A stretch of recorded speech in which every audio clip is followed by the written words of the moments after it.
good, YouTube? It's your boy vexyz, the lurking legend. Y'all can just call me Vex. Hanging out here with Tree the Wolf, the struggler of the last arc, as I always am here in the TLA gaming streams. Happy Thursday. Super glad to be live with you all once again. Make sure you like the stream. Check out all the links in the description if you want to help support us and show some love for our wonderful guest who we have with us. We're joined today by King Recon. How you doing today?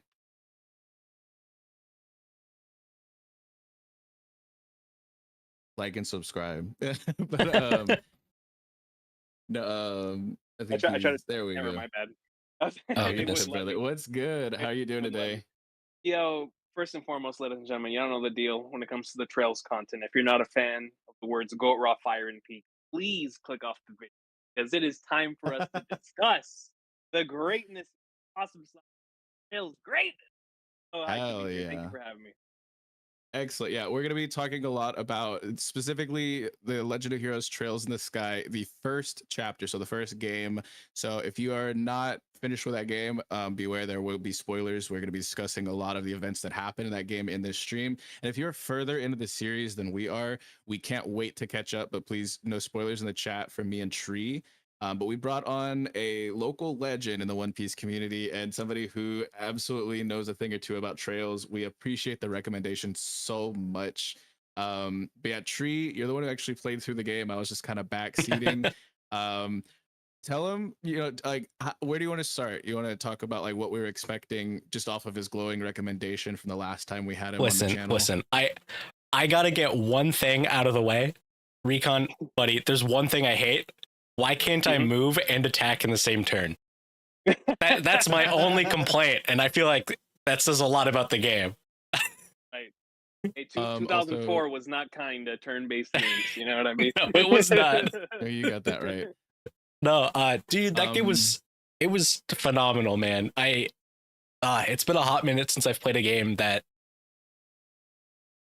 I don't know. The best way to describe it was kind of how I fell in love with One Piece, where I'm sitting going through and I'm like, this is kind of okay. It's just an RPG, but like I'm trusting them. It's gonna get good, right? And the next thing I know, I'm like, we're at the end of the game, and I'm like, no cams on, but I'm like tearing up, and I'm like, oh no, Yeah. like It was that. insane. Yep. It got me, man. Like my expectations going in, because you had told us that it's like if you got to play through all of your favorite JRPG or just like animes, like a Right. long running battle shonen and things like that in like a turn-based JRPG like format. So I was expecting to fall in love with some characters, see some good world building, have some like a little bit of like tugging at your heartstrings and a little bit of laughing and joking and things like that. I was not expecting the sheer volume of content that we got though from the first game. Was it like 50 hours? Yeah, we clocked in around 50 hours. It was insane. But yeah, as far as if you would like to give us a glimpse through your eyes, Coach, what were you expecting when you first picked up the series? Like however long ago that was. Like where were your roots with the Trails series? So I had a few buddies of mine reach out and tell me that I have to check this out because it's the One Piece of JRPGs. And I just recently got out of watching a bunch of anime. I was preparing myself for the seven remake that was about to come out, and I think it was like April 2020. So it was I got IFC on Christmas 2019, like right before the pandemic hit. Christmas Day, my buddy Roggy, shout out to Big Roggy over in the Discord. He told me, "I'll buy this game for you as long as you just give it a shot." I was like, "Dude, I'll do more than give it a shot. I'll play the whole game." And so he bought it for me. It was on sale, and right off the bat, I enjoyed it. Obviously, I'm a huge gamer, so I knew it was going to be something that I, the very least, was going to put all into it all the way to credits. It took me around like 5 months to finish the game because Seven Remake came in and put a stop to everything. Because that's of course the game I love most. But when when I finished that, I came back to Trails, and I believe I picked up somewhere around chapter 2, and then I went from there until the end of the game, and the rest is history. And I never, even though people told me it was gonna be One Piece JRPGs, I didn't expect to love the characters as much as I did by the time I finished the game. Oh I yeah. think it was a great combination. The music, the world, um, the multiple different towns, and how they felt so. When I was a kid going through the Pokemon game, I liked how each individual town had its own unique feel and structure to it, and that's what really made me fall in love with JRPGs. Final Fantasy VII had it. Chrono Trigger has it. You know, a lot of the classics have it when those towns really speak to you. Trails Yeah, like has that region thing where region design is huge, and right, I definitely I got a lot to say on that as well. But right, yeah, like if you had to pick one of your favorite like details about it, like the music or the hmm like the region design or like the level of intrigue and like the layering of hmm like the way that they set up some of the reveals and things like that, what would you say is like your absolute most appreciated from the first chapter? from first chapter even to where I am now, it's always been the characters. It's Based. Yeah. I Yeah. can't believe. I'll give you the perfect example. I fell in love with Trails the moment Olivier was introduced. Yeah. I that's when I fell in love with Trails. So that's when I was like, okay, this is I rock with this a lot. And with the voice patch, of course, that's Takasugi's voice actor, Dio Brando's voice actor, legendary Takehito Koyasu. So I was like, oh my god, this is one of my favorite voice actors voicing this awesome character that I really really like. And from then on, literally the rest was history. I love the way the game handles its characters. Huge. Yeah, for me it was S Charizard. I know that's not her name. That's hmm just what we call her. But as soon as I saw her, I was just like, "This is peak. This is hmm it. hmm That's top one right there." Like, but Olivier is a goat as well, and I'm trying to remember the name of the song. It's called like Amber Love, and you yes. hear Olivier play it multiple times, Yep. like on the lute, and like he whistles it. He plays it on the hmm piano in different parts of the. I love the musical direction. Is like for For sure. me, good food, good music, and good company are three of the most important things to me IRL. But in a video hmm game, it's like rare that you get to see all three of them. And you see good food in this game, and you see a lot hmm of good company, really good characters, and there's a ton of good music. So I Oh, completely agree with you. Characters is right up there for me. What about for you, Tree?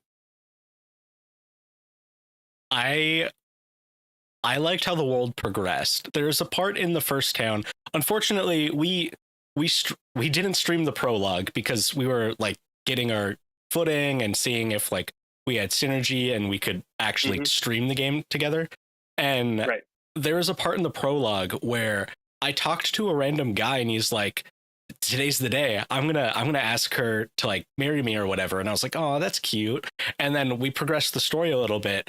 And then I went on top of the tower in the first town, and there they were. And he's like, she hmm said yes, and like that progression of Oh the yeah, NPCs Yeah. in between like it's like everything that you do made the world feel Yeah. way more alive, and I really 100%. really loved that. yeah. I told Tree Yeah. because I was like kind of the guy who was in the books and like the guy in the chair, like, and I was like looking at the guy, seeing if there was anything important we were gonna miss or anything, because there's a lot of missables in this game. hmm Like a ton, like an FF8 level of missables in For this sure. game.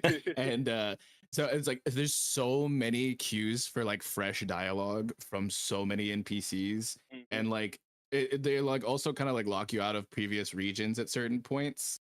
Shout out to John Sherrod in the chat. What's good, JJ, the OPU fam? Thank you for coming through. It's always a pleasure to see you in the chat. But it's crazy because if they didn't region lock you, how much more dialogue there would be. But like when hmm I was scrolling through it, I just saw the sheer amount of like progression that each of these named NPCs has.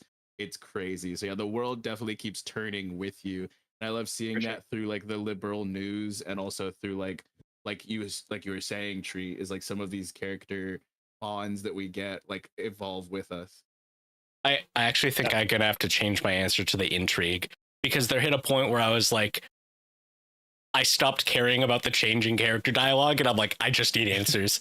Yeah. He's No, like, I I got need you. to keep going. I Our- need to keep That's going. tied. That's tied for me for sure. Because Yeah, like there's the intrigue when you get to like chapters 3 and 4 and it's really going crazy. That's when it's like One Piece levels of page turning. oh for I got to keep sure. turning the Like pages. whenever we got the like reveal with the like Dalmor was like the one behind the orphanage stuff, and like and like the whole chapter 3 conclusion like leading into chapter 3, chapter 2 conclusion, like I like that really felt like the full game's like mini boss. Right. When you had to fight the two dogs, I forget their names, is like Bronco and then Fango, right? Like but it was really crazy because like I was like seeing the royal guard intervene and stuff like that, and like it's actually crazy that like that really did feel like the halfway point where it was just like I was fully hooked at that point in time. Right. And I also just have a huge amount of love for the Rouen region. I love its design. I love the music, the themes. That was Chloe is insane, and Chloe being like the main NPC, the shipyard, of course, it was, town, right? Yes. Okay. Yeah. It was like Venice. It was like Venice, kind of. It had a river flowing through it. I love Rouen so much, and getting like it was so sad at the end of like Bose and all of that, saying goodbye to S. Charizard and Olivier when we did. But getting Chloe was insane, and like the fact that she had all of her slots unlocked already, and it was like a really easy spot to farm. It was on site. And like, I was like, she's got a bird. She's got to be playable, and that bird's going to be an attack. Oh my god, yeah, Sieg is him. Absolutely. Yes, sir. But there was a huge amount of intrigue by that point for sure. But I loved the older lore, not just like what was fresh to even the characters around us, but Russell is like Vegapunk in world, and learning about like the ancient weapons and whatnot, like underground is very prevalent in One Piece today, like 100%. crazy. Yeah, and it's like learning more even about like when we were at Valeria Lakefront and we got to read Josh's like book on the 100-Year War, and we heard him what's the song that he plays like on the harmonica?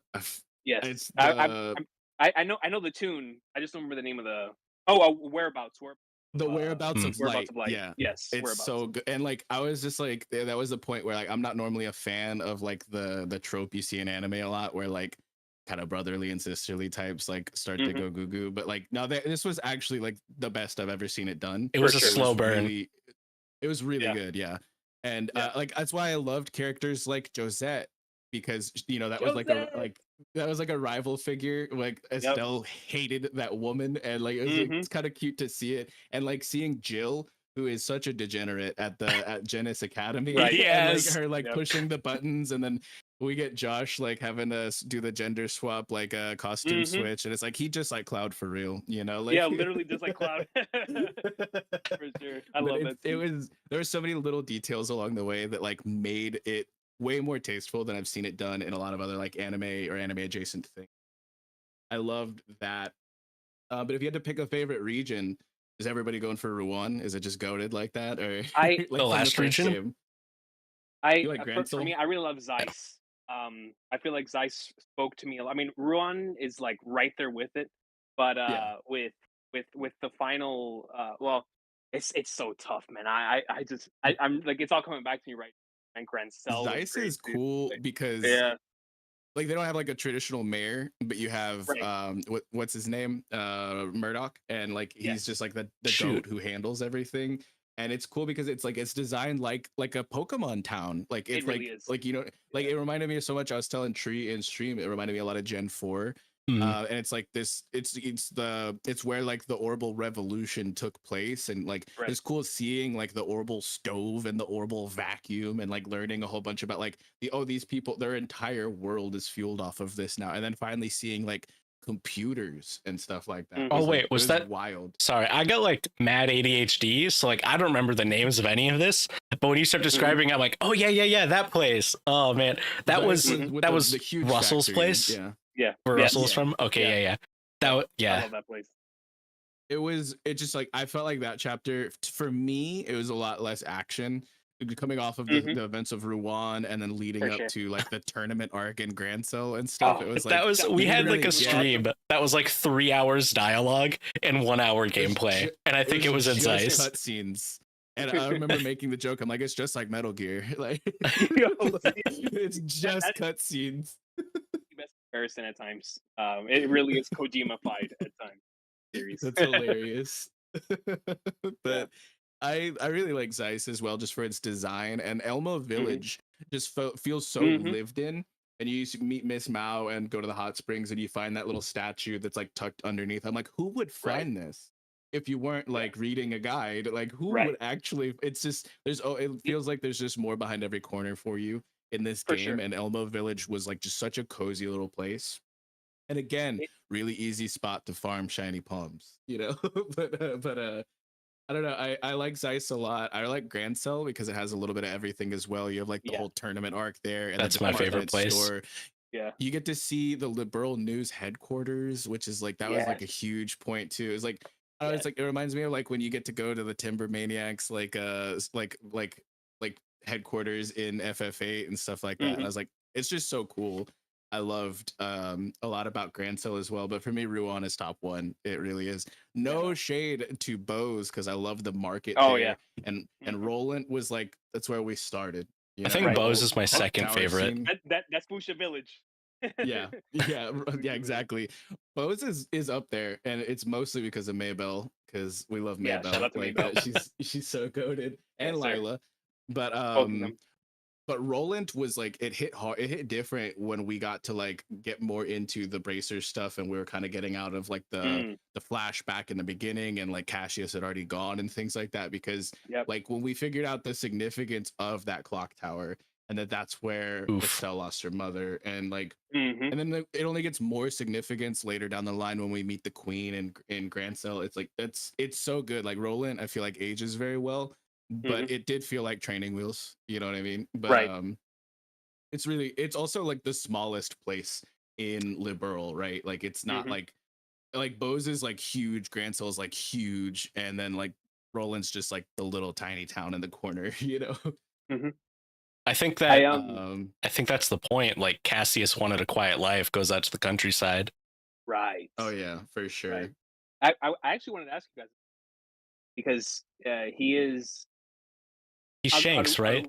Yeah, he's we call him Shanks. We literally call him Shanks That's hilarious. In the Trails community.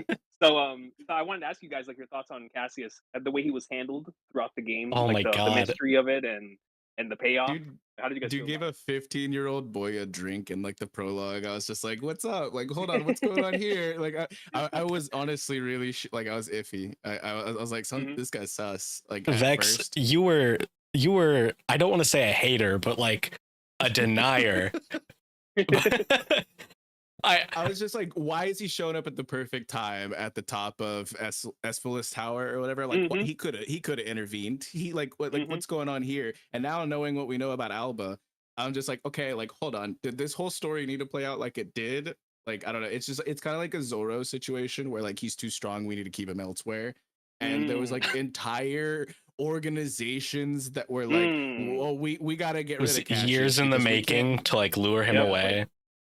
It's crazy, like, honestly. So I mean, like I have a much better opinion of him now that I know what I know, but all along the way up until we got to Grand Cell, I was just like, I don't know.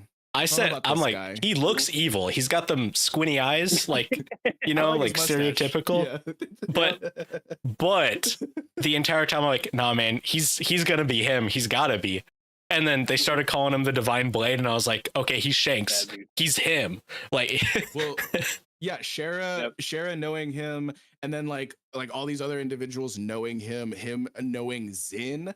Him knowing the Queen, and like now that we figured out how important General Morgan actually was later on the line, instead of him just being like kind of a hater, we figured out racist. This dude's actually okay.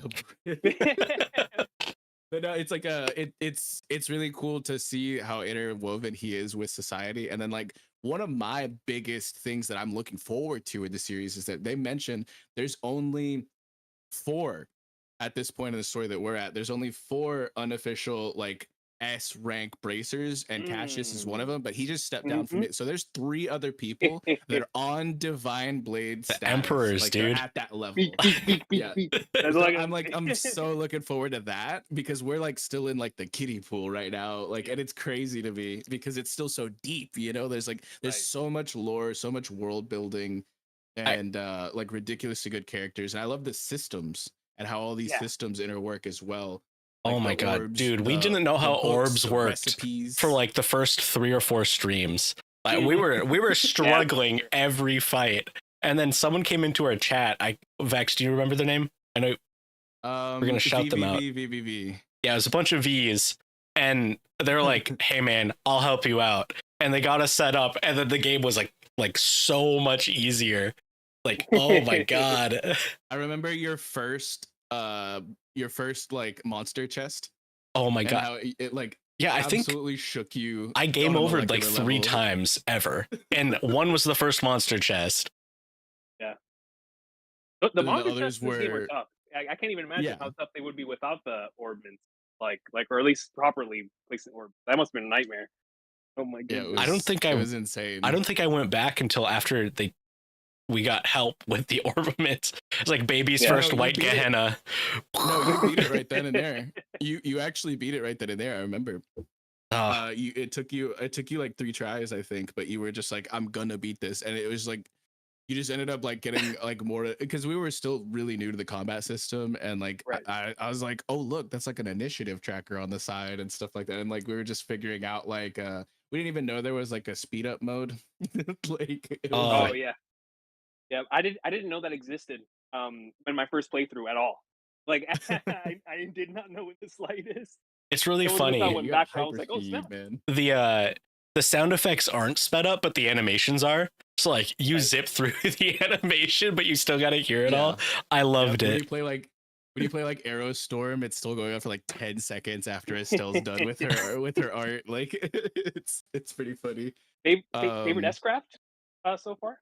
That's Oh man. I like Campfear just because Sieg's the goat. He's the absolute goat. And then Crazy you Taunt is, didn't like, say ridiculously S-Charizards. useful. Yeah, Heavenly hers is great. Kiss. Yeah, Heavenly Kiss is where it's at, where she whips the party into shape. I like morale. Josh I think I like morale. goated, yeah. Zin had Oral Blast, which is just a Oh. straight Kamehameha. It's Yep. just it's Such a just good like one. an actual Kamehameha. When he did that in the Yeah. tournament, I was like, no shot, dude. And what's crazy foreshadowing as well is before we got Josh's backstory reveal, doesn't he have a literal like one of his S breaks is literally called that whatever his Mhm. nickname is. I forgot what it's like the black I'm brain farting hard right now. It's like Black I want to Fang? say it. Yeah, It's like yes, it's exactly Black what it is. Fang, yeah. That's So exactly it's what like it is, yep. it's crazy because you get that at like level 24, and Right. you're not like you're almost to level 40 by the time you actually figure out his backstory in like the last bit of the game, you know. Mhm. But that's literally the name of one of his crafts is Black Fang, and like I'm just like, oh wow. Yeah. Like that's insane. But for me, Sieg is the GOAT, and then I have to give it to S Charizard with the Heavenly Kiss. You know, like Love it. those are my Love it. favorites. What was Agates? He had Dragoona Edge. That was pretty cool too. Oh man, I loved that one. That's such a good. That'll probably be either that one or Black Fang is my. And the only reason why I'm saying I- Black Fang is because I get to hear Ichigo, Johnny Young Bosch, Oh yeah. say yeah. it with with all of his. Oh yeah, I don't remember Tita or Olivia had like Sniper Shot, but I don't remember any of Tita's like crafts. Tito launches like a RPG, like it's like this. Wait, is it? It's like a minigun or Yeah, it's a something. minigun. That's what it is. Yeah, that's what it was. I was trying to remember. Like, I know it was a big gun. I was like, was it Barrett or was it a Mega Man? I was like, yeah, it was a minigun. It's got a both, a little column A, column B. But yeah, Right. As far as arts though, if you had like I mean, you know, Shadow Spear's goated for farming shiny palms, but Mhm. I think Earthwall saved Tree's life so much in Oh, the Yeah, that is clutch in that first I game. was so under level. I feel for the final fight. It was literally like, oh my god, I think we can beat it today. And then there was the whole final dungeon, and instead of going through and farming and getting all the chests and getting all the final stuff, I just booked it. I was like, final boss is here somewhere. I know it. So I walked up, and that's one of the game overs that I got was in the not the final one where it's like free, but the second to last one. And I was so heartbroken. I'm like, man, this sucks. I don't want to go back. I don't want to farm. Like I've struggled to get here, and then like going, okay, if I just don't split up my team and I will always have Estelle using rock wall, and I will always have Chloe casting heal, and that leaves Josh and Zin to do damage. And like, it took a long time, but that got me through it. Rock wall is a godsend. I think that and like Chaos Brand is just funny. It's just really funny seeing people just beat up their own homies or just walk in a random direction. That's like I don't know, that always got me. Speed up EX is insane. Like that one is phenomenal. It's clutch. White Gehenna is like the best AoE in the game. Like, it is pretty much for sure.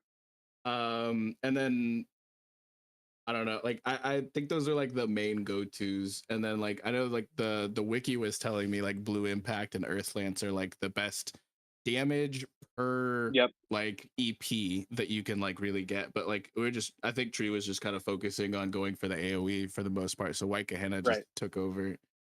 But yeah, so we talked about arts, we talked about crafts. Let's talk about the side quests because oh my goodness, there were so many ton to talk about. We missed 3.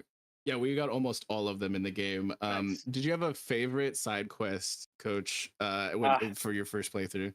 So I'd have to remember it because it's been so long. Let me look at the list of FC side quests because I don't want to mess it up with like one of the other games and accidentally. Yeah. What about you, Tree? Was there one that stuck out to you? Man, it's so tough. I have a list of some of the ones it was not marked. It was the one where I got to go get all of the books back for the library in Zeiss, and it had the cat book. Temp Librarian. Because the cat book is my favorite book. It's like Mermao means wow, look at this flesh human or this flesh bag or the flesh skin guy. And it's I like, love it, Temp Librarian. There's like Temp Librarian, Temp Librarian Plus, Temp Librarian Plus Plus, and like my favorite book is from that same side quest. Actually, that's Tomorrow's Food because I'm the cook. I like that stuff. But yeah, the cat book. We spent a whole part of stream of Tree doing the kitty talk for dummies read through. It was hilarious. Oh my god. And then it came full circle with the cat that was on the airship, and we were like trying to sneak in, and we could actually translate what the cat was saying with the cat book. Oh yeah, it got me, dude. And you gotta give Antoine the little saucer of milk. Antoine's S tier. You around. Yeah. I love Antoine. You have no idea. Yeah, I liked the Carnelia like stuff as well. And then like at the end, you get like in order to get the last bit, you have to like let that guy like be a creep, and that girl like walks around the building. He's like, I see her walk around here all the time, and then like I thought that was so cool. Like missables like that. Like it's why I love FF8 so much. Like it just reminded me like the Opal Lake side quest. I'm like, how are you ever supposed to get this if you don't have the guide? You know, like I can tell you this. At least in the Trails community, the Carnelia stuff is so beloved. So beloved. Hell yeah. It is like one of the all-time things for the series for sure. Yeah, I liked a lot of the little subtle things, like the Black Notebook side quest, like where you found like the notebook in the bandits, the Sky Bandits hideout in like a vacuum. It's like an orbital vacuum, and you just find this notebook, and then you end up giving it to some guards like later on, and like that's like, oh cool, I didn't even know I was gonna get bracer points for that and stuff like that. The little coincidence stuff, like the secret of the old map, when you're just walking through the Gull Seaside Way and you find like a little barrel with some skull daggers and a map piece, and then you like find out that that's like a part of a quest later. I love that like little subtlety. But I think my favorites were the embassy mission, which is like in the post game where you have to go and find Olivier and what's his face, drag him back to his buddy. Vander like drags him off like at the end, like the last bracer mission in the whole game, like before the credits roll. I love that mission. But I think my absolute favorite is Make Him Leave, which is where you have to go to Air Letin. I forgot about this. Have to, like, Estelle has to like fake seeing a cockroach to make Duke Doonan leave because he won't leave. Like, and like Airletton is just beautiful as well. Seeing like the Yeah. Niagara Falls like scenery and stuff Yes. like that, and like there's like a lot of lore. And we just saw like the Valeria lakefront, and then we figure out that like two rivers, like it's just so cool. And it was just hilarious to me that like they put a whole Bracers Guild request in just to get this guy gone. Like I feel the need to shout out. It's not like my favorite, but I thought it was cool. The guy in the lighthouse who's like, Bracers back in the day used to go above and beyond. And then like when you do his quest, you can go out of your way to also get his favorite like food or whatever. And you bring it back to him and he gives you a shout out for going above and beyond. I think that's cool. That's how you get the gladiator headband so early, because like that's like because the gladiator belt, I think you don't get until you become like the top rank like that you can as a junior bracer. But like getting access to basically an identical item like halfway through the game is like huge, and like that's missable. So yeah, I love Voked. He's like a really cool character as well. I was so freaking nervous when Gilbert and the black clad soldiers were like heisting up the lighthouse. I was freaking out. Yeah, there's a lot of goated missions. So much love for the side quests. The side quest is some of my favorite stuff in the whole series, for sure. It's it just not only does it allow it to flesh out the world, but it gives you more character interactions with not only your party but with the NPCs that are so lovable. This game, they're always good. Yeah, and then I was looking at some of the other questions that I had down.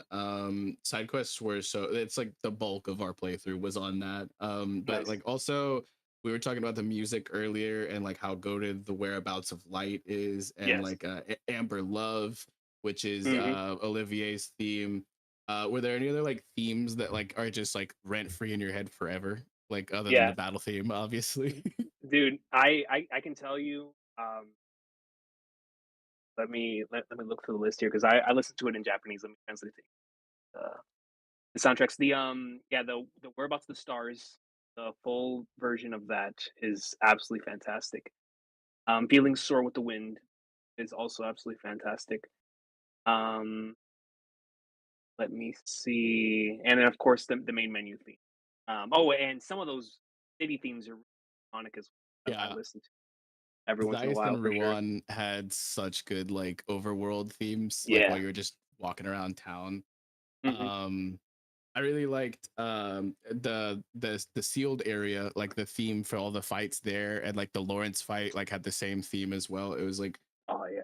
because Tree was in that fight for such a long period of time. Yeah, it was. and like I loved that theme though. It's like so goated whenever everyone's like prepping. You've got like Team Josh and Team Estelle, and then like like the music just like shifts. Like that was such a cool moment. I think it's called Silver Will. That is one of my contracts. I forgot that played in this. It's so good. Yeah, it is That so good. Silver Will is like what can I compare this to? It's like the very very strong.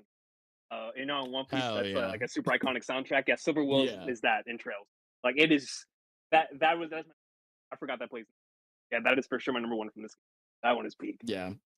And the food also was just something that was really cool. I mean, outside of the Apple ice cream pie, exploit, ice cream. Yeah. yeah, yeah, outside of the exploit where you can just get infinite Mira, I just really liked that there was such depth to like you could get monster ingredients out in the wild, or you can buy different regional ingredients at markets and things like that, and then you can like learn all these different recipes, and they could have all these different benefits, and they were like sit down meals and to go meals and stuff like that. I thought that was like I love cooking, and you do not see a lot of that in like video games. And of course, I would expect to see something like that well done in a JRPG, but like it was just like it really threw me off like how many different recipes there are.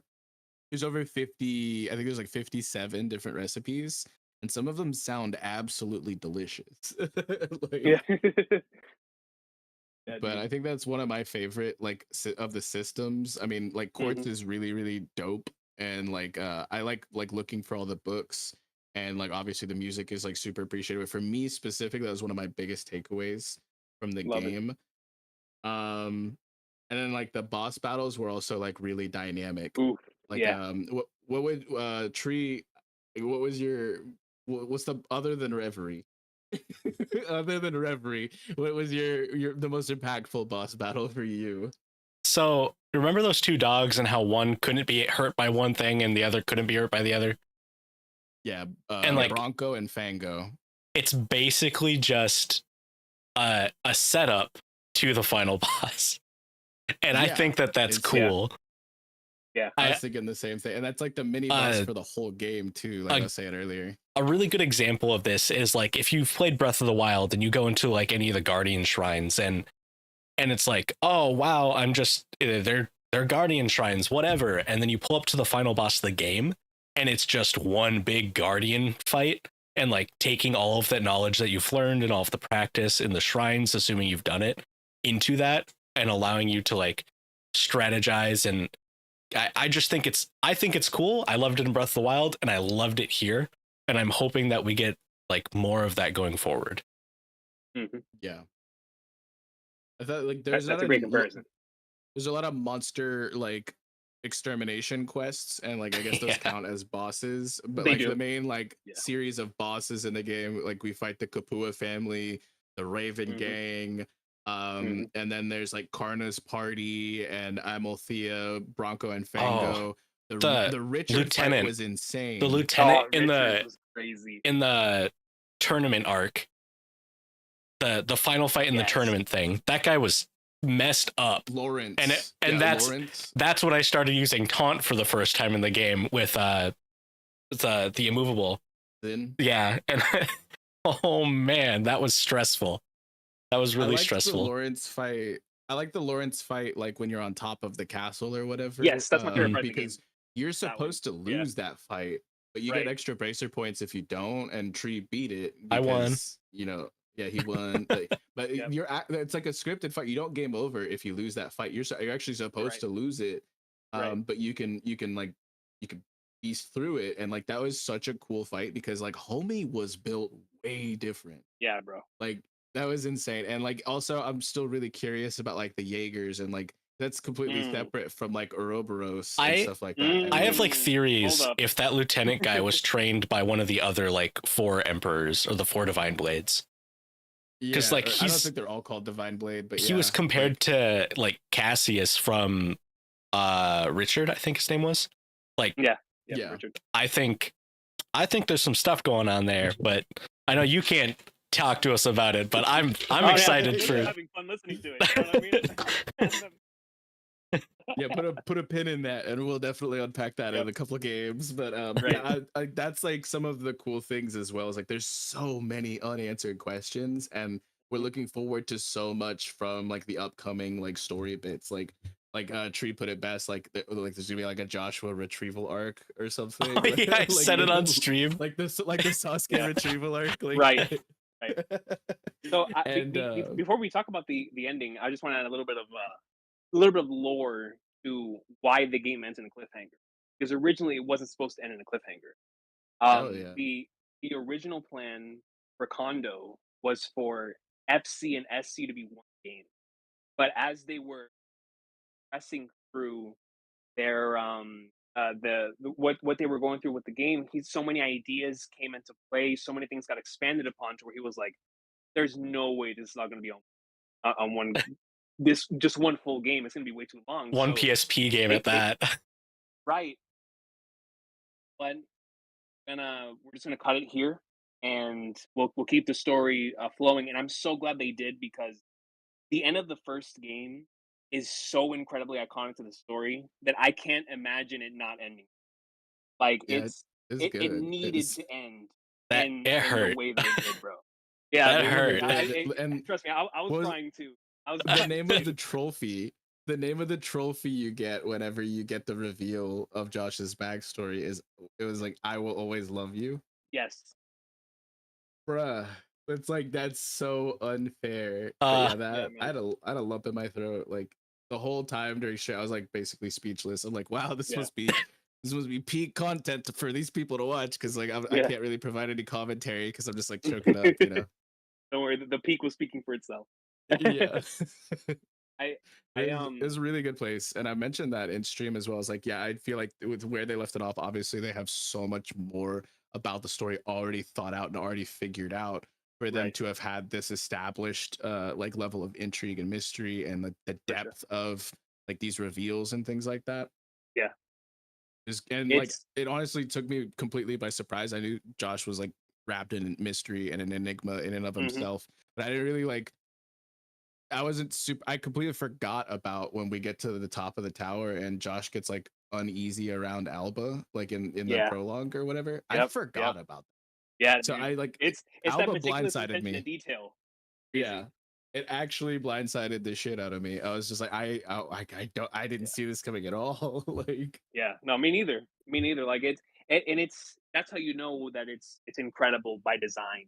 Where they're like they keep you so there were so many different movie elements that you forget about the things that have been taking place over the course of the game you should have been paying attention to all along. And so when it's yeah, brought in front of your face there at the end, it's like holy sweet mother of Flagnards. Like this is nuts. That still yeah, to this day is one of the I always use the term spookiest scenes where it's like everything goes dark and you have this spotlight on both of them as the reveal is happening. And the music cuts their facial portraits change for the first time in the game. And it's like, oh my god, what is happening? This is really freaking me out right now. And then what he starts saying is, I can tell you guys right now is that's some of the most important content. I go back and rewatch that time because it's yeah. that important to the overall part of the It just story. made so much It's make crazy. sense. Because like I wanted to hate Kapua, like Don Kapua, and I wanted to hate like Mayor Dalmore and all these people, but they were just like, "What? I have amnesia," and like Hmm. it's like all started to come together, you know. Right. Um, so it was huge. That was such a and like I was also dealing with like basically a tropical storm and like I had like a Mm, tornado in my area and like my power was going in and out. So I finally got yep. back onto stream and wasn't worrying about like any of that. And like that's like what I came back to and I was like, oh man, we're eating tonight. Like it's crazy. Uh Yo. but insane.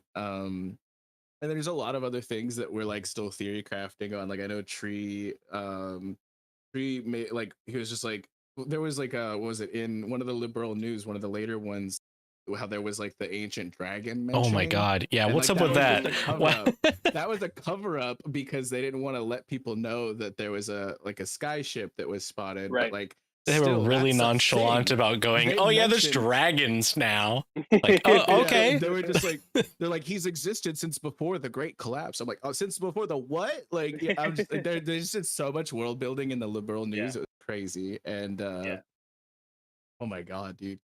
And the last liberal news when Niall's just like, I'm sorry, I can't name you specifically. They asked me to like keep it like on the down low, but just know if I ever see you again, curry's on me. And I was just like, ah, bro, Mhm. I had goosebumps. I love Niall. Mhm. He's such Yeah, a yeah. good Niall's a character. goat. Oh my goodness. Yeah, there's like a lot of feelings about the end. And like one of the other really impactful moments, like I was saying earlier, is when you find out that Queen Alicia like blames herself Yeah. Oh, for what happened. Yep. Oh, and like Powerful scene. Cassius was blaming himself. and Estelle Estelle. is blaming Yeah. herself. And Yeah. it's like, oh, dude, they're all goats. They're all goats. Oh my Yeah, man. goodness. So good. It's so good. This is The, a really good the story. yeah, no, um it's like just talking with you guys again through all this here. It's really impressive and incredible how much they establish here, not just within the world, but within the characters. Like it's kind of insane how we're able to immediately draw back to these moments of introspection for these characters, where they really are like recounting whether they, that whether this is my fault or not, and when so much of it is out of their control. It's such an incredible story with so many great character moments.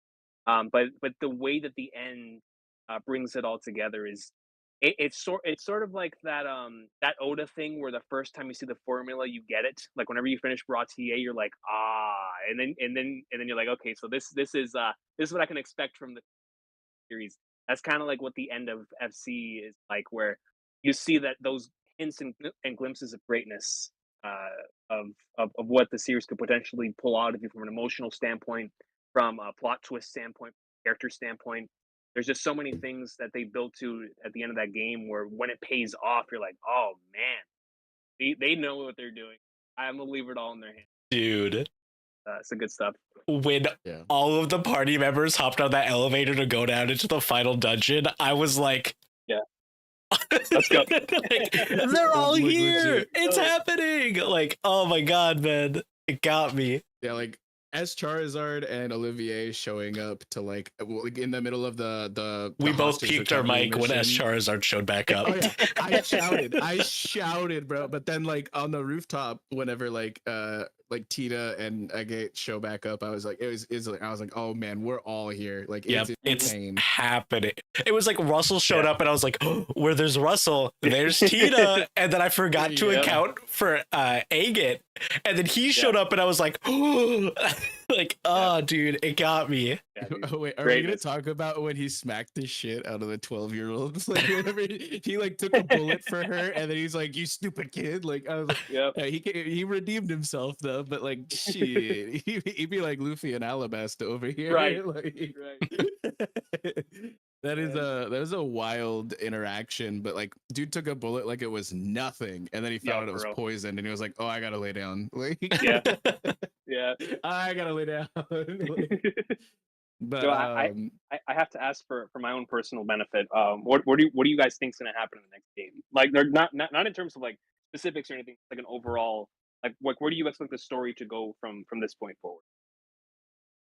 I for sure expect resolution from the Sasuke retrieval arc that we're about to go on. Beyond that, I don't know if there's going to be more, because I know that there's a third chapter, and I could very Right. much well see the whole second game being, let's go get Josh back, or like, let's figure out what's going on with him, and like, let's explore this a bit until he hopefully rejoins. Like, yeah, I see it like it reminds me a little bit of like you're saying, like a Sasuke retrieval arc, but also kind of like Organization 13 vibes, where we got to go through and fight people, because like it was mentioned that he's part of Legion 13. It's literally Yes. called that. And that Yep. Josh was a member of that when he was Black Fang, before he was sent to get Cassius.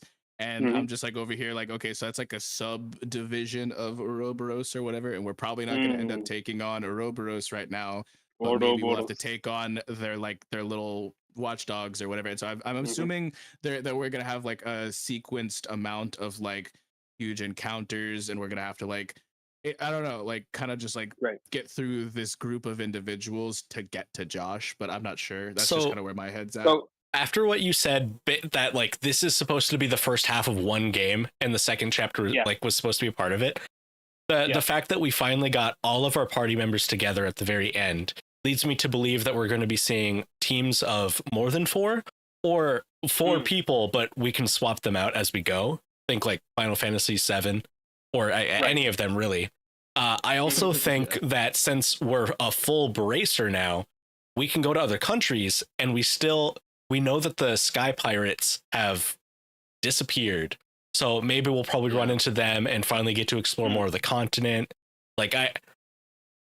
And if it doesn't happen here, I know it will eventually, right? Like, yeah, because like Olivier is from Erebonia, and then like Zin is from Calvard, and it's like mentioned all these places that we've heard about, and like I think like Zin and Kilika go way back, and like I'm just like, okay, so like I'm assuming we're gonna get like more moments with these characters that they've started to establish, and then like we'll get to explore more of the world and think. But I don't know how soon that's all gonna happen, because we have a little bit of information that people back in like 2004 or 2006 wouldn't know, is that there's like 11 more games or whatever, you know? So who knows when we'll get there. So I'm not sure if I'm expecting that immediately out of the next game, but definitely something in that last cutscene with Alba, some of that's gonna come up, dude. Like, it has to. Joining up with the Sky Pirates and finally like making those trails in the sky and going across the continent to try and find Josh, like that's what I want. That's what I'm hoping for. This guy's hiding his face right now.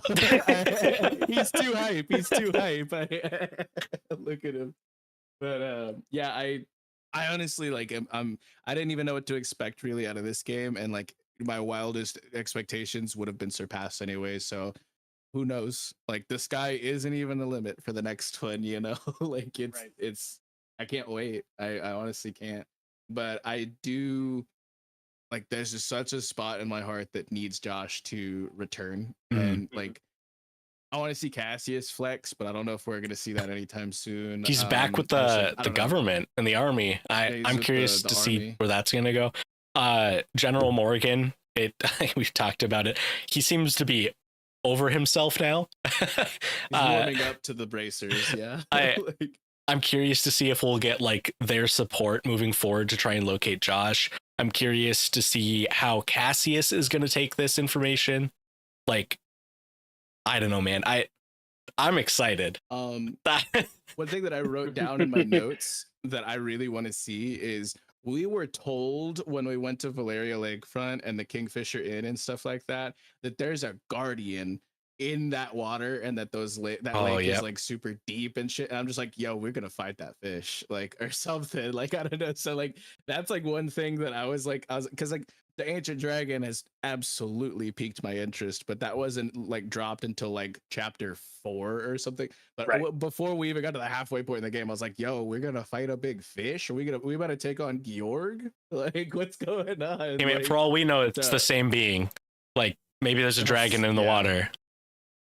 But so that's like, I don't know, there's so many different interesting things, and like that's just in this region that I don't even know like what else we can touch on outside, because like there's like the final dungeon and those 4 towers in the final dungeon. I'm pretty sure those are representing the 4 towers around the actual like country, and like what does it mean? What does it mean? Yeah, like that the tetracyclical towers like gave off like a light emanation during the like they mentioned that in the special edition of Liberal News. So it's like it has to. And like in that final area in the final dungeon, it had the same thing that the top of the towers had. But why what is that? What is that? Like and so it's like it mentions like basically like in One Piece like an ancient civilization, and like they had ancient weapons, and we just figured out like about like what's we still don't really know the deal with Ariel,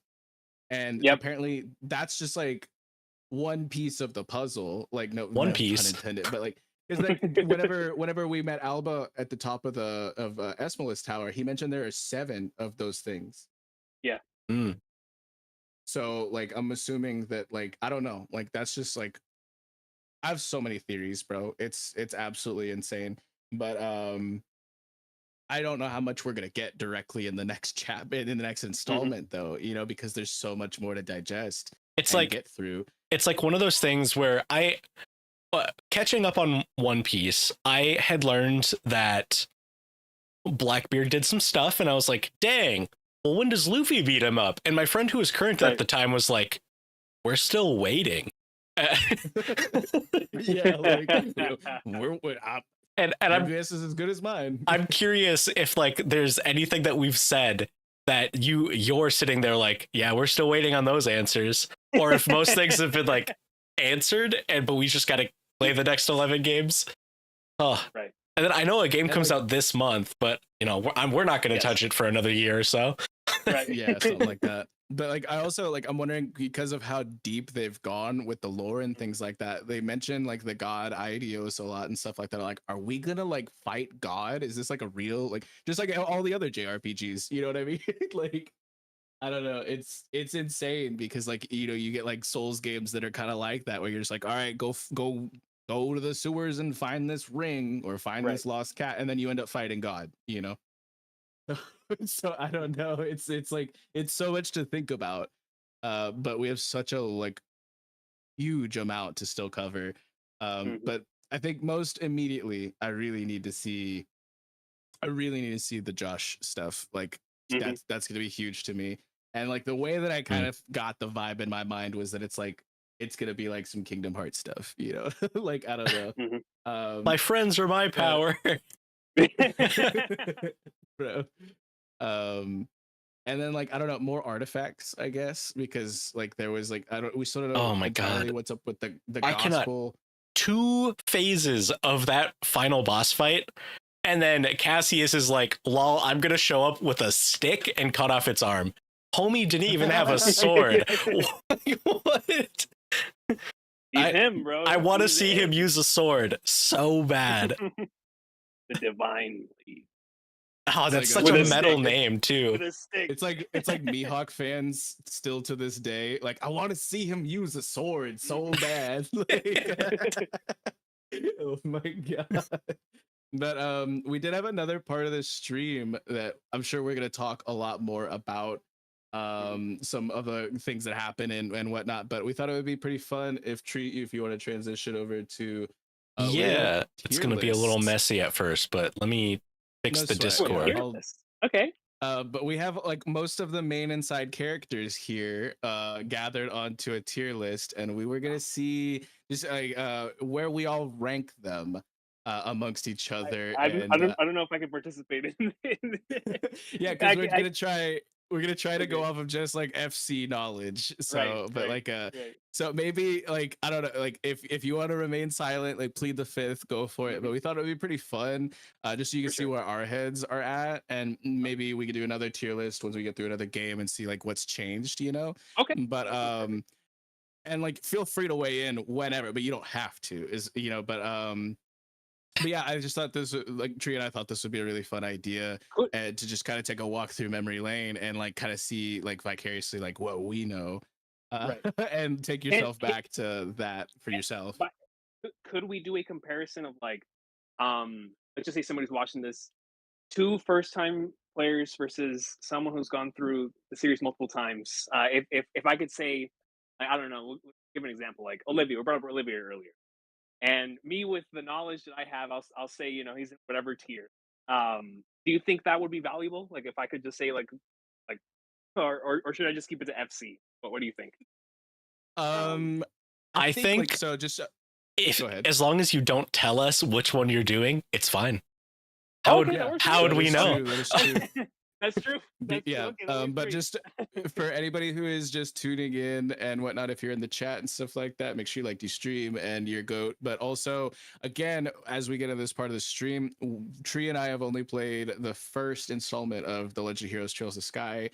So if you're aware of any future events, we are not. So please don't spoil us. We can't wait to catch up with you. And if you have not played through the first game, we will again be talking about probably some spoilers for you just before we get into this proper. But Tree, who do you want to start with? We cannot start with the first couple. We gotta pick somewhere else to start, right? I don't know. Let's start with Maybell, dude. Let's bring Mayor Maybell in here. Right here. Brother. I got her. Brother, oh my god, S tier. I think she's absolute S tier. Immediate. Really S tier. I don't know. Absolutely. Dude, she is a young lady who had a lot put onto her shoulders because of the shadow that her father had cast. Mhm. She was like she's business savvy and she's about making that money. Her and Lila are absolute goats. I love Maybell. I don't know if I'd put Lila right up there with her, but Maybell, and it's also just one of my favorite aesthetics out of any of the ladies in the game. Like Maybell is an absolute goat. I think she's almost right up there with S Charizard. That's crazy. I guess when I look at So this list of good. characters, not a whole lot of them are going in S tier, so that makes sense. I'm just thinking like She's just- I don't want to oversaturate the top, right? Like I think it's gonna be. There's just a lot of good characters. It's Yeah. gonna maybe be a little bit top heavy, but she bails us out of jail and Olivier after General Morgan's like booty hurt. Whenever that all happens, and like Bose is a huge town, and she's like holding it down, and like people like didn't like her at first because I guess she was like young for the office, but she won them over, so we know she's like at least good at what she does, right? yeah. Or we're gonna have him back in. we're gonna have to Yeah, pull back in. I'll keep an eye on it. But yeah, so I mean, like, what are your opinions on Maybell? Like, I'm moving him right now. Welcome back. I was gonna say A tier because I feel like there's a lot of characters that I feel are S tier, and she's definitely the top. I don't know. We'll see as this moves on, but I definitely agree she's A or S. Yeah, she's a hardworking lady. She's business savvy, and she stepped up to the plate when a lot was put on to like her to her responsibilities. I love Mhm. Maybell. I think she's amazing, and like so, the feeling that I got when we saw her at the festival, and then again at the in Grand Cell and stuff like that. I love Maybell, dude. She's so goated. Valid. Since we're putting characters into S tier, I'm gonna go ahead and move Karna at the very top. I hope that's okay with you guys. I don't. She's got a red headband. I'm honestly really easy. Respect.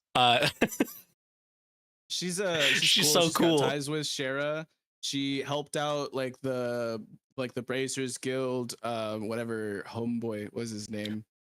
Gene couldn't like he was busy doing some other stuff, and then she was like helping orphans too. Like she's a sweet lady, and at her party is just really cool. Like I'm not really too big of a fan of Kurt, and I forget Grant a lot, but Karna and Annalise are both really goated, I would say. So I'm fine with her being an S as well. I mean, if we can't keep going to S tier, We can't. How about the do you Duke? really want me? Where's the Duke? Oh my god, brother. Honest, here he is.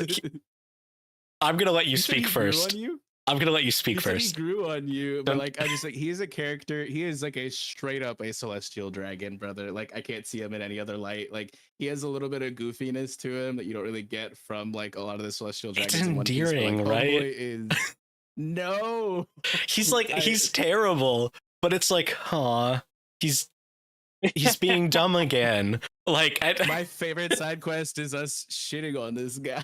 Like not literally, but you know what I mean. Like I don't know. Like the Duke, and like it's so funny. Like you can get a whole achievement just by not hitting him in that boss battle. Like, I don't like him, but he's written to be somebody who you don't like. So good character writing.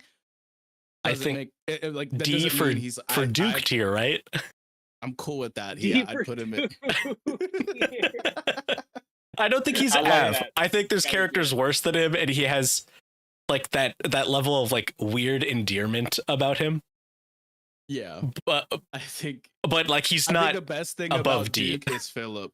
The best thing about Duke is Philip, or Duke Doonan is Philip. Philip is cool. Philip is like he's like Alfred, you know, except he's literally almost like Alfred. He's very capable. This dude was apparently like a beast back in his prime, and he just bribes people. He's just like, hey, keep quiet about this. Go buy yourself something nice. Like he's kind of cool. I'm not gonna lie, but So I'm we're not gonna- a big fan of the Duke. We want to put up Philip next. Or wait, See, Recon. How are you feeling about the Duke? Dude. Yeah, keep him there. Just keep him there. Keep him there. keep say yeah. Okay. All right, Philip. Oh my goodness.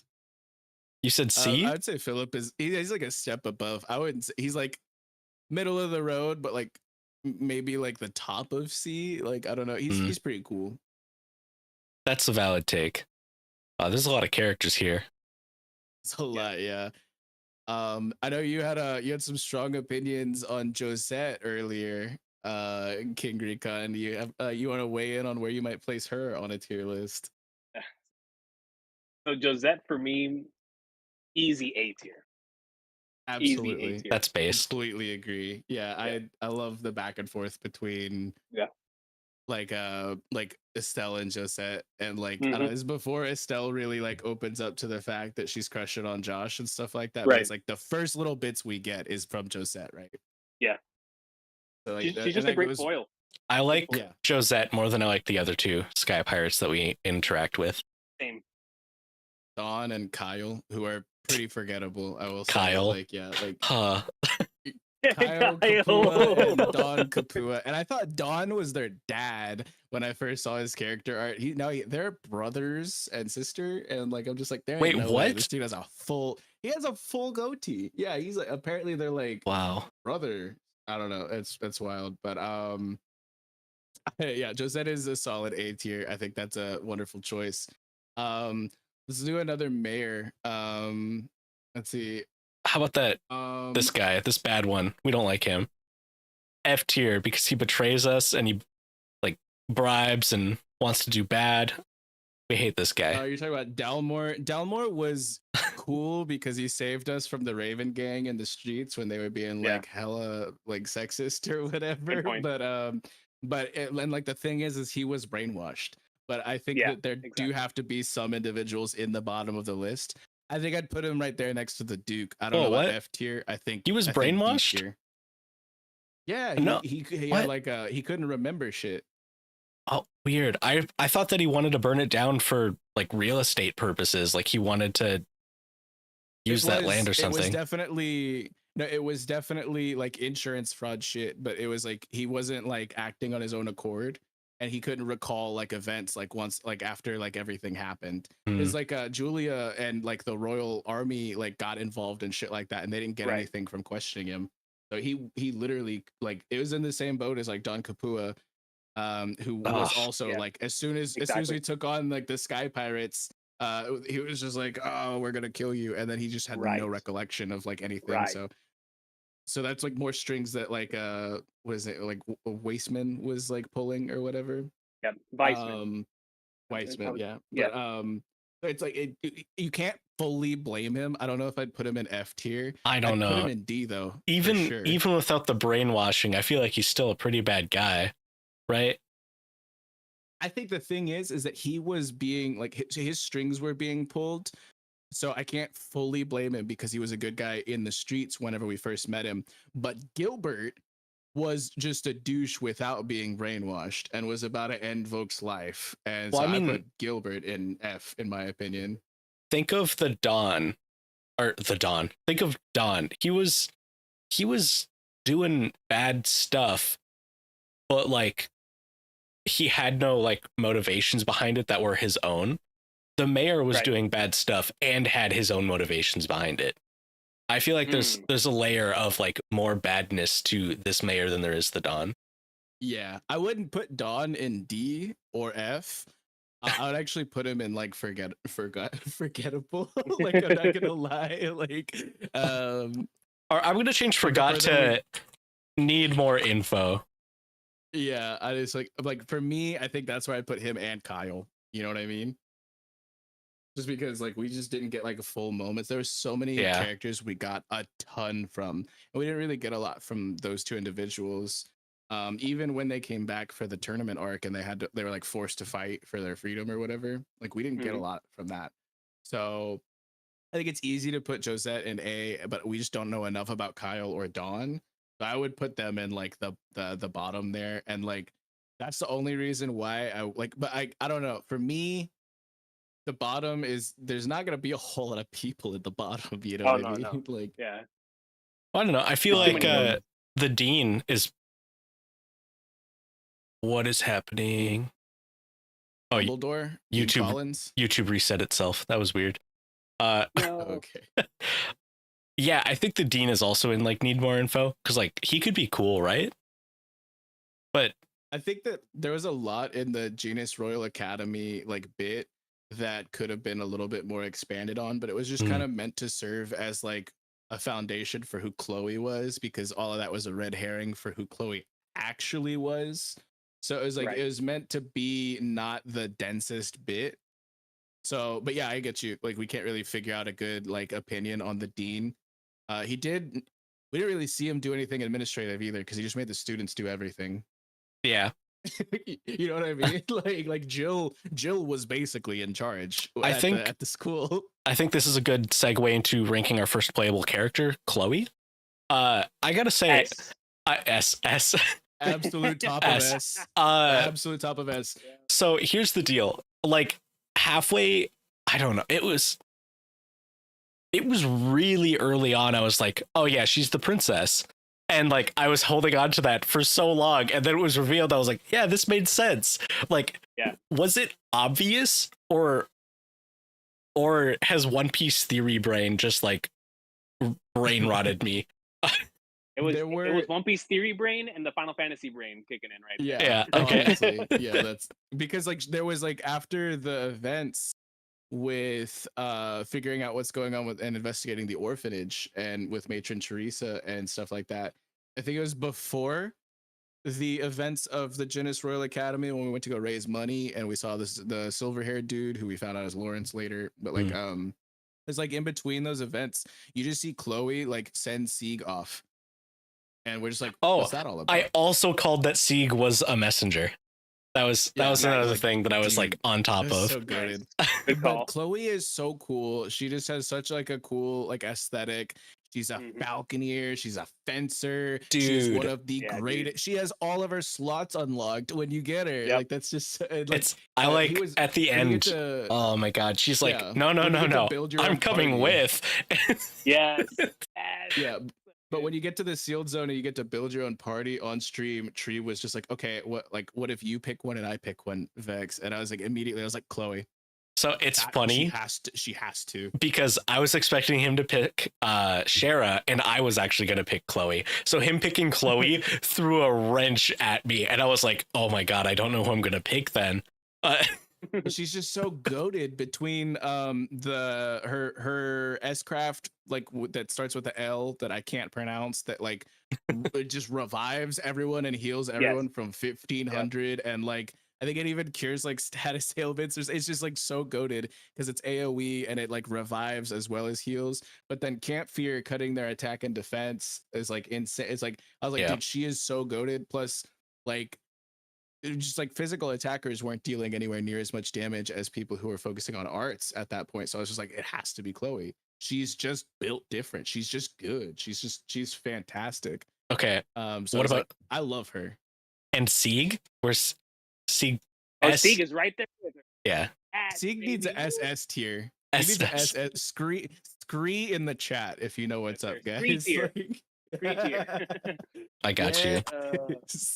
But Sieg is peak. I love him. I don't know. One Piece kind of burned me on bird companions after Water 7 arc, but now this has brought me back around. I like it's so funny because I was making the joke in all of our streams that like birds aren't real, they're drones for the government or whatever, and then we find out that she's the princess and he's like a messenger who's like feeding information. I was like, holy shit. Like but and like that's why I love Camp Fear so much. Like her first S-craft is because like she sends Sieg out and he does a little bit of damage and then debuffs the enemy, and like that's like huge. Like I don't know, I love it.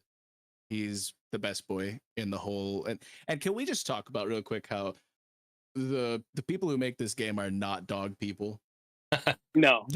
So many of the enemies were dogs, and like like it's like the humans like pass out and stuff. The dogs just straight are unalived. Like when you take them out, and then it was whack. And then there's a whole book on kitty speak, but like we don't like the makers of this game are not dog people. I'll just say that. But they love them some birds and they love them some cats. So that's that's for sure. Oh my goodness. Segue. What about her classmates? Jill and the other guy. That Hans, of course. Hans. So, I mean, just because you forgot his name, Hans, he's cool, but he's got to go into like the bottom. More info. Bottom is not F tier. It's like you just not really expanded upon. Jill is a degenerate. Jill is a straight up degenerate, and she was like instigating Estelle hard and was like making Josh cross dress and stuff like that. Jill was like, girl is I think she's above wild. or below Josette in A tier. Oh yeah, for sure. I agree. I put her in like the bottom of A. Yeah, she's funny. She was very funny of a character, and like she's competent as well. Because like I said, like the dean just left everything to the students, and like that whole part reminded me of like in Kingdom Hearts 2 when you're like Roxas and you're just like walking and you kind of like find these like like the whole like placing the posters and like it's just like, it gave me like those vibes. So I mean, I put her in bottom of A, I think. 100%. Same here. I love you. But like all the school stuff, I felt like it could have been expanded upon a little more, but at the same time, I'm just like, yo, like, why are we getting a school arc? We're overthrowing a government, or like, you know what I mean? Like, or we're stopping a coup. But how about someone a bit lower? Emelvea. Oh man, so I really liked her, and then I didn't. And then you didn't. She's a good bad guy. You know what I mean? Like Yes. the thing is, like, even Richard wasn't even necessarily a bad guy. Richard is Virgil, just, like- and that is so cool to me. Yes. Like, That's a very good comparison. yeah, that's huge. But I mean, I like Amalthea. She's pretty quiet. She's close to her chest, but she just kind of does what she's told. And like, I think with her and with Julia, they kind of have like this bit where like they're pivotal characters and there's events that surround them where they're made very important, but they're just not expanded upon because they're supposed to be mysterious, because we're not supposed to know who the good guys are, which side we're really going to be on and stuff like that until a certain point. So I think with Julia and Amalthea, if they're not in need more info, I would put them in like low B, high C.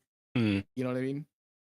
Okay. So I was thinking about that. That's I'm just like, my assessment. we got our tier list. It's not like good and bad, which is kind of what it looks like right now. I think it's like, I liked Amalthea. I can agree that she's C tier, and I can agree that Julia is also C tier with her.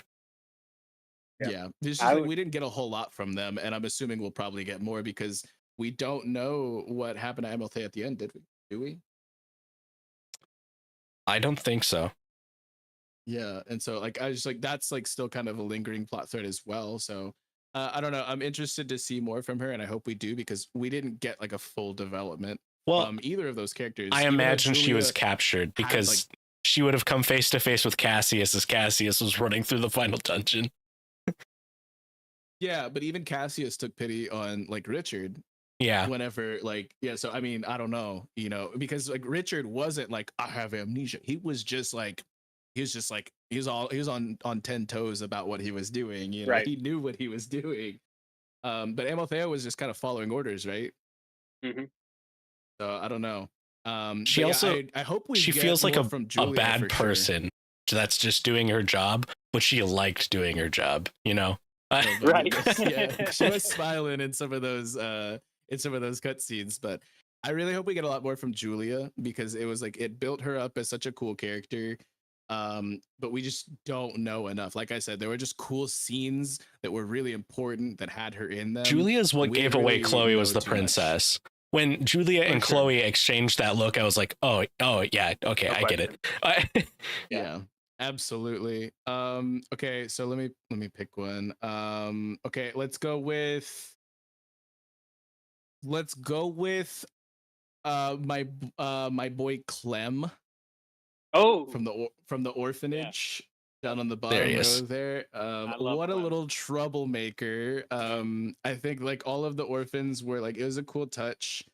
And it was like, I don't know, man, like it really like humanized parts of the game where I was just like, if someone's just like burning down a building for insurance money and stuff like that, I'm like, oh, cool, they're a bad person. But if they're burning down a freaking orphanage where literally Mother Teresa works, and there's these cute little whippersnappers, I'm gonna care a lot more. I thought all the interactions with Clem were pretty funny, because it's like the right amount of bratty and sassy that vibed just pretty funnily with Estelle, and then Josh is just over here face palming the whole time. I thought it was fun. I like Clem. I would say B tier.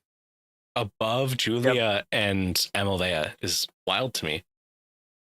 I think it's because they're a kid. They can't really be too established. Okay. But for like That's the fair. amount of establishing that we got, it was good. You know what I mean? Well, speaking of kids, how do you feel about Tita then? Like, right? You said Tita? Yeah. Tita is an enigma to me. I think she's top of A.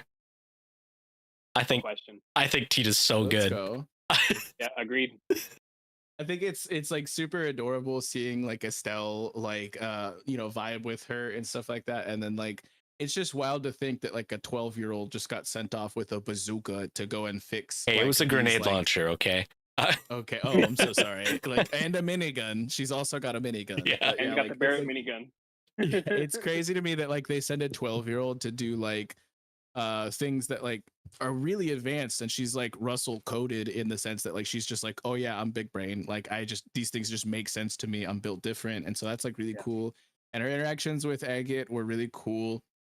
Like she's an interesting character, but like I said, yeah, with kids you don't really have like too much, like there's like personality there, but I feel like of the main cast and the playable characters, we got the absolute least from her. Or For sure. Zin. We didn't get a whole Yeah. lot, but the thing is like as much as we got from Cassius, we also can extrapolate a little bit of that to Zin, whereas we Good point. can't do that with Tita.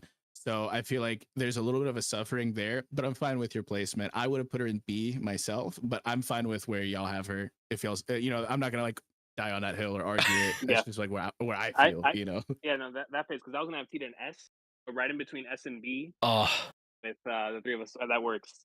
That evens out. works. Yeah. I thought It's I was huge. like, I think she's S, but I feel like that's too high because I'm pretty sure Vex would throw hands. So I was like, A, it's A, top of A, hard top of A. Our top of A for sure. That works for me. Okay, so let's talk about okay, we just did a playable character. Let's Mother talk Teresa? about Cassius. Cassius? Okay. Ooh, Cassius. Let's Oh man. let's talk about Oh, Cassius. I think he goes in the Scree tier Scree behind tier. Sieg. Yo. If you would have asked me 2 Oh, chapters man. ago in the story, I would have been like put him in B, but like yeah, he's actually him, and I have come around. I apologize for my transgressions. You're a Love goat. to see it. Yeah, you're Love to see absolute it. goat. The ties that he has to literally everybody is Mhm. insane, and we wouldn't have Estelle without him. So much This- love. This might actually get me some flack, but I feel like he needs to be put in the need more info tier. I love him to death, Absolutely, but I agree want with more you. info. No, Yeah, yeah, I no, absolutely I agree respect with that you. pick, But actually, I do. I have the him in Scree top- tier for sure, but I respect the need more info. yeah, I respect that. I really do. Scree tier is the funniest thing to me. Speak of Scree tier, can we put Antoine in there? Oh no Oh my question, God. bro. No question. I Antoine love is him, Antoine. yeah. That is one of my favorite. Yo, Let's one of go. That's my guy. Okay, so Cassius in top of need to know more info, and putting Antoine right there in Scree tier as well. I want to speak a little bit just briefly on Kurt, and then I have to go run and feed my dog for just a minute. That's but the Kurt, green hair, red headband. yes. Okay. And so it's like Kurt also was one of those like I have amnesia guys, and like he was like the leader of Karna's party, and they were like cool. He has like an epithet, and like when people have epithets, like they're kind of based, right? So like he was like this like renowned tactician and things like that. And Right. like I wanted to really like him. And it was a cool fight going up against like him and Annalise were both healers, and Karna had Right. like ranged attacks and like DPS and things like that. And then Grant is just kind of forgettable, right? But I'm gonna put Grant it's in the like- forgettable it's tier then. interesting. Let's go. But Kurt, he just all of his dialogue came across to me as so shallow, and like he just kind of seemed like an All Might figure, but there's no like alternate persona. It's like all Batman with no Bruce Wayne, where he's just like, try your hardest and you'll succeed, and like it's just like it felt like weird to me. So I don't know if I don't know if I like him. I would put him in C tier. I would say like right around Philip. That's understandable. Respect it. I don't know how y'all are feeling on that, but I will be right back in like not even 1 minute. I'll be right back. Go. Oh Yeah, I would have man. Kurt, like bottom B, top C on my end. Oh really? Even with like knowing more information. Okay. Oh no, knowing more information, I would go probably top B. Top B. Oh, Low A. Yeah. that's interesting. Yeah, there's a lot of these characters whose names like I'm like, yep, they were in the story. I thought it was very interesting. Like every NPC had a unique name, and Yes. it was whack, man. Everyone.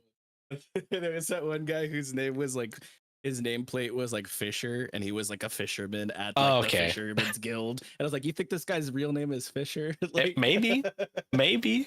Oh my goodness. But yeah, I have returned. I remember all of the people's names, but like I just don't remember most of their significance. Like to the thing is like some of these people like Sid.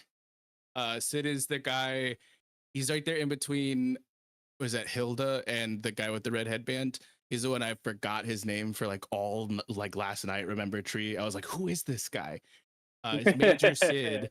and he like helps us sneak around in the covert part. Yep. And like Yep. his whole role in the entire story is just to show us a secret tunnel. I'm gonna put him in need more info.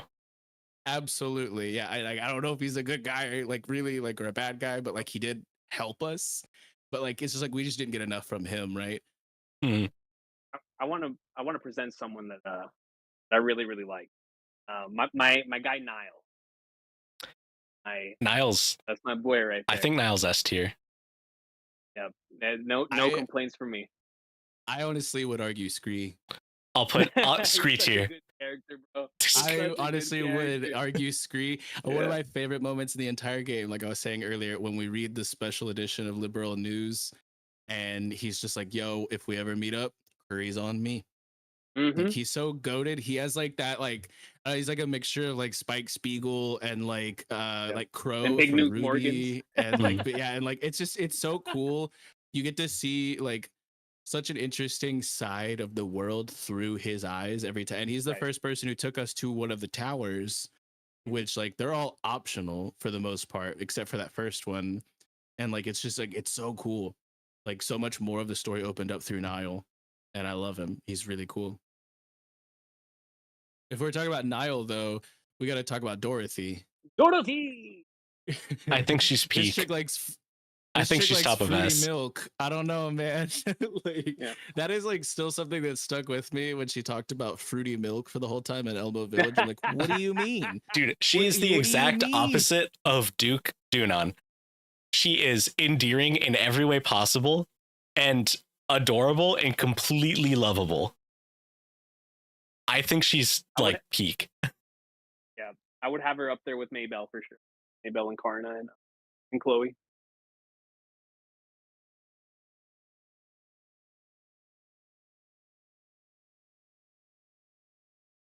Hot. I don't know. Dang, man. My opinions of her are not as glowing, but I don't have her low on the list. But I'm fine with y'all putting her up there. Like,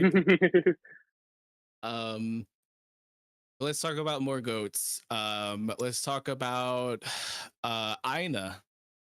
Oh, Aina is the Aina. bracer, the head of the Bracers Guild, the receptionist at Roland, where we first get started. She gives us our first recommendation, and she gives us Cassius's jobs after he gets called away. She's the one who tells us about Cassius's airliner going missing. She can drink Shara under the table. That's canon information, and we love that. She's just a sweet lady, and she's cool. She's badass. I think that Aina is bare minimum A tier, and I'd put her above where y'all currently have Tita, if I'm being real. That's crazy. I think she's Maybe B I'm tier foul for that. or it needs more info. Yep. I have Aina for in either A or very, very, very top B. What are the two? I think she is probably my favorite of the Bracers Guild receptionists. It's hard to say though, because we didn't get a lot from other individuals like Lugren, Jean, Kilika, and then Elnan. And Elnan was kind of goated, I'm not gonna lie. I'd put Elnan pretty high as well. Same here. But Aina, I'm fine with you putting her at top of B, bottom of A. I'm cool with that. But like I would put her at top of A. Like but I think that other than Elnan, the rest of the Bracers Guild folk would probably be in need more info, right? Like not the bracers themselves, like but like the people who are like working the desks. This dude, Kilika. Lugren's the older dude, and then Kilika. I want to really like Kilika because she goes back with Zin, right? But like I just don't know enough about her. Okay. There's a few old dudes here. Not this guy.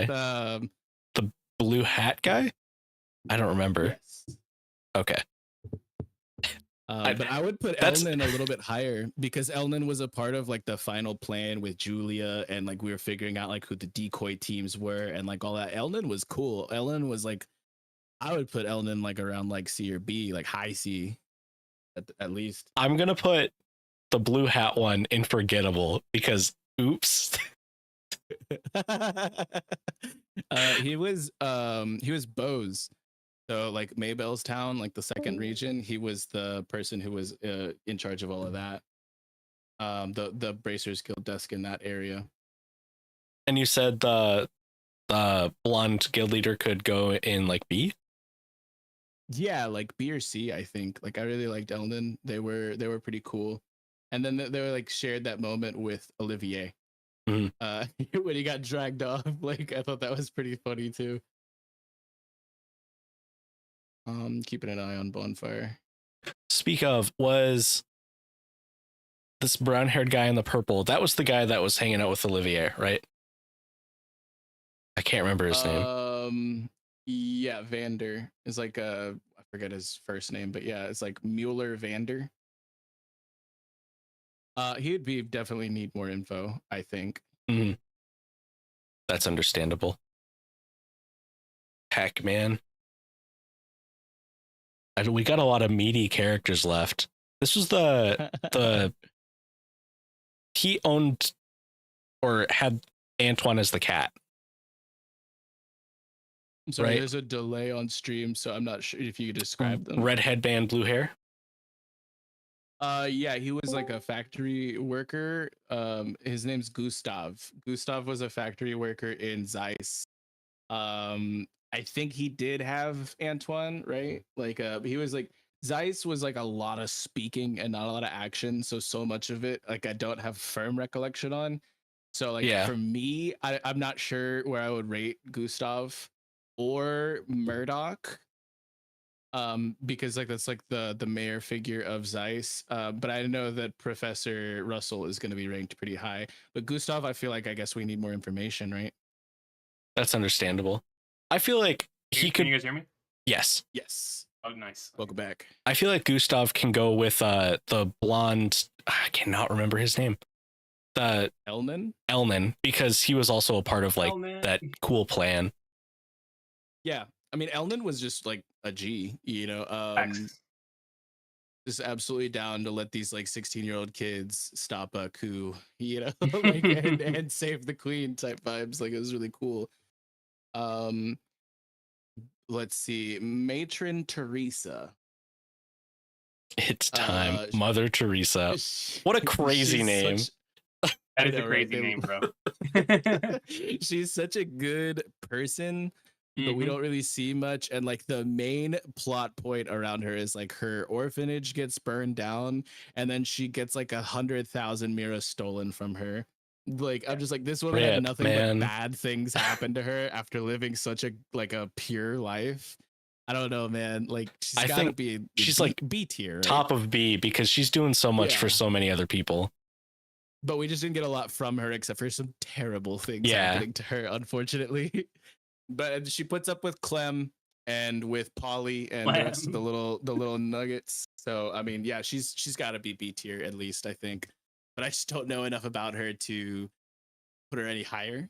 But I yeah, we got much love for Matron Teresa. Absolutely. We put Olivier's buddy in Need More Info while you were gone, but I was waiting for you to get back so we could rank Olivier. Dude. Can I go first in this one?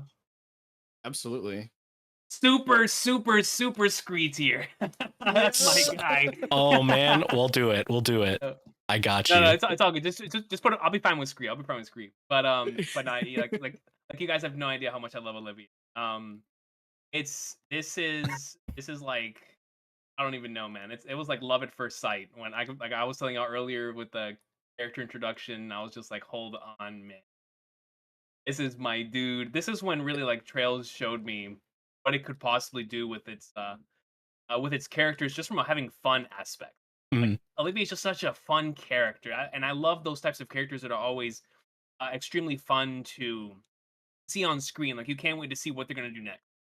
Like what kind of debauchery they're gonna be up to next, and because of that, without question, Olivier is one of my favorites. Such a great character. I think that's based. A fun character.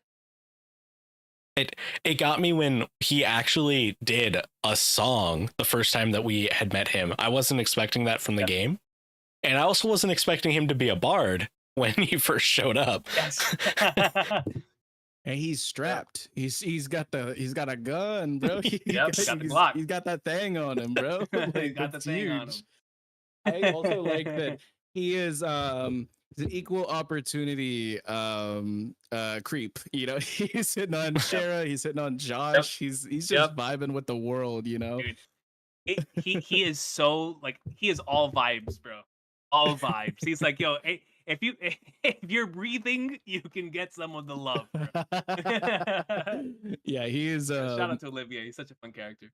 He's a breath of fresh air amongst like a lot of serious characters or characters that like don't want to speak their feelings and things like this guy is like, nah, I'll tell the world. He's like there's not a single person on this planet I won't let him know how I feel, you know, like he's real. He is extremely real. And I haven't been spoiled, but I've heard from a few other individuals in the community that he is like kind of a crowd favorite. So I figured you would probably put it pretty high. I think he's absolutely it's a crime to put him anything below S. Absolutely. I'm not gonna say yes or no to your thoughts, but I can tell you is I love that character a lot. That's all I'm gonna say. Okay, I think I'm gonna go for our first F tier, and it's gonna be Gilbert. I hate his name, man. I hate his name. I hate his face. I don't remember really what he did. He showed up and I was like, so he was the Gilbert. He was the assistant to Dalmor in Rouen. And so he used to be a student. He graduated from Janus Royal Academy. Oh wait, he was in on it, right? Yeah, so he hired the black clad soldiers, and when everything went down and Voked almost got murked at the lighthouse, and Agate had to like come up and like, we didn't have to, we had the situation handled, but he showed up and chased those guys off. Like Voked almost lost his life because Gilbert was kind of a shithead. I think I put him in F as well, man. Like, cause like the thing, I put him below Dalmor because Dalmor was like being like a little bit brainwashed or whatever. Gilbert was just doing what he was told, and he was happy about it. Well, same thing with Amalthea. Do we put? If you want to move her, no. Like I think she's interesting. I think Gilbert's Gilbert. Gilbert gave me vibes, and I didn't like it, man. I was like, from the moment we met him, I don't know. So I feel like this is the first time I have to plead the fifth. I can't do my tier for this one. Oh no. Let's go. Recon. Not on Gilbert Schwan. I can't do it. I can't do it. He said Gilbert Schwan. There's a little bit of a backstory here. So you see Philip, the butler for Duke Dunan, right? Dunan. I'm an avid Community fan. I love the TV show a lot, and I was like, he looks like a Gilbert, and I can't place why. And then after a while, I was like, oh my god, it's like Gilbert from Community. He has those same vibes. And then we met this Gilbert, and I was like, that's a Gilbert. And like that, he was soured from the moment we first met him, and then everything fell into place, and I was like, we hate this guy. I love that. Let's look at that boy Professor Russell. Let's look at Vegapunk himself, and let's be completely real, y'all. There's no way this man's going anywhere below middle of A. I would argue high. Yep. He's such a goat. He's like single-handedly responsible. They called him like the father of the Orbital Revolution. Like so much of the world that we explored and got to experience and things like is the way that it is because of this guy. I feel like I think he goes below Tita because I think Tita has potential for the rest of the series, whereas I get that. I don't feel like he does. Oh no. You think he's that Vegapunk coded? Like whoa, that's not what I said. I was gonna say I think I just think he's a little old, and this is a story about the future, right? It's the legend of heroes, and Tita was one of those heroes. Russell was not. Yeah, I get you. Unless he definitely deserves a spot up there by her. I've been thinking about it. I want one of these trilogies to be a prequel, and I want to experience Cassius like meeting Russell in his prime. Like I want that. And I don't know if we're going to get it, but It's like a 100-year one. war, like a or 100-day war, like installment or something. I don't know. Yeah. That'd be pretty cool. Or even like a dream sequence where we flash back to it or something. Like it doesn't have to be like a full game dedicated, but yeah, I vibe with that. But I love Russell, and like like I was saying, so much of the world is how it is because of this man. So I got mad respect. Plus, if we put Tito pretty high up there, wouldn't have Tito without him. So there's that as well. Okay, let's talk about Zin, the unmovable.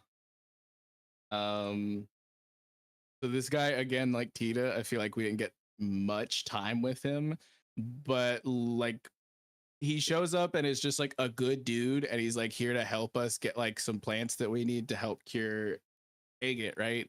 And then like he shows up again in the tournament arc, and he just like launches a Kamehameha and one taps a whole crew of 4. Like and like I was just like, it gave me, I don't know if you've seen Freerin, coach, Yes. but it gave me like Croft vibes, where he's just like a traveling monk that just absolutely solos the verse, it feels like. And so I really love Zin for that kind of vibe. And then we learn more about him knowing Cassius, and he's obviously, I mean, I don't know this for a fact, but me writing and doing like a bit of creative writing myself, building my own stories and things like that, he's gotta be a bit of like a avenue into other nations once we get to that point, I feel like, because they made such a big point of painting him as this like man from a foreign land and things like that. And he's just like, he's such a chill dude, on top of being like an absolute He's unit. also twice everyone's size. Like, his sprite is like 3 of everybody else. Nice.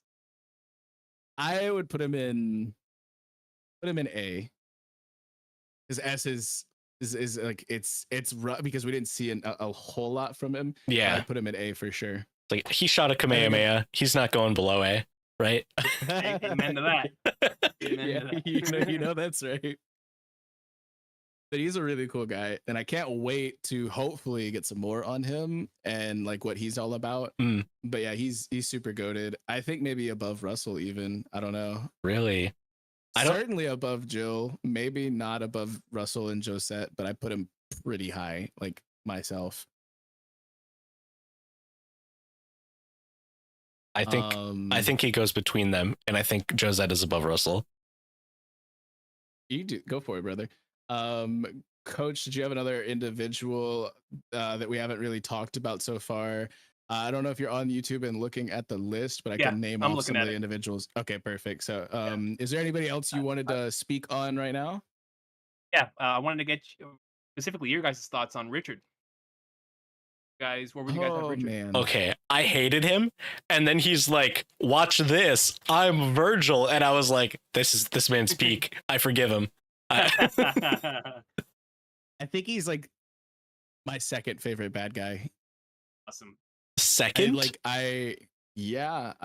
I'm not gonna lie, I like Lawrence more. Oh, great. Oh, my guy. That's fair. I was looking at Alba. But no, you're right. Alba's third because I just don't know enough about him, and like I don't know, man. Like I feel like Alba will climb like a Madara Uchiha vibes, but like I don't know if like I don't know if he's like him yet, or if he's just like somebody else's puppet at this point. Richard is like, a precursor to what Cassius can do. Yeah. Cassius is just better Richard. And Richard is Virgil. He was like what? He was like mad. He was mad at Cassius for leaving the royal army, and he's just like, why would you do that? He's just like, because it was in capable hands. They had you. And I'm just like, oh, that's a good moment. That's a really good moment. His motivations were real and like valid. He just went about it in a really terrible way. But yeah, he's a good character. I like him. I think he's top of A or above Maybell in S. Whoa. I respect it. Yeah, I kind of respect it. I'm not gonna lie.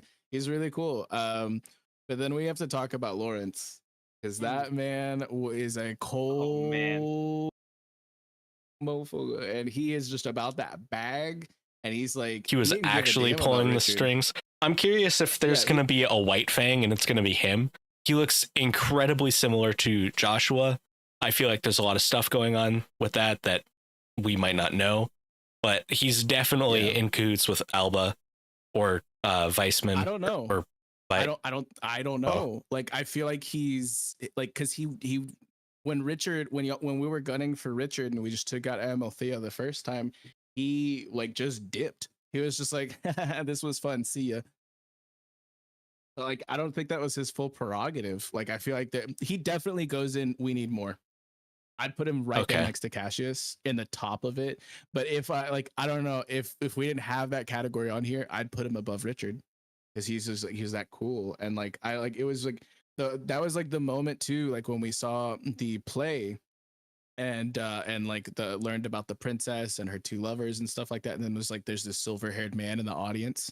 And I was just like, what is going on? Like, what is it? Like, this was such a good plot device to get me hooked. And if like, even if we didn't get like the huge setup that we got from Alba and Josh at the end, I would still be at the edge of my seat for the next installment of this series, because of like some of that's been left hanging. But we got even more, which is goated. But Lawrence is cool as hell, and it's like honestly my favorite boss fight that was in the whole game. So I was like, I love Lawrence. I think I put him above Richard, but he clearly has to go in. We need to know more, just because. Yeah, it's right there with like Cassius, I'd say. Heck, we're on our last row, guys, and a lot of these are meaty. How about General Morgan? He's top of D, right? Because he was kind of a. Oh my god! It's interesting because when we got that like that little parchment like picture showing Richard, Cassius, and Morgan, it reminded me of like looking at like Bulbasaur, Ivysaur, and Venusaur. You know, like they look like straight up like poke evolutions of each other, and like General Morgan was like the Venusaur. Like Cassius is him, but like I don't know. I feel like Morgan is also him, and he did have a good he did come around. He had development. He's either D tier or needs more info. IMO. I say needs more info then, if that's the ultimatum, because like he did come around. Where do you feel good development? He came around at the very end when Cassius came back and he got what he wanted. I think I don't like that about him. Like, he wasn't willing to be nice. It was all his own. He wasn't brainwashed. He was nothing but mean to us because he felt he was wronged. And like, I don't know. He wasn't even trying to do things like Richard was for the country. He was just being uncooperative and mean out of spite, or at least Richard was doing it for the betterment of, or what he thought was the betterment of his country, right? Like, yeah, I agree. I liked him just because of the apology scene you get in the throne room. It took a lot of great scene. Like it took a lot for him to get to that point. And you could see the absolute respect that he has for Cassius, and he was just unaware of the full gravity of things. So I mean, like, it wasn't straight negligence, it was ignorance, and so I can't necessarily put all the blame on him. I would put him in high C, but I can totally understand putting him in needs more info. You know what I mean? That's valid. Okay, we talk about who's this lady? This lady was at the we can talk about Annalise instead. I was gonna say she was at the hot spring, right? Miss Mao, yeah, she's the innkeeper at Elmo Village. Yep, she's a sweetheart. We don't know too much about her, but she knows a lot of people. She knows Russell, which is why she had that key. Remember? No. He said no. No, I don't remember. Zeiss was a lot of cutscenes. Yeah, yeah, that was like she. The Kojima effect. Yeah, she knows Russell, and she goes back with him. But like, other than that, we don't know too much about her. She did also poke at like the whole Josh and Estelle thing, so she was just kind of like, "Oh, you two are so cute," but like, we don't really know much else about her. So I think it goes into like we don't need more info. Maybe I don't know where to properly place her. You know, that's valid. She's one of those characters that I don't think we're gonna get more information about her. So like I'd feel comfortable just popping her like in B next to Mother Teresa, Matron Teresa, who I also don't think will get more. Like, I'm fine with that. She was- B's looking a little Put, She was light. cool. Put her bottom B because Clem is too Okay. good. Yeah, let's go. We But gotta keep Clem Annalise, outside of the bottom of B. yeah, Annalise is just like super cutesy. Like her personality is really bubbly. She has a She freaking yellow ribbon. Looks in like her Haruhi, hair. dare I say. She is like Yeah, she's such an very interesting Haruhi coded. character. Yeah, that. and then like it was really also something seeing like Kurt was like really support built, but he also had heals, but she's the healer of the party and she could also dish out DPS. Like she's goated. I think it's like above Dorothy. I'm not gonna lie. That's crazy. I don't know if that's crazy, man. She's cool. She's like, I would she, have vibes Annalise with right next to Christelle. Karna, if not above Karna. Whoa, whoa, I love sacrilege. Annalise, bro. No, that's what I'm saying. Like, if we're putting Karna so high up there, I'd put Annalise right there next to her, above Dorothy. That's So valid. I mean, like that's like it's like they're goated. They're super amazing, and like she also vibed like really well with Estelle. It was interesting. I liked her a lot as an individual that we didn't get too much of, but we saw her more than once, just like Karna. Like she did pop up a bit. Like we didn't even meet Kurt until Grand Cell, but we met her a few times. So that was like there's a little bit more development there. So that was cool. Okay, who's the next tree? This guy, I think he goes in forgettable because I have no idea who this man is. Is that Gene? No, is it? I can't.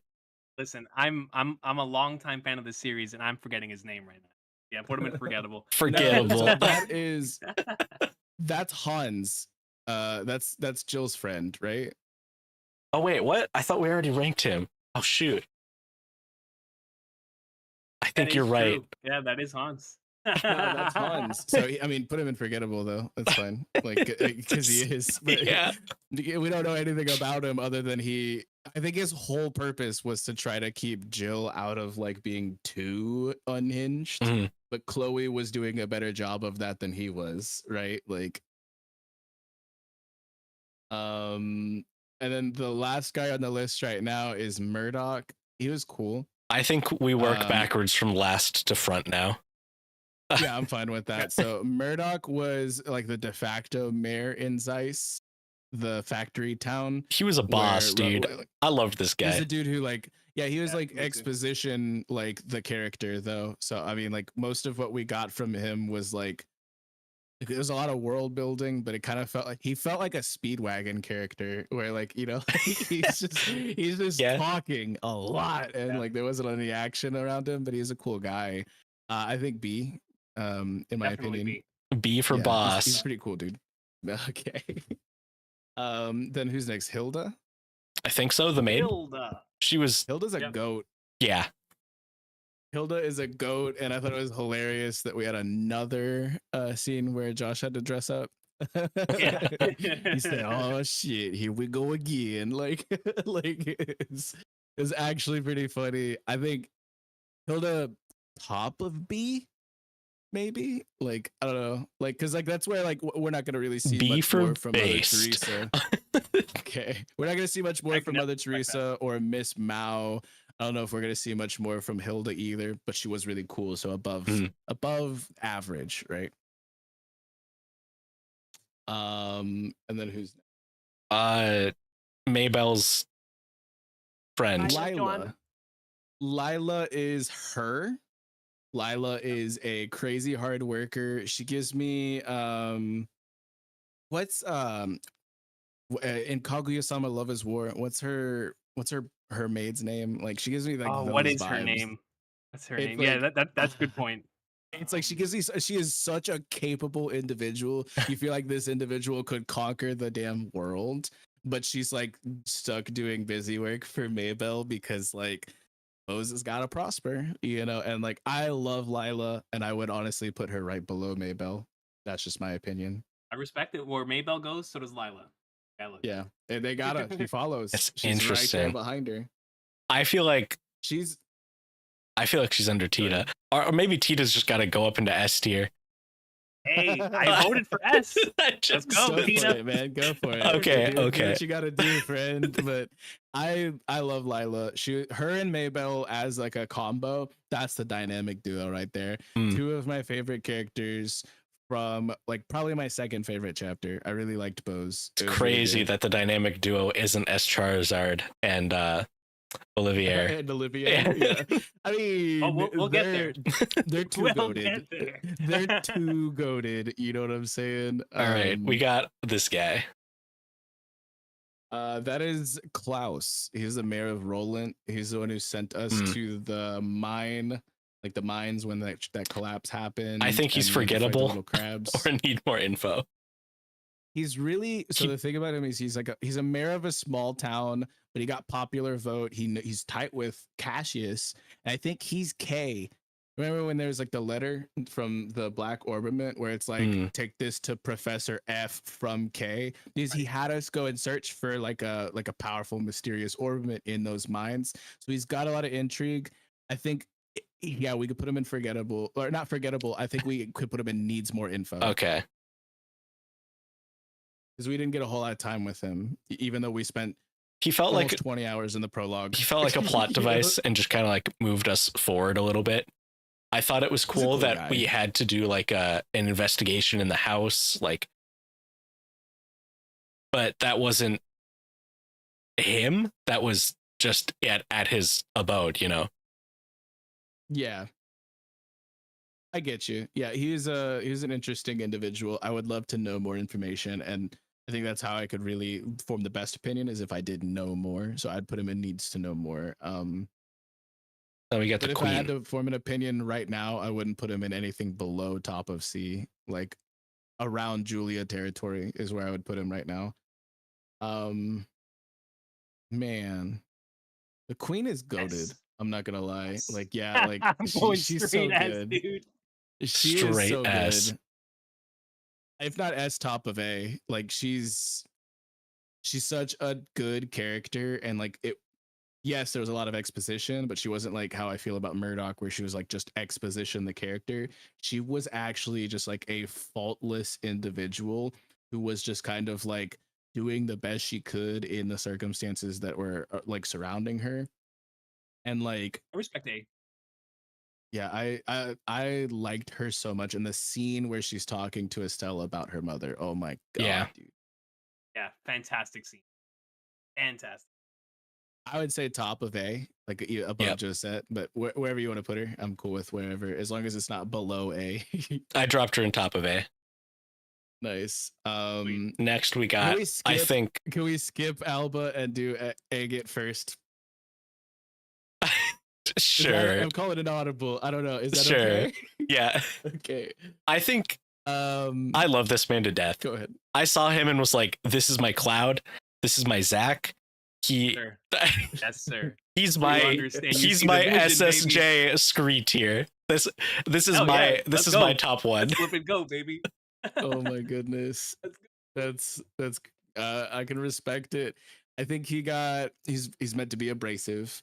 He's meant to be kind of Chad like, and you know, like the fact that he holds Shara in such high regard and is respectful to Karna and things like that, but he's only really disrespectful to us because he thinks we're little twerps. But then he comes around and he's just like, I guess you're okay. Well, to be fair, got we the are little cool, twerps. Like we're juniors, and he's out there. He's trying to do his job, and I don't know, man. It's like I saw him and I was like, this man is so cool. And then he was kind of a jerk, and I was like, And then I was like, oh no, I get it. I get why he's like this. And then seeing his dynamic with Tita and like big brother, little sister vibes, I was like, I love him to death. He gives me he gives me such protagonist vibes. Like he reminds me of Gene Starwind from Outlaw Star so much. Yes. And like he is goated, don't get me wrong, but like it's so hard putting him above some of the people in S, but go for it. You do you, King. I respect it. Well, I know what's coming with Shara, so Shara is top one. I'm just gonna be completely real with you. We've waited long enough. Put them together. The dynamic duo, the goat duo. Put them together. Baby. Oh my god, Put 'em Shara together. She's her, dude. Oh my god. Like I get like Yoruichi vibes. I get like I don't know, I love Shara so much. And like from the moment she was like introduced as a pivotal character, I was just like, yep, this game is goated. Already love it. And she's just She's so awesome. the connections that she has is what she's basically like the next generation. Like obviously we're gonna get like Estelle being like the next Cassius if like like we go far enough and zoom out like enough, right? But like I see her as like the in between, like the bridge between Cassius being him and like Estelle being her. We get Shara while we're in the in between, right? That's how I feel. Good call. She's top one for me, brother. It's insane. I'm fine with like Olivier squeaking out on top, but like for me, she's top one, uncontested. I was gonna keep them in order that we put them up. Olivier, Agate, and Shara. But I was like, I don't want Vex to be upset, so I figured I'd put your pick above mine at least. I know where she is in my heart. It's fine. But, all right. I think this guy is bottom of F. I think he has done things that are irredeemable to the cast. I think just based on what I know, I don't even need to know more information. I think he is irredeemable. I think this man is scum. I think we're meant to feel that way, and I can absolutely respect that. I get it. I think he's really well written, and I hold him in the regard right now that I hold like Doflamingo. Like a very no, like it's like, you know what I mean? I like, get it. I get it. Like, you like him, it's but he's not a good guy. Yeah, like I like him for what he is supposed to be. He's but if I well have to, written. like, live in this world and be a citizen in this world, yeah, he's scum. I hate him. But like, I'm not in that world, and I'm like seeing from like a like, and like that scene was crazy. Like I was like, I literally had chills. I had no idea what was going on. I was kind of freaking out. I was like, my vision started strobing. I was like, what's about to happen? Like it was really good writing. I put him in like the same exact tier as I would Doflamingo, which for me is S. But you do you. I get it. That's crazy. I'll meet in the middle and say we need more info then. That's fine. Because if you're not convinced that he's bad and I'm not convinced that he's good, we just need more. Positive that coach has to plead the fifth on this one, though. Oh yeah, I can't speak on him, just like I can't speak on a few others that I haven't spoken on yet. Yeah, can't speak on. But I don't know. Maybe I'm completely in the, but I really do get Doffy vibes from him, and that's my favorite villain in One Piece. So I gotta come up to bat for Alba or Weissman, but like, oh, we shall see. Okay. But this is forever cemented in the annals of the internet, so that when we do this again after we figure out what's going on and whatnot, we can see if I was right or if Tree was. But these next two are impossibly hard. I don't think so. I think difficult. Yeah, I rescind my SSJ Scree tier, and I'm just gonna put Estelle up there. I think she's actually my favorite character. Thank you. Estelle is also my favorite character from the first one. Yeah. No question. It's so crazy, like how Luffy coded she is in certain ways, and like it's like I don't know. You see like a lot of other like JRPGs from this era, and you'd get like a protagonist like Agate. It's like, but we get Estelle. There's nothing wrong with him. Cool. I don't know. It's like Joshua is a very static character, and Estelle is the character that grows along the journey. And I find Estelle to be way more interesting because of that. And I know that that's supposed to be the dynamic for now, and we're about to see Josh probably grow in this next game and like mature into someone who's okay with the things that he's done and hopefully grow from it. But I haven't seen that yet. So I think Josh is like S tier, but I think Estelle isn't even on the list. She's that far up. I agree with that. I can respect it. I can't speak on Joshua. But what I can say about Estelle is definitely end of FC, going back to Recon from like mid 2020. Estelle is without question my favorite character at the end of first chapter. Like, it's not even close. As much as I love Olivier, Estelle is definitely my favorite character from the end of FC. Oh, we love She that. might be one of my favorite protagonists from like probably any JRPG that I've played. Is that weird? No, I'm right there with you. she's really likable. She's really good. Yeah, Yeah. she's spunky and sassy, and like she's like, there's only a few things she's ever afraid to say, and it's to like one person, and she will tell her father, the Divine Blade, one of the 4 unofficial S rank racers, exactly how she feels and stand on it with all 10 toes. The only thing that she really struggled with, she still ended up overcoming in a moment of true tragedy and crisis in the end. And like, she's like, there's like nothing stopping this lady. She's so goated. I absolutely love her, and wonderful protagonist. Josh, I find it hard to place him anywhere below S, but like honestly, the place where I would place him right now, given that last scene, is that we need to know more information on him. He doesn't know himself at this point, and he's still coming to the terms with like the demons of his past and with like the machinations that he's been having to, like the hoops and things like that he's jumped through and whatnot. And I feel like we're going to get a full arc where hopefully we get a full arc where he realizes himself, and like the only thing that he actually knows about himself right now, he loves Estelle, and he doesn't believe that he is worthy to be around her, or he's only going to endanger her if he stays in that situation.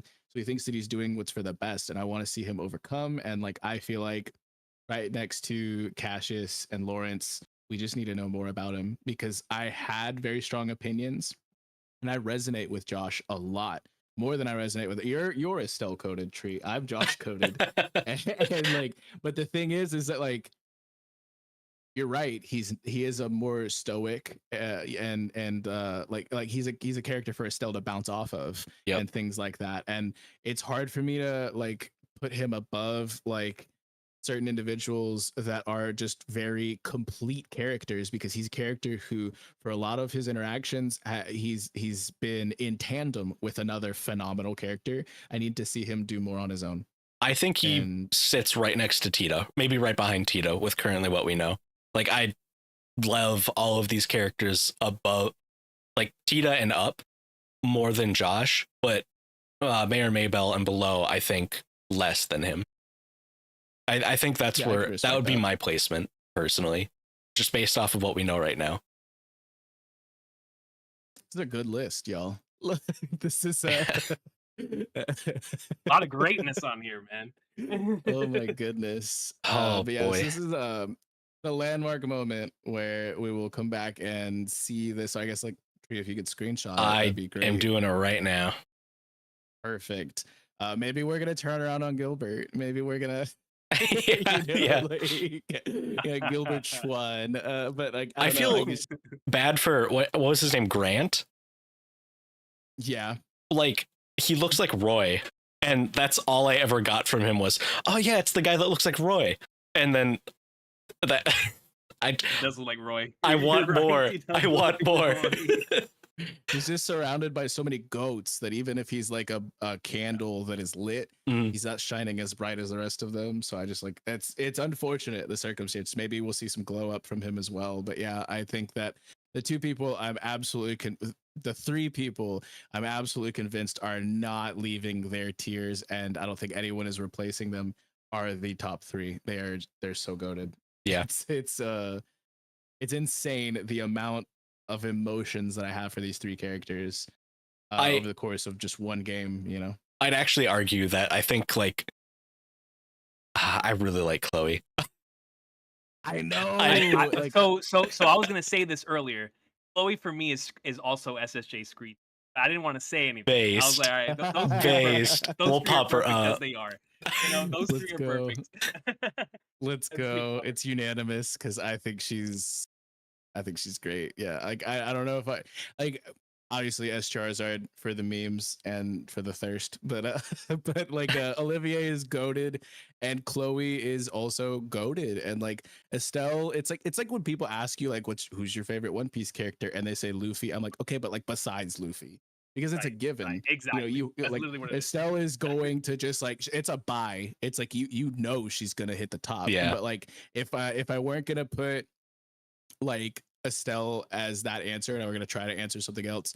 Olivier is a contender, but again, I feel like I need more from him because he's still pretty shrouded in mystery, and obviously, like I think he's from another country, a country that we were at war with like 10 years ago, and like I don't know. I thought when we first got introduced to him that Estelle was gonna be like, "Oh, you're from Arabonia," like, and like her mother was like a casualty of that war. I thought that would be a little bit more impactful, but she didn't care because she's Luffy coded and she's goaded like that. And like, Dang, man. like, this is such a good list. I'm looking at everyone A and up, and I'm like, man, they're all just so good. Like, All goats. yeah, they really are. But I like Chloe. I feel like is, if I'm not joking around, and like I don't know much more about Olivier at this point, but if I'm not joking around and picking like Olivier because he's goaded, or Shara because simping, but like Chloe is probably top one, but it's hard. It's like it's hard, you know. There's like so many goats. Like, yeah, I want to ask this because obviously there's going to be a time capsule, and I can't wait to come back with you guys for SC to see how much of this changes. But who do you think's your current top 5 favorite characters, and keep that somewhere so that we can like look at that again, just like this list. Because I'm pretty sure that the top 5 is going to shift a lot throughout the course of the story. So I just want to have that as a time capsule here at the end of Trails in the Sky. a time SC. capsule. Yeah. Like oh man, who would you say right now is your top 5 favorite Trails characters? I'm gonna put my top 5 Very up here since we've finished it. I think this, man, it's like I want to put Karna up there because I'm thirsty, but like I think it's these 5. I'm gonna screenshot this for myself, and then I'll do vexyz as well. Actually, let me rename Tree's top 5. like it's crazy because all of mine are playable characters. Like, and like I don't want. Oh my god, be, like, all but that one guy. of mine. All but one of mine are Yeah. playable. Like, man, so I'm gonna do what I said I was gonna do, and I'm not gonna count Estelle because to What? me it's No. like obvious. No, No, it's obvious. You know what I mean? it's not Like, though. It's not. I don't think it is. Recon gonna has say- specifically said from FC Estelle is top 1, so I don't think it's yeah, obvious. I get it. No, I mean, it's just okay. So if I have to, then like literally all of mine are playable characters. So I know it's for those me, 3. It's still Chloe, Josh, Shara, and Olivier. Which I feel like Estelle, are all safe picks. I Chloe. feel like that's all safe picks. Wait, what So, order I did don't you say know. them in? In no particular order. Okay. Like if I had to put an order to it, man, that's not fair. Like I don't know, like Chloe, Estelle, Olivier, Shara, Josh. I got you. Those are both But for them- strong top 5s. I like both. Yeah. Of them. I think It's like mine are so safe though. it I wanna speaks put Maybell up numbers. there. It speaks Yeah, numbers that Chloe and Estelle are in both of our top 5s. That's Yeah. right. And I'll tell you, in my first playthrough, without question, Estelle and Chloe are both in there. That means that they are Yeah. both like unanimous. They're so Huge. good, man. So good. Yeah. I want to put Niall and Maybell in as well, but I just like I can't, even though I really want to. But those are my honorable mentions. If I could do like a top 7, I would probably have them in. But like It's it's tough, not the 'cause question that was asked to me. But How are But you Niall not and supposed to like the Maybell are playable huge. characters the most? I Like know. that's who you So if spend the I'm- most time with. Yeah, if you're asking me non-playable characters, Niall and Maybell for sure. Absolutely. They're my top 2. Like, but like playable characters are just so goated. Like in this game, they did such a good job of establishing them. Non-playable characters. I got you. Sieg is my favorite non-NPC. Let's go. Yeah, for sure. Okay. All right. From this game. You're right. From this You're game, at right. least. Oh, I mean, man. technically, he kind of is. Kind of. I mean, Dorothy was in your top 5, so she's obviously in your top non-playable character, right? Like, Yeah. Man, this is tough. I think this Virgil dude, I think Richard is him. I just want to see him do more. That's crazy. I get it. But Is for it? me, it's like Niall, Maybell, Lawrence, I'm gonna have to post all of these Sieg. as well. Yeah. Sieg's kind of playable. Man. Yeah, he's kind of playable. You're right. But there's like, oh, dude, there's so many goats. Okay. What a good game. You Like, said what a phenomenal game. What a great game, man. Niall. Niall, Maybell, Lawrence for sure. He's up there. He's a cool dude. He gives me like Protag vibes too, but just for a different kind of game. You know what I mean? Yeah. I've destroyed this tier list. It's cool. We have it cemented in if someone tunes in right now, it's just like, hey yo, what? Like, No, don't worry about I'm it. Don't worry about it. Peep the Discord after. Yeah, but it's oh dude, it's hard for me to say. As far as like other individuals. Oh, I forgot. I really like Jill. Yeah, she's a degenerate. You gotta show some respect for it. Put an Anolace up there just for the aesthetic. Then I need a fifth. Man. Non-playable characters. Like Professor Russell. He's understandable. He's him, dude. Yeah, understandable. That's my top 5 non-playables. Is those 5. Probably in that order, actually. Well, I mean, it's the order you sat and thought about them in, so that makes sense. Yeah. Dang, man, I really hope we see more from Niall. Like, I'm not gonna lie. Like, I'm scared. Go ahead and plead the fifth. I get it, coach, but like, I really hope we see more from him. He's such a good character. It's like I don't know, because I for the second chapter, the games. It's just more. It's just more characters, right? Like, it's gonna be this, but with more people. Every game is gonna make this tier listing last longer, and I think that's really funny. I think that what's for me, the way that I see it is like, if we're going to other places, like Niall works for liberal news.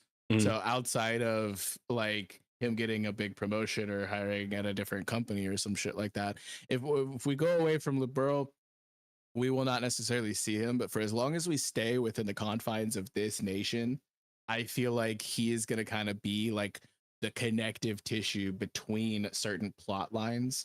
Because like, if we're not following, like if we get to a point where like we don't have the same main character anymore, I hope he's like the through line between things. You know what I mean? Like, I don't know what to expect, but like, that's just kind of like where my mind is at right now. Does that make sense?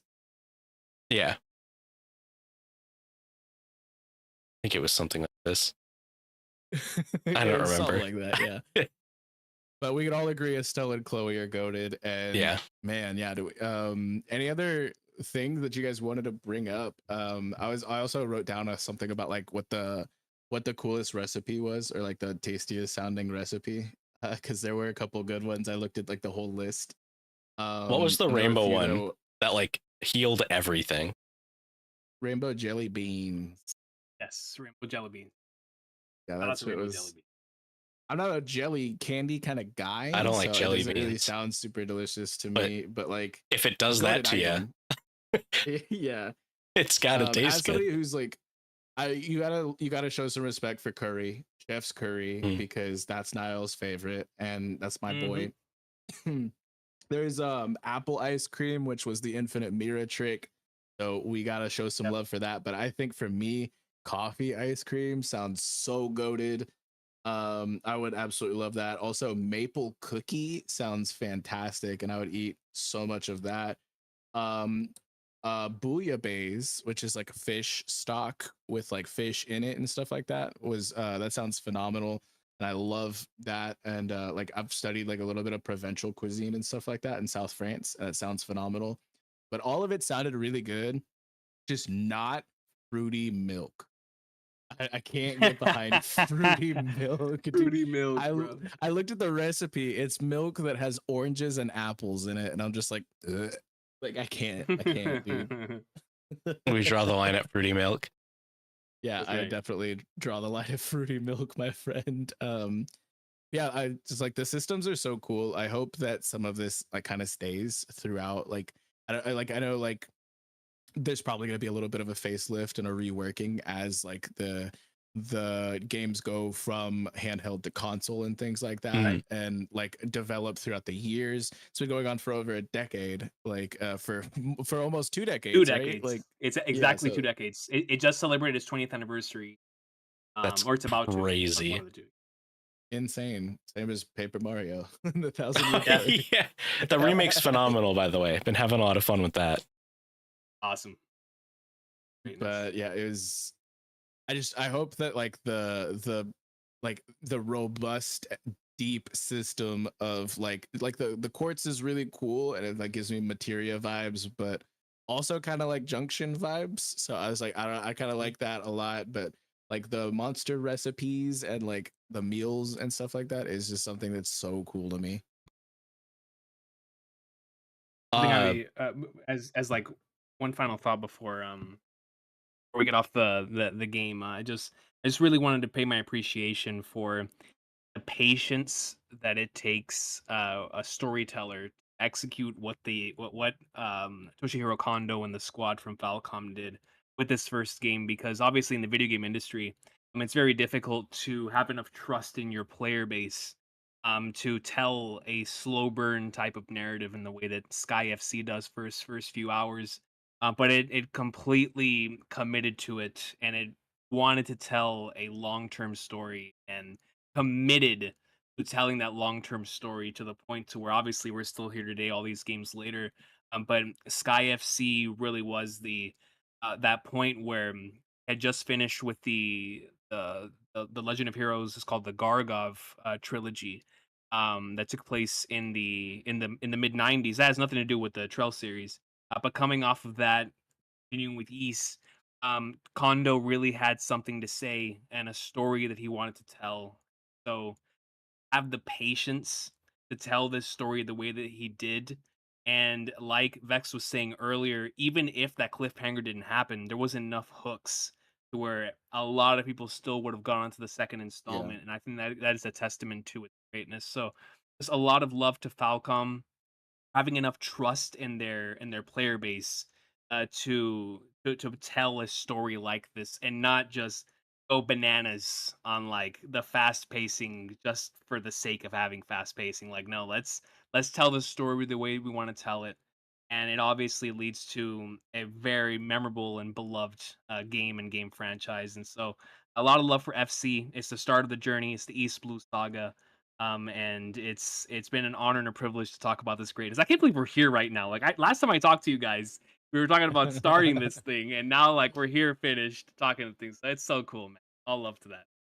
Yeah.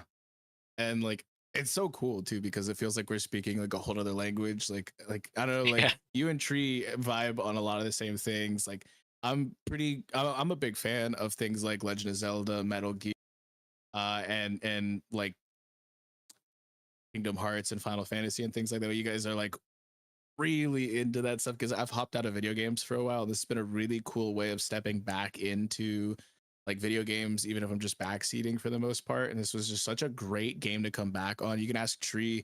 I'm actually like doing a little bit more. Like I picked up FF8 remastered and I'm running through that right now, doing 100% playthrough. And like it's just been such a good thing that gets me back into what I used to really love about video games is like I'm a big fan of turn-based JRPGs. And so like this really scratched that itch and was like super well done and in the same vein as like One Piece. And I think actually even like, dare I say it, better than like the way that One Piece started because Oda didn't know he was gonna be doing this this long after and like he you know, so like I feel like how you're saying like like much respect to sticking to your guns on doing such an in-depth introduction to this storytelling. Like I honestly think it's better than the East Blue saga as far as its execution.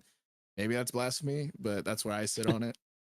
All I'm gonna say is keep like just remember that because the East Blue Saga is still not done. You're still in Sky, so come Oh back to this at man. the end of Sky, Oh and then we man. could and then we could look at how we can compare East Blue versus the Sky trilogy. Dude, Yeah. I remember when you were explaining it to us, you said that like they I don't want to say didn't care if their audience continued with them or not, but they're like, "Yep, we're just gonna end it, and then we'll start it right back where they picked off."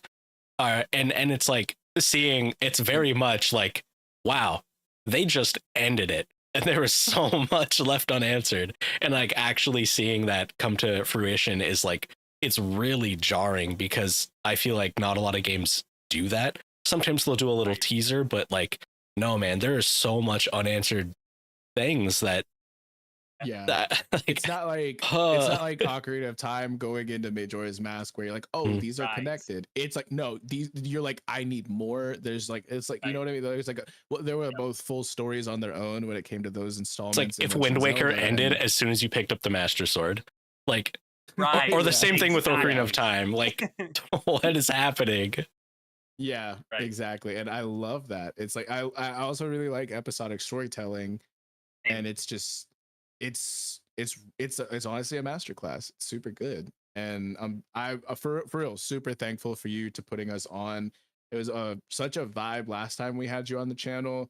We're talking about Mhm. One Piece peak fiction greatness and predictions, and as well as anticipating what was to come from Rebirth that had not been released at that point Oh when we man, streamed, right? yeah, we haven't talked about Rebirth yet. Well, I mean, we've talked a little bit in the DMs, but oh man, theory crafting, dude. We Yeah, man, it's nuts. Like that's another game that I have so much respect for Square Enix taking the opportunity to be like, man, this game would be way too much to do on one disc, so and one release. So they decided to do the episodic thing, and I have so much respect for them taking the time to really tell a story that is spans 3 games that and committing to so many different elements.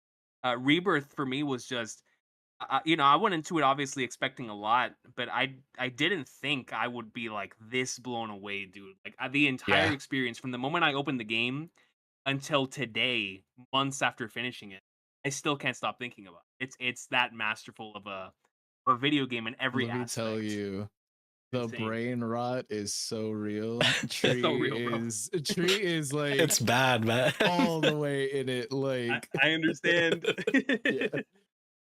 Oh Oh boy, brother. like people breaking down the last scene of like you could hear the materials clinking, and it's like, Yeah. I mean, you can, but what if that was just the one materia, and it's like, He might have more than one materia in his pocket, you know what I mean? But like, yeah, I just like I was like, wait, what if there's like 7 timelines, and like or like wait, what? Because it's Final Fantasy 7 and there's one for this and this and this and this, and like I was like, I'm over here like I'm not even like the biggest into like the remake franchise. Like I was like I played all of the single digits on console back in the like on release and stuff like that, but I haven't played a Square Enix game in a long time. But remake and intermission and like and rebirth like through vicariously through Tree has been kind of like my reintroduction to it all. I went through and I restreamed every 7 game except for Dirge of Cerberus. I played that off stream by myself. Gotcha. But yeah, it's like it's been really interesting just kind of seeing like what they've done and how they've kind of taken a certain concepts and ran with it and stuff like that. And like, yeah, I seeing the ending was crazy, and like I don't know how to feel right now, or like and like what to expect from the third game. I'm actually in a very similar boat with that I am with Trails right now. Like it most certainly is that kind of cliffhanger for sure. Yeah. And Rebirth. It's fascinating with Rebirth because the moment I finished it, I went back and I replayed the original game. I'm just like I did with Remake. After I finished Remake, I went back and I played the original game again. And it's just not only did it make me appreciate the remake / rebirth of it and seeing like how much was expanded and everything, but it also it made me appreciate the 97 game because my god, how ahead of your time can you be? Like these dudes created a story that were basically retelling again in a different kind of way, but still telling the same core story, and it resonates even stronger today than it did in 1997. It's crazy. But with the ending, I've with reactions and on my own, I've gone through it like God more than like 20 times at this. And every time I just get more and more excited for part three because obviously disc 2 is where like the real meat of FF7 takes place. Now we're about to head into that. Um, but the stuff with Three Cloud is discs like later. you know what I mean? It's like, man, but the stuff with Cloud, when we talk about commitment and ambitious storytelling, what they're doing with Cloud Strife right now is even beyond what they did in the original game. Because in the original game, obviously, you still you had those and I'm not gonna spoil anybody in the chat who's remake or rebirth only. But you see what's happening with Cloud right now, and it's a lot of craziness there. But there's the original game committed to that so strongly that I was wondering because that's my favorite aspect of the original game is the Cloud stuff and how that pays off. And now that we've gotten the end of this with Dude. chapter 14 and really committing to the Cloud being messed up stuff, which is where all these theories are coming from. I can't wait to see the payoff of that in the remake. Because that is my favorite scene from the original game is the payoff to all of this stuff in the second disc. So I'm excited to see how part 3 handles that because the end of Rebirth is like the biggest promise, storytelling's all about promises and payoffs. The end of Rebirth is like, yo, if you think the original game paid off that scene, wait until we get to that in Rebirth. Because man, this dude Cloud is extremely we thought he was messed up in the original game. In the remake trilogy, that guy is gone. Like he is so messed up in the head. So I'm excited to see where they take that. And obviously, as a massive Aerith fan, there's a lot of implications with the final scene and what she's actually attempting to do to protect his mind. And if what I believe she's doing is right, she's doing all of this in order to ensure that he does not break even further than he already is. I already thought Aerith is like the greatest character ever. Let that be true when we get to part 3 and Aerith is actually protecting his mind from completely breaking down, and that is why she's portraying herself as this ghost. Like I'll tell you right now, that she's like I said, she's already goated. Let that be the case. Oh man, it's over. Like Aerith is by far goated, peak tier for the rest of eternity. Dude, I'm living for the Zack Aerith reunion. Yes. Also, Cloud like remembering like, oh my god, how can I forget Zack? But then he still gets it wrong. Yep. That's not it's fair. Genius. It's genius, dude. It's genius. Bro, I have to ask, bro, as a fan, and especially since you came off of that run of playing all of the games again. How did you feel when the two of them were fighting together side by side? That was like a long time dream of mine, was seeing Cloud and Zack fighting Sephiroth. I was like, oh my god, dude! I was like crying on stream. Yeah. I was like beaming, like and like so Cloud remembered Zack and fought alongside him physically, and as like Cloud saw that Zack was also Soldier. Where's the payoff? I cannot wait for part 3, dude. Can't wait. Like, oh my god. And I know I messaged you about like that really crack shot theory that like Vex started up like, oh, what if Knights of the Round is a bunch of clouds? And I was like, haha, yeah, what if? And then I went digging and I did that it's like a fallacy when you like sniper for the information that builds it. But I did it anyways, and like there's quite a lot of stuff that actually kind of goes with it. And you look at the timekeepers and there's 12 things on the clock, and there's, as of right now, 7 potential like alternate realities that we're dealing with. And I think Knights of the Round could be like we got Omnislash, then in Advent Children we got Omnislash version 2. How do you top it? 13 clouds throwing around Buster Swords between each other, multi-dimensional, Knights of the Round, Omnislash. That's all I want, man. Greatest scene of all time. Yeah. That would be so like how do we surpass the original Knights of the Round scene? Have it be Omni / Knights of the Round scene. Yeah. It's over. Yeah. Absolute It's peak. over. Yeah. And- Like I was kind of just memeing when I said it because we were like, how many clouds could there be now? And like, but no, honestly, it's crazy that Tree has gone so far with like what I thought was just a joke. You know what I mean? Well, it's like, and then you But, look at Original 7 in the live stream sequence, I'll just call it that. In the background, you see the same tear that there is in like Yes. we know that there is more than one cloud as of right now. And Recon actually implanted that in my mind when he's like, yeah, in Original 7, we were already dealing with multiple clouds. And I was like, oh my God, dude, you're right. Like brain expand, man. That's why rather than timelines, I'm thinking of all this as like the live stream, right? Like different possibilities in the live stream. Because in the original game, that is what those multiple different clouds represented. Like right now, we're seeing all these different potential realities presented within the live stream, and that's exactly what we're really about to head into in part 3, especially. So in man, never mind, I can't talk about it. But in Disc 2, there is a relation with Tifa and Weapon. So that's gonna have some sort of payoff. Bro, exactly. I was Within there, and now that we're introducing, it's like a foil to the live stream sequence in Original.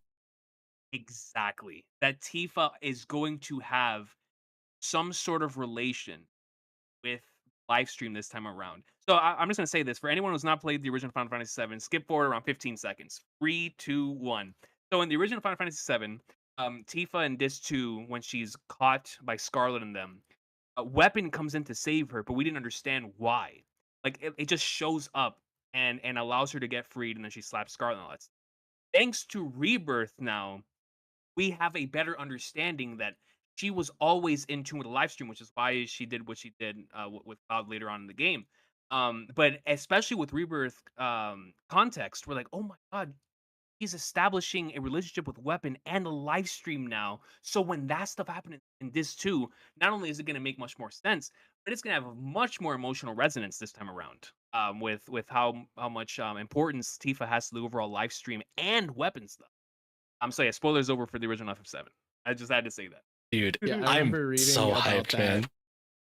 I remember reading about that and I was like, no way. And then like I thought about it and I was like, wait a minute. Like I don't know. I'm like, I wonder how far they're gonna go in the third game as far as like, are we gonna know more about what exactly like because like as far as we know, Genova's just like an alien.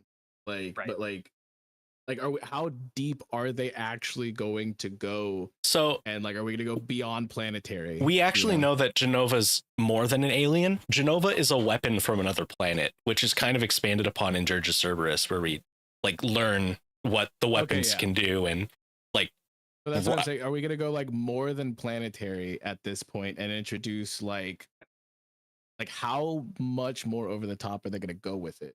I don't know. I think we're getting playable Advent Children. You guys ever played Xenogears? Either of you? I have not. I have played Xenoblade 1 and a good chunk of Xenoblade 2, though. I played Xenosaga 1 and 2. Greatness. Okay. So way back in the day.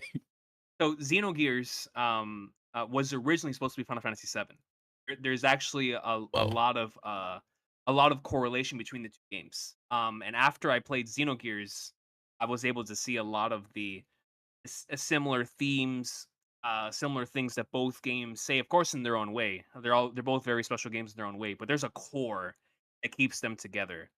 And I'll just hopefully whenever you guys get the opportunity to play that game down the line, we can have this discussion again. But the thing with Genova is very, very, very, very important in its own way in Xenogears. So it's like I feel like the reason why they didn't go in as hard as they did on the Genova stuff, that now they're gonna have the opportunity to do so, because a lot of that stuff was taken into Xenogears. And so they go into quite a few of that stuff. But the Genova definitely going to expand on it. For sure. I strongly do believe this time around. I mean, we already see it, right? Like we look at the Queen's Blade lore that connects the ancients, as well as that scene in the Temple of the Ancients where we get to see the actual like Void Century taking place before our very eyes, right? Like we're starting to see all this stuff from the past. So I would not put it past Square in part 3 to give us a Void Century-esque flashback Dude, of like when Genova maybe first arrived to the planet. I hate to say it, and we see that kind of but stuff. the Knights of the Round are probably going to be Cetran Knights from the Let's past. go. Like I Let's go, hate to baby. say it and throw the wrench in my wonderful world that I live in, where I want my 13 clouds throwing one sword around between the multiverse. But like Knights of the Round is probably actually going to be Cetran Knights from that time period, which we saw in Rebirth. Well, I mean, you could have both. You could have like the normal Knights of the Round where like that's the case, but like the ceiling has been so pushed that that's no longer effective. Or if that gets corrupted, and then we have to come up with like a new hope fueled version, or just the multiversal cloud will be the final section, like it was in his head. And Right. I not to say more. I'm just gonna type in chat FF7 spoilers all around. Like, wait. Okay, perfect. That works for me. Yeah. That works for me. No Okay. sweat, y'all. Let it fly. But yeah, it's I don't know. I think that like we could have both, where we get like the ancient Cetra like warriors or their souls, because we saw like them actually like trying to intervene when we were in the Temple of Ancients and things like that to the best of their abilities. And like, so I just like that was actual like echoes of their like manifestations and their wills like all these years later. I think we could actually absolutely get that, but it's like because we've gotten to so much bigger of a scope of things than in the original, that maybe that is no longer the ultimate answer, and that we have to go further beyond, you know, type vibes. And like, or even if Sephiroth gets his hands on that as well, so that isn't a weapon that we can use, we have to have something to combat it, and it's clouds. You know, I don't know, maybe that's just me. So leaning off of that, if that is the case, when we go up into space in Rocket Town and Cloud looks at the planet and the stars for the first time, what about if that's the moment where Sephiroth, messing with them in his head, shows them pieces of that history? Like he's like, oh, and this is where Mother fell. Cloud's right Cloud's here. gonna be like, oh, my head, and he's gonna like flash see meteor in another world. Exactly. Brother. Exactly. So, I mean, what if he sees a there torn is definitely a lot of sky stuff for that. from the other side of the tear? Right. Like Oh if my he's God. looking down at the world and he sees the tear. What if he rides the around rocket it, like, through the tear in the sky? Hey man, oh man, we're no, cooking. it's like a lot of people dislike what Remake and Rebirth are doing to original 7, but it's just recontextualizing stuff that we already knew based on the what's it called? All of it. The Ultimania. The Ultimania, the compilation. Thank you. And it's like we already knew all this stuff. It just didn't exist at the time the original game was made, because how could it, you know? And they're taking a lot of that into consideration. We saw like Nero from Dirge of Cerberus and Crisis Core in like 7 Remake in its DLC. Like we're getting the Underground in Rebirth. Like I'm pretty sure we're just going to be following the exact same storyline that we're doing. We're just getting that extended world building in addition to it. So like all this stuff that we're getting expanded on, if you really think about it, could have technically also happened in the original. We just didn't see it. Like it's a perfect example of that is the dream sequence from chapter 14. Like I remember I watched quite a few reactions of individuals being confused during that scene, as we all were. But in the original game, literally right after the Temple of the Ancients, where the exact same thing happens, Cloud goes crazy for a bit, wakes up in the forest, sees that same little dream sequence where Aerith admits to showing him a dream, but we don't see the dream. We just show up after that in the sleeping forest, and then after that he has the bzzzt, pops back with Barrett and Tifa. So we had that just extremely super hyper extended with the awesome dream sequence in the game, and that's exactly what we've gotten throughout the course of the remake trilogy. A lot of the scenes and stories and towns heavily expanded to fit the narrative that they're trying to tell right now, which is both a meta narrative about remaking the game as well as the narrative that was there in the original game. So Yeah. I'm right there with you. I think we're gonna be following all the original beats. Aerith still dies. So what like I was waiting for the end of the game to be like, if Aerith lives, we're going to be going down a different type of thing. When Mhm. Aerith especially the way that Aerith dies, and then Cloud is even more messed up. It's even more tragic in the original game. At least Cloud was able to mourn and remember that Well, in that moment. I Here, think it's he can't even complicated. remember that he put her into the water. I Like don't he is think so messed up.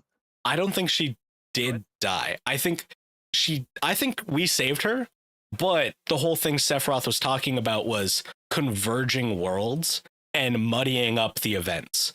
So we saved her, but that event gets muddied up and she dies anyways. So Cloud is remembering the events where she is saved. And it's also like at the end of Remake, everyone walks into the final battle and they cross that barrier in, I forget what it's called, but they all cross the Crossroads of Destiny or something. Destiny. Yeah. Destiny's Crossroads. They all walk into Destiny's Crossroads and they're all experiencing this new change together. In this game, only Cloud walks into that, and only Cloud can see the destiny that he changed. Like, Great point.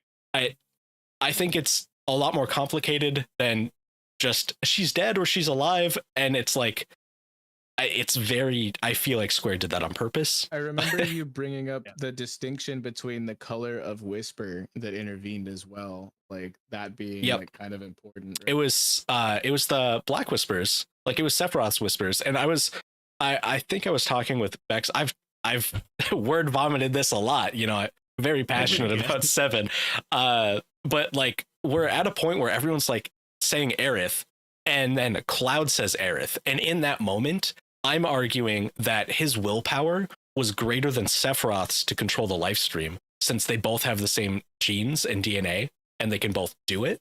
And Cloud was controlling the Black Whispers and not Sephiroth in that moment, and forced them to open up Destiny's Crossroads for him. When Cloud was saying Aerith's name. I think I like that because we saw with Aerith. Aerith at the end of the game forced the white flipping force ghosts, the whispers, to come in the to go into the what is it called again? The other space where Sephiroth and Cloud fight. The Edge of Creation. Yeah. To show up in the Edge of Creation where Aerith is able to manifest herself temporarily to fight alongside Cloud. The same way that she was able to bring forth the white whispers there, Cloud could have done the very same thing there in Destiny's Crossroads section for sure. I agree with that. My main thing is that like we know that Sephiroth's goal this time around is divergent from in the original. Like I don't think it is. He's spreading the life stream to weaken it so it can't hard focus one spot to stop Meteor. I think he's still trying to summon Meteor. Yeah. And it's a lot bigger than that. And I think the end of the game is letting us know that. Well, he mentioned that he's trying to collapse multiple realities into one like, and he mentioned even to Rufus, like the promised land.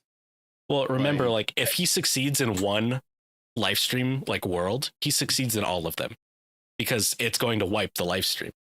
So he only needs to win in the one time. So like trying to collapse them and converge them and spread the life stream thin, like it's, I still feel like it feeds all into his from what I recall plan. I guess that just wasn't expanded upon as much in the original, but like, or like I don't think at all, right? Like, no, it wasn't. Not an original 7. I thought it was just one world he was conquering, but yeah. now he's just like, I'm conquering this world in every timeline, and like that's, I just feel like that's like infinitely more huge. But well, remember, I think the stuff with Rufus is like what really intrigued me at the end, because it was like, remember that conversation, like when they were wrapping everything up that he had, like I don't know, like I'm super intrigued about like if that's gonna be played out any differently, because I know Rufus was like pretty in the know, like once we got to like Advent Children, like way down the line and stuff like that, but like how much more clued in is he in this reality? A lot. He's pretty clued in. Like he was in the wars. That's why he was gone when his father was running amok. Right. And so if we're gonna go into Wano in this next game, it obviously is extremely is at war with Midgar, right? So we're gonna have the Wutai Midgar stuff that is gonna be very prevalent in the next game. Rufus is gonna be a major part of that, and then Mm. once we go back to Midgar, and we see what happens when the Junon cannon fires back, and we see the craziness happening there. I wonder how different that's. I mean, I don't expect it to be much different here, but I wonder how they're going to expand on that because it's. I think when Rufus in this version fired the cannon to pretty much tell Wutai like, "Yo, I'm here. Like, this is my arrival period." It's going to be interesting how they play on that in the next game because that's literally how his downfall happens. So I'm excited to Yeah. see how we get from that it's from point A to point B. With the Wutai stuff with Rufus and how Sephiroth's going to be involved because we could also have a parallel with the Cetra War from back in the past, like Square Enix could take that opportunity, talk about how humans have always done this, and or the living creatures on this planet have always done this. Like, they've always wiped each other out, and so they could show like this is how different things could be this time, or maybe Sephiroth trying to create this war just in case, as a backup plan. Or for more negative energy or whatever for the summoning of meteor, right? Like, there's a lot of different things that the Wutai War is going to have a big impact on in the next game, which by association is going to involve Rufus being in the know for a lot of these things. Especially since if things go like the original game, Rufus is going to be there when Sephiroth gets revived, like in that scene in the northern cave. Cloud comes in there and gives him the black materia. Rufus is going to see all of that. So I wonder how he's going to react to that in this version opposed to the original game. There's a lot of intrigue there. I got a few theories for you just to get your opinion on them. So you know how Cloud has the transparent materia currently, and like the life stream is memories. It's a culmination of memories and whatnot of different lives that have lived, and materia is focused life stream, like quite literally. There was a theory running around. I didn't pay too much mind to it, but it still caught my attention where people are thinking that Cloud is going to fill his own materia up with his own memories, and he's going to come out of the life stream with like holy or something of that sort when he like wakes up and repairs his mind, and potentially filling that transparent materia up. I love that a lot because that would explain that scene in the original game when Bugenhagen takes Cloud and then back to the Forgotten City, and he presents the memory of Aerith dying as like a piece of the live stream that was captured, like a BCR recording. Mm. So Cloud and them are forced to rewatch that scene. So if Cloud can capture or if Bugenhagen was able to capture the memories of Aerith dying within that section of the map, and who's to say that Cloud can do the same thing and capture the memories and or the essence of Holy through that and put it inside of materia? I like that idea a lot. I think it goes in line with the original game as well, and the concept, like you said, of the live stream and materia. That works. It was something that uh, I came across and I was like, I gotta bring this up. But yeah, I think there's got to be some validity to it as well, because like otherwise, is the transparent material, is the empty materia a red herring? Like what's the point of that? Why bring it to our attention?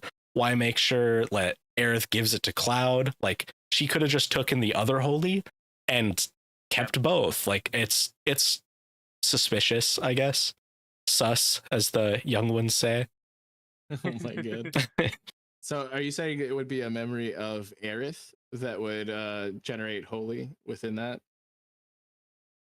I think it's saying like the culmination of like the memories, like Cloud creates brand new or this like his own version Yeah. of the holy slash I just think it would make the sense white if it materia. was, yeah, I think it would make sense because she is like a Cetra, like the last Cetra, and that was like someone who is extremely and it would make a lot of sense if it was prevalent in his memory because he is somebody who has struggled with, So like that. Like, and I think it'd be Right. interesting.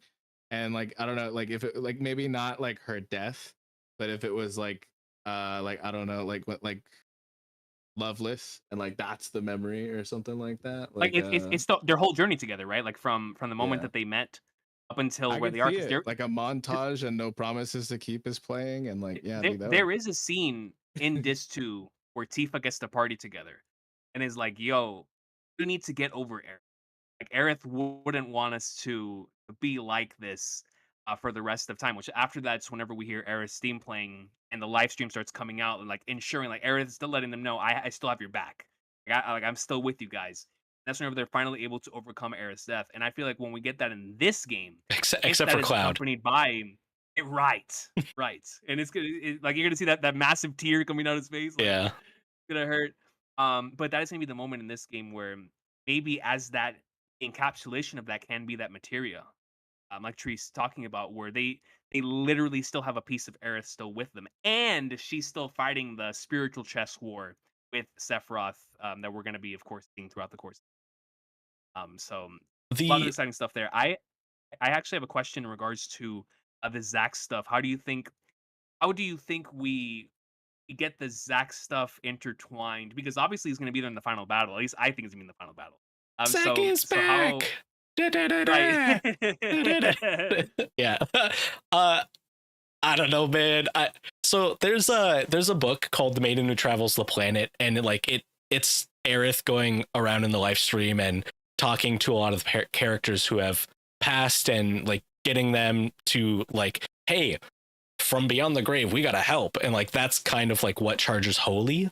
If Zack isn't alive in the main world that everyone else is in at the end of Rebirth, I think he's going to be accompanying Aerith on that journey, and we're going to probably see Zack Aerith reunion. We're going to be seeing Zack Aerith helping get Holy up and running from beyond the live stream. Like that's Already crying. Yeah, that's kind Already of crying. what I'm expecting. And I kind of was given the impression that somehow Zack ended up back in like in that world, and he's just also able to see the tear like Cloud. Like I think we might actually just have Zack and Cloud in the same world and both alive right now, but I don't know if that's it's one of the two. I can't be confident, but I hope that that's the case. I hope he's already back. But if that is the case, I don't know if he's going to be around for the whole game, or like. Well, I mean, we saw it in like, Rebirth. His fate is coming for him. Like Yeah. every time those soldiers pulled up, my heart sank, and I was like, "No, no, I'm not ready to lose him yet." Like, turn left, bro. It's gonna turn happen left. again, dude, and it's gonna hurt. uh, So bad. So I mean, I think that he's gonna a plot point is gonna be, and like I don't know if it'll be like Laguna Squall type things where you like kind of like have different episodic parts where you play as different MCs for part of whatever part 3 is gonna be.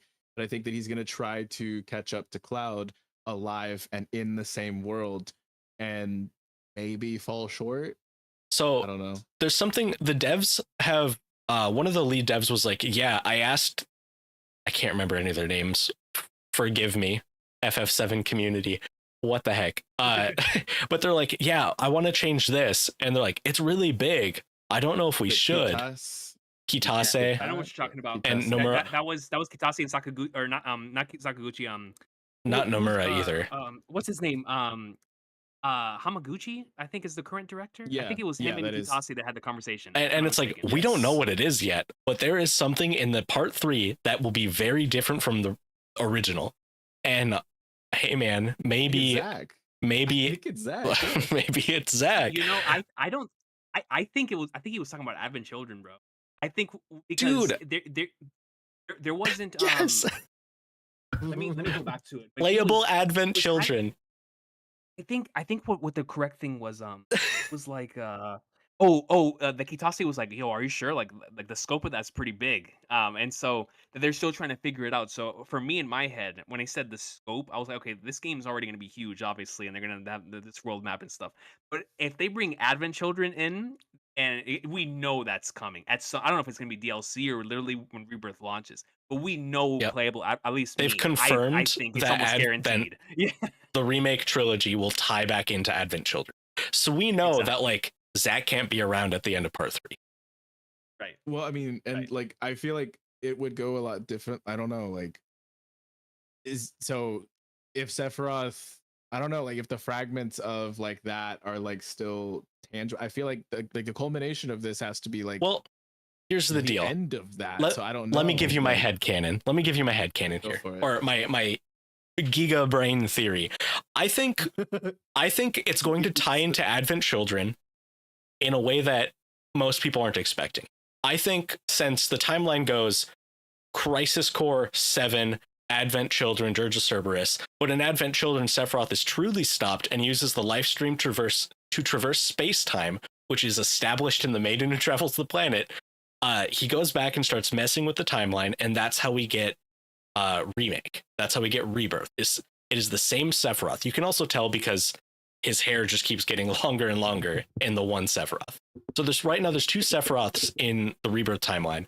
I'm thinking that we are going to get a convergence of Advent Children and a fully developed Cloud fighting alongside potentially this messed up Cloud. And I think we are going to see some of that potentially in the live stream. I think that's how it's going to tie into Advent Children. But the story is going to change. And that is how we're going to keep Zack alive. Maybe we bring back Aerith in a way in one of the timelines where she's still around. The timeline that we actually literally saw in Rebirth. Like, I think that's how I think Advent Children's going to tie into. Yeah, like, I mean, so like, what if, I don't, you remember the getup that Cloud's in Kingdom Hearts 1? Oh yeah. Oh, I love that. Yeah, like, it's so good. What if we get that fit? What if we actually get that fit kit? Like, yeah, I think that'd be so cool. Rebirth part 3 better have like 50 different outfits you can. It's like, man, there's too many. Yeah. There's too many iconic ones. And less Chadley. Oh, you know what? I wouldn't mind Chadley because he's about to get like massive lore in this next game, like crazy lore. I think Chadley's gonna tie into Dirge of Cerberus because I don't know if you've played Dirge of Cerberus. Maybe. Yeah. Okay. Yeah, we talked so about like it last time. we know that I can't remember his name. Glasses. Everyone hates him. Scientist. Hojo. Hojo. Yes. So Hojo like takes over Weiss's body and is like still around even after death and kind of stuff. And if you 100% original, or not original, but 7 remake, Chadley tells you that he was created by Hojo. Yes. So that's technically optional content.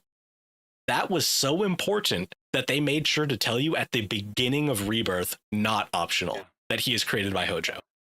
I think we're going to see some stuff tied into Hojo coming back through Chadley's body. Maybe. I'll tell you right now where that happens. When we return to Midgar, the final Hojo fight, I guarantee we fight Chadley. I'm putting it. Where's my wallet at? Where's my wallet? My wallet at? I guarantee that when we return to Midgar, we are going to have an emotional connection to Chadley, and we're gonna fight him right there as Hojo's final boss. And he's gonna be super hard. He's gonna be the hardest boss in the whole game. It's gonna be Chadley. That is wild. That's insane. Ugh. I don't know, like if he puts himself like into like that situation and becomes like basically like pseudo like weapon level powerful, you know, like I think that'd be pretty sick. Yeah. Well, that's what happens in Dirge. Yeah, exactly. I remember it's Ultima weapon, or no, it's Omega weapon, right? Well, there's a few of them. There's Omega, Ultima, specifically Ruby, in Dirge, the really big one, the like planetary one. Omega. Oh yeah, that's Omega. Right. Yeah, I think it was Omega. Yeah, in Dirge. Yeah, because we see in original FF7 you can fight and like Ultima weapon, Vincent and Ruby and Emerald, and is the opposite power to a weapon, and like, what does that mean? Like, we still don't really know. And we still don't have the payoff to that stuff too, right? Because we still need Nero to come back. We still need Genesis Weiss to come back. In Genesis, yeah. Oh, Genesis. Oh man. Yo, I like him. I'm looking forward to seeing how they handle him this time. And he always has like the coolest cutscenes, so I'm looking forward to that for sure. I always think of the shut up, I'm warning you, and he's like spouting off his theater and like trips Zack on the ground with the apple. Yeah. Oh yeah. Dude, so I wanted to go back to what you were saying earlier because I've always loved, obviously as a big Evangelion fan, the FF7 remake trilogy is very heavily inspired by the Evangelion. I haven't watched it. Oh, okay. Sorry about that. No, it's on my list. It's on my list. Okay. Yeah. Like, Gotcha, I know gotcha. what you So- mean. So the only thing I will say is this: is when you were talking about the Sephiroth stuff earlier, I've replayed FF7 so many times. The final shot of the game being Aerith's face that connects the beginning of the game has always told me like, especially whenever we got to remake and both of them confirmed in Rebirth, Marlene through Aerith in chapter 12 knew that Aerith was going to get killed by Sephiroth. Like she knew at that point, which means Aerith knew at that point that she was going to die from the memories of the original FF7. That was before her memories were taken at the beginning of Rebirth. Exactly. So Aerith knew the events of FF7, just like Sephiroth knows the events of FF7. Because Sephiroth's been there. Exactly. And because of the connection with Sephiroth in livestream, because of Aerith's connection, she also knows what happens. So it's like I was so fascinated by what you were saying, because I think that's so, what a way to potentially end this game, where we really end like, I mean, I think there's still going to be FF7 stuff after this.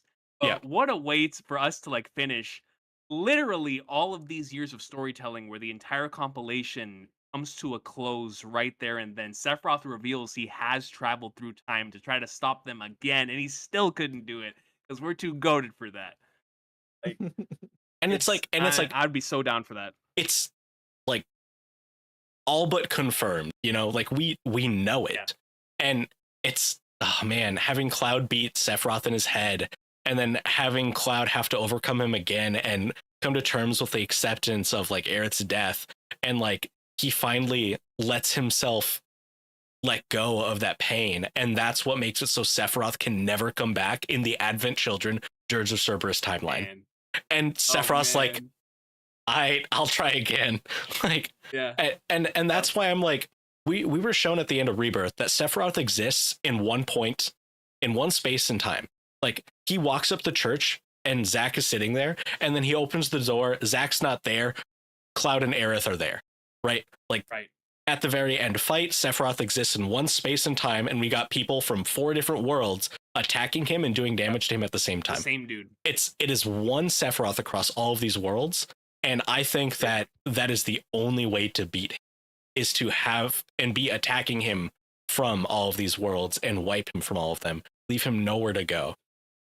Do you think the Omni Slash is that? It's an attack from 8 different worlds at the same time? Hey man, I don't know. Maybe. I know that's for. I want it, that's dude. That's big film red vibes right there. You know. Oh what yeah, I mean? for sure. Yeah, I'm get the here Shanks for it, Luffy though. scene. Oh, that'd be so peak. But it's yeah, like, it's the Cloud that's like struggling, and then it's the Cloud that says there's not a thing that I don't cherish. Like, and you get 2 of them. Yes, I'm telling, like that is how we're gonna get Advent Children. It is the only way to move forward with a new story. Like, and it decanonizes Dirge of Cerberus.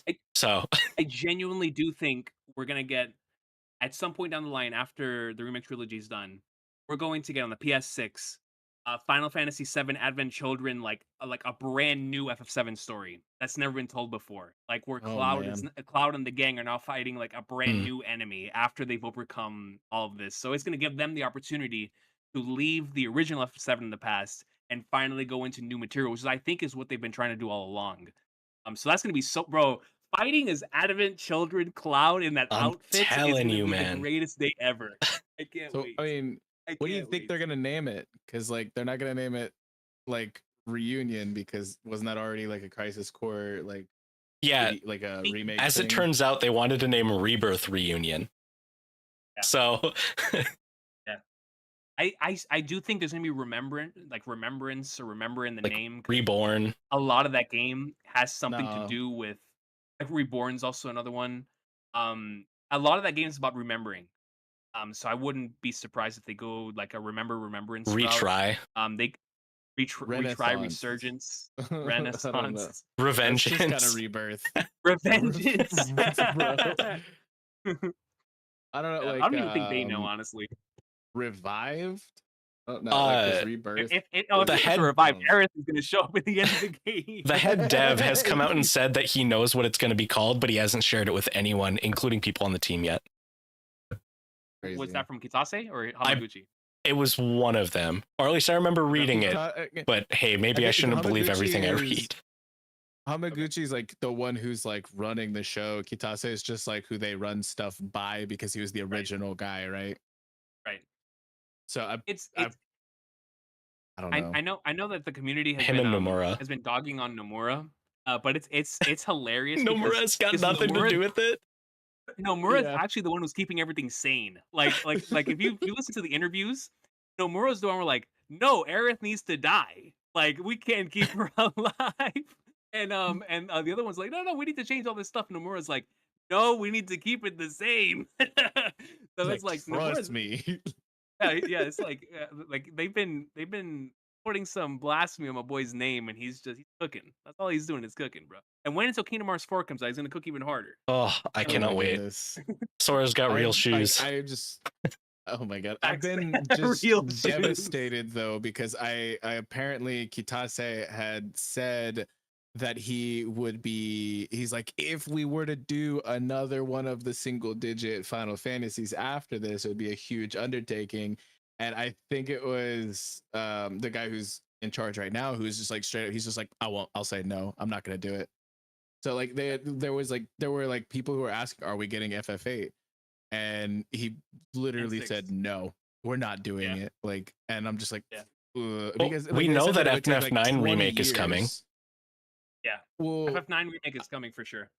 yeah. So they've confirmed a little bit about that, and then like, but as far as 8, we just got like a hard no, and then as far as 6, they were just like that would probably take like 20 years, right? Yeah, they did say that. 6 is such a Insane. long game that they were to do a 7. You know something, bro? At least with 6, give it the Octopath Traveler treatment, and I think I would be, as Yep. a massive 6 fan, I would be fine with that. Give it the Yeah. Octopath Traveler graphical upgrade, and it would be perfect for Final Fantasy 6. Like, That'd be so good, perfect. man. I want to backpedal a little bit. There's something that I forgot to mention. I brought up the fact that like filling the like empty materia with memories. We know that like that's how the black materia was made, by the way. So like we've seen that in, and of course Aerith's memories were gone when it was wiped. Just want to toss that information out there because I forgot to. Great point. Great point. And that goes right back to the War of the Past and Gina talk. And if the black materia is gonna be stopped with the white materia, they need something of equal value, right? So like the memories of those from that time, now we would need the memories of us in our time.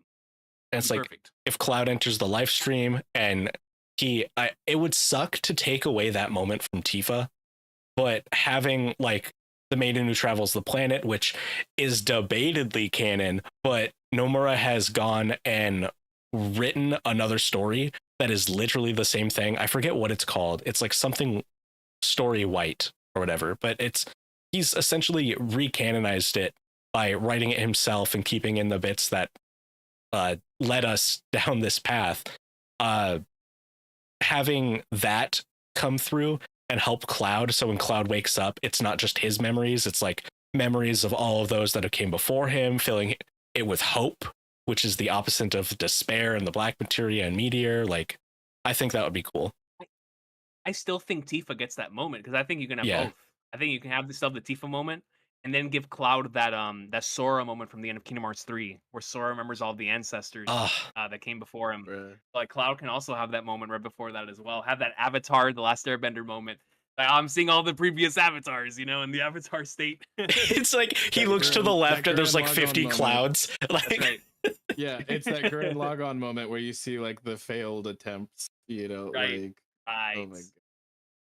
Huge. A lot of potential for greatness, man. I after Rebirth, and obviously even after Remake, but after Rebirth, I'm like, man, you guys have the keys. Take me on this journey because you guys have not let me down so far. It's been peak. I'm excited. And like, we pretty much know that they're going to do more with the compilation afterwards. Like Vex was saying, the lead was like, if you guys want to do more, go ahead.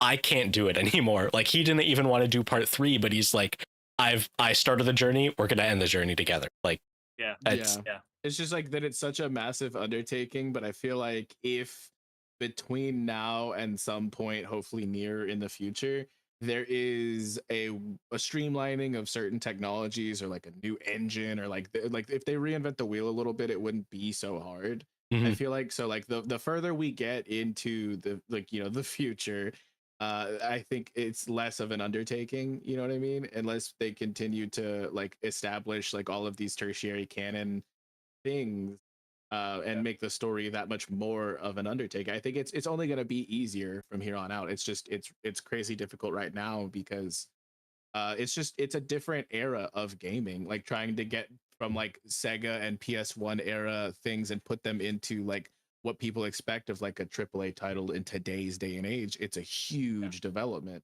but I don't think it's going to have to be that way forever. yeah. For sure. Are you guys excited for this weekend? Summer Games Fest. Yes, it's on Sunday, A right? lot of so Summer Games Fest tomorrow. The Xbox one is on Sunday. Okay, that's what it There's was. gonna be quite a few things there. I'm going to assume. Have you Xbox seen any of the leaks for it? I've seen like the potential possibilities, like the handhelds, the potential Fable being there, Perfect Ooh. Dark. Oh, I haven't heard those. I heard about the Just tell me some of the ones you've heard. the leaks of like, you know how Sega a while back was like, we're bringing back Crazy Taxi and Jet Set Radio and Golden Axe. I've heard leaks that all of them are going to be showcased. So I'm hopeful. Man, dude, we'll see. please.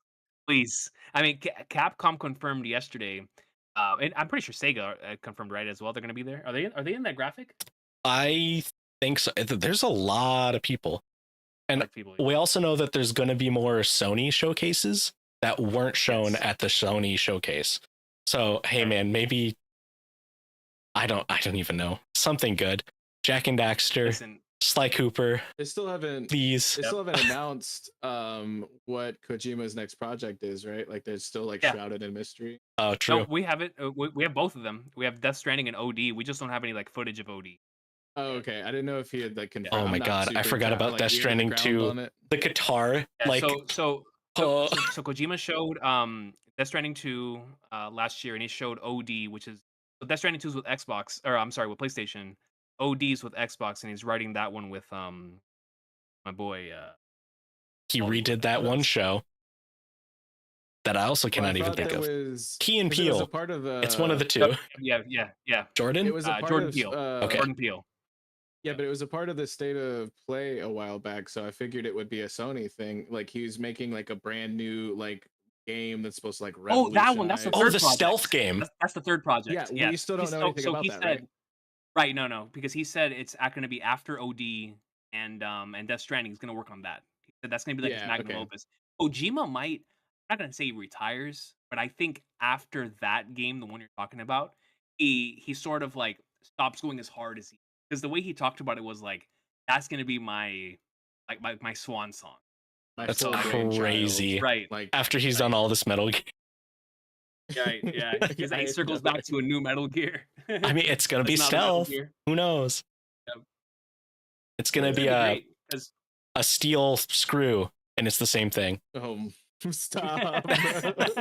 No, that was like one of the funniest moments too, is like to circle back to Trails a little bit, like whenever Reverie shows up, and I just remember Tree like you beat Colonel Richard, and like then we see like the eyes, and like the music starts up, and this big freaking automaton marches out from like the darkness. He's like, it's a Metal Gear. Like, Yeah. I said the same thing. I was like, yo, is that a Metal Gear? that's hilarious. It's the brain rot, dude. Every time I see a giant robot, and it's like you grow up with Gundam or you grow up with Metal Gear, and I grew up with Metal Gear, so Yeah, no, I feel you, dude. For me, it depends on the design of the robot. That one for That's sure. I was like, valid. that's a Metal Gear. that's valid. That's a Metal Gear, dude. Like, there's no way that's not a Metal Gear. That's hilarious. Yeah. That was just I was like trying to like reconnect to the stream at that point in time because I was fighting Mother Nature, and like it was just so funny. And then him just being like, Vex, please tell me there's not another phase to this. I was like, hey, Tree. Oh, Like, what a crazy ride that whole experience was. Oh my god. I don't know. It I felt hope, like I hope we see that this week. Metal Gear Solid oh 3 oh we see no, that. Delta. It's been confirmed that by Jeff Keighley that Delta's not going to be shown. Same thing with Kingdom Hearts 4, but like maybe he's lying and maybe I'm Yeah, coping. for KH4, I think he really is lying, high key. Because for me, Kingdom Hearts either shows up there or shows up at D23 in August. It has Yo, to, one of the two. if Or they're maybe doing- even at the Xbox show. I remember Kingdom what's Hearts 3 the- had a lot of Xbox showings. What's the Tokyo one in July? It could also show up there. Oh yeah, TGS.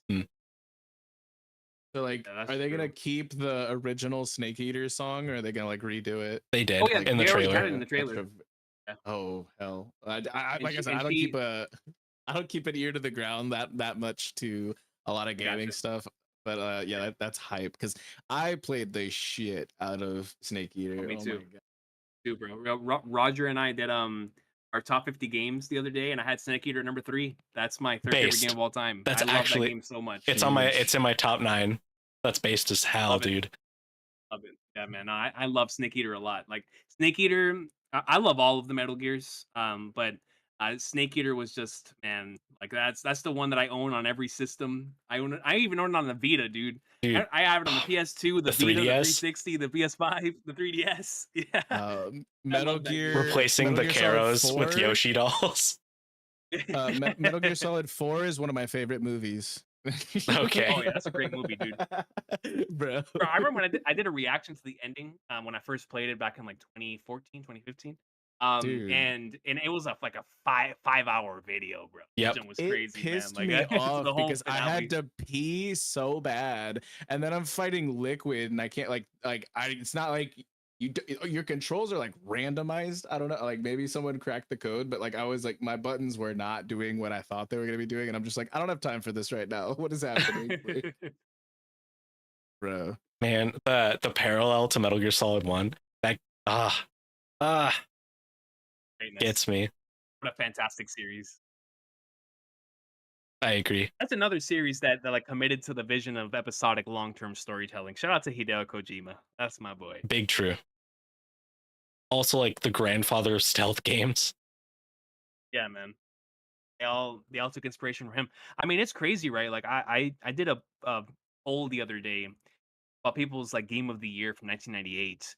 And it made me start thinking about how crazy like of a time that was, right? Because in '96, we came out with Mario 64, which changed the industry. In '97, we came out with Final Fantasy 7, that changed gaming. And then in '98, we came out with Metal Gear Solid and Ocarina of Time that changed gaming as well. It was like we had like these 4 extremely important games drop back to back to back to back, and it was of course in the infancy of games, but that's really when obviously Mario 64 and Ocarina of Time showed what was possible within the game itself.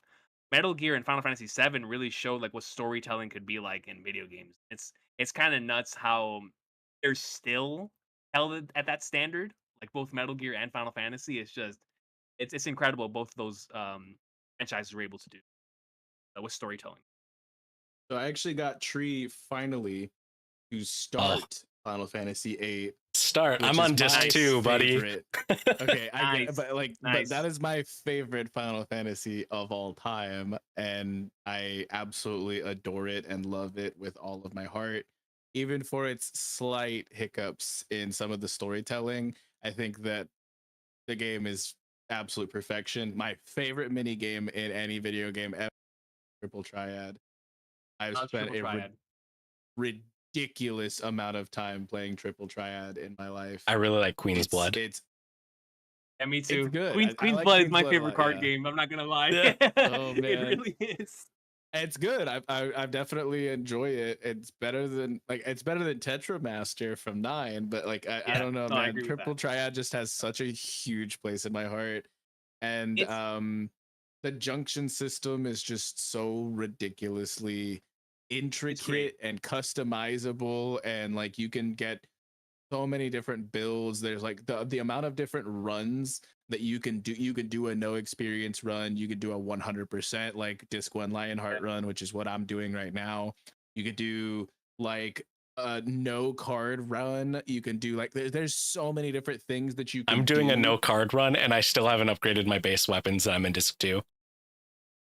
Wild, like absolutely wild. But like I'm doing 100% run, so I've gotten like all of the missables I could possibly get up until I'm about to get Carbuncle right now, so I'm at the end of disc 1. But like it's I love FF8 for how many different kinds of runs you can do. You know what I mean? right. Right. It's so unfortunate that 8 always gets lost in the sauce because it is such a great game. Yeah, it's It's phenomenal. is 7, 9, and 10, or I'm sorry, 6, 7, 9, and 10 are so beloved that Yeah, like 8 is never brought up in the same conversation as those, even though it's a part of that golden age you're preaching to the choir. as well. I know, man. I've been batting for 8 for decades at this point. I'm just like, it's so good. Like, oh my god, I love it. And then like even in Kingdom Hearts, like we got Leon instead of Squall, and I'm just like, Yep. come on, like what are you doing? I You know, that think- that was my first exposure to his character because I only played 7 and 10 up until that point. Yeah, So a lot of people that I went to Dude. school with and like in my age group had no idea who he was either, and I'm like, you guys. It Oh my felt God. it felt good. It's the only thing I think I'll ever be able to school Vex on. He thought Squall's last name was Lionheart because that's his weapon's name, and I was like, it's Leon because it's Leonheart because that's his name in Kingdom Hearts. I don't care about Squall like that much. Like he's bro, he like as much as I love FF8, he is like not the best protagonist. I think that's where a lot of the storytelling suffers. Hey man, I in gotta certain take those parts of wins it. where I can. You're the FF8 master. Yeah, I get you. But like I won't go too much into things because I want you to get to like disc 3 and figure some of these things out for yourself and like figure out like the end game and like experience the splendor that is like the ending of like this series, because it gets really crazy. Like So and I've wanted to refer back to certain concepts while we've been talking about Rebirth and things like that, and I'm just like, I can't. I'm so glad like, I didn't. Now yeah, that you I bring that up, I'm so glad I know, didn't. right? Like, but I've wanted to, you know exactly what I'm Coach. Like I'm just like, well, yeah, that's just like when Right. No, yeah, that's a great point. I know 8 I really want you to is experience vexyz. who my favorite character is. Is 7 in the yours, series. Recon? Your favorite? Yeah. Oh, dude. I mean, 7 like the original Final Fantasy 7 was my favorite game of all time before 7 Rebirth came out. Because like I told Roger, the Trails, if I could put all the Trails games into one thing, that's obviously my number 1. That's my favorite thing ever, no question. Like it's that in One Piece. Trails and One Piece by far like my favorite thing. But because they're split into arcs, it has the disadvantage of like FC and SC, for example, right? Like it has this, as much as I love FC, that's like if Final Fantasy 7 stopped at like the end of Midgar or something, right? It's like it's one of those just such things. a body of content that is so spread out across many different, it's across decades and platforms and all of the, I totally understand what you're saying. It's like I was telling Roger, because he hasn't played Trails. I told him, I was like, imagine comparing the entirety of Final Fantasy 7 to like Wano or Drum Island or something. That's what it's like to rank Trails games. Like you're ranking, oh, here's East Blue, here's Alabasta, here's like, and you're ranking this one part of the story against like an entire game, and it's still that high up on my list. So yeah, Final Fantasy 7 is definitely my favorite. That, the remake, the everything. I just I not only was, I feel like for a lot of people that their first is their favorite, but just for me personally, I have so much emotional attachment to the fact that it's what brought me into Japanese media, right? So like without Final Fantasy 7, I don't get into Sailor Moon. Without Sailor Moon, I don't get into anime. So it's like there's so many things with going to the playground at school. People are talking about Knights of the Round. They're talking about Yuffie as a playable character. Like I'm going home. I don't have a memory card. People are talking about this stuff outside. I finally get to the outside. It's nuts. It's those memories that even without the godly storytelling, the godly characters and all of that, it's me coming home when I'm like 10 years old and I see the news getting a movie I go to my boys and I'm like, guys, Final Fantasy Yeah, VII is getting a buddy. movie. We all get together on the Xbox 360 digital marketplace. We buy this thing using the money that we have, and we rewatch Advent Children like 50 times because it was that goated to us I at had 10 it on years old. release That is day. why I love Final Fantasy VII. Like it's those Yeah. memories, you know what I mean? And the atmosphere. Nine was my Atmosphere. first because I was like 5 whenever I heard about Final Fantasy, and like 7 Right. was out, but I didn't understand. Like, and then like a couple years later, I played 9. Then I went back and played 7 and 8. And like as much as I love 9 and I hold it in such high regard, I think I still put it second place to 8 for me. Like I love 7. Don't get me wrong. You guys definitely have a lot more passion towards it than I do. Like for me, 8 and 9 will always be like something so special to me, and I guess it is probably Respect. because they were like my first ones, you know what I mean? 6 was my What first, about you, Tree? and I would say 6 was my favorite for the longest time. And then so it's like I know I've said this a lot, but I went and played through the first Trails game all on stream. I have a hard time with RPGs. It like they don't keep my attention, and unless the story like really grabs me, like it was tough. But eventually I sat down and I went through Final Fantasy X, and I was like, whoa. And then I like remake came out. My brother was like, hey, you got to play the original before you play this, but you need to play remake. And I was like, okay, fine. So I sat down and played through. If, like you said about Trails, if I can take all of the 7 compilation, it's 7 and it's not close. It's not close, yeah. But if it's a single game, see it. I think 10 really struck a chord with me. That I love That's a good answer. It's a really I good love answer. Final Fantasy X, bro. So It's in my top 5 for sure. It's really good. Same. I had it on the list for my favorite games when I was talking about Roger, and my appreciation for the arc or for that arc for that game has changed over the years because of Skypiea and other media that utilize like religion and looking at like a fish out of water type of story. I feel like Final Fantasy X tells that story almost as good as anything fish I've out ever of seen. water. Come on, Favorite Dude, come on. Yeah. It is literally like the greatest isekai ever. It was the original isekai. Like, Yeah. come on, dude. Like that game is so special. I think it has like a really cool Super Mario Sunshine aesthetic, obviously, that makes it really stand out.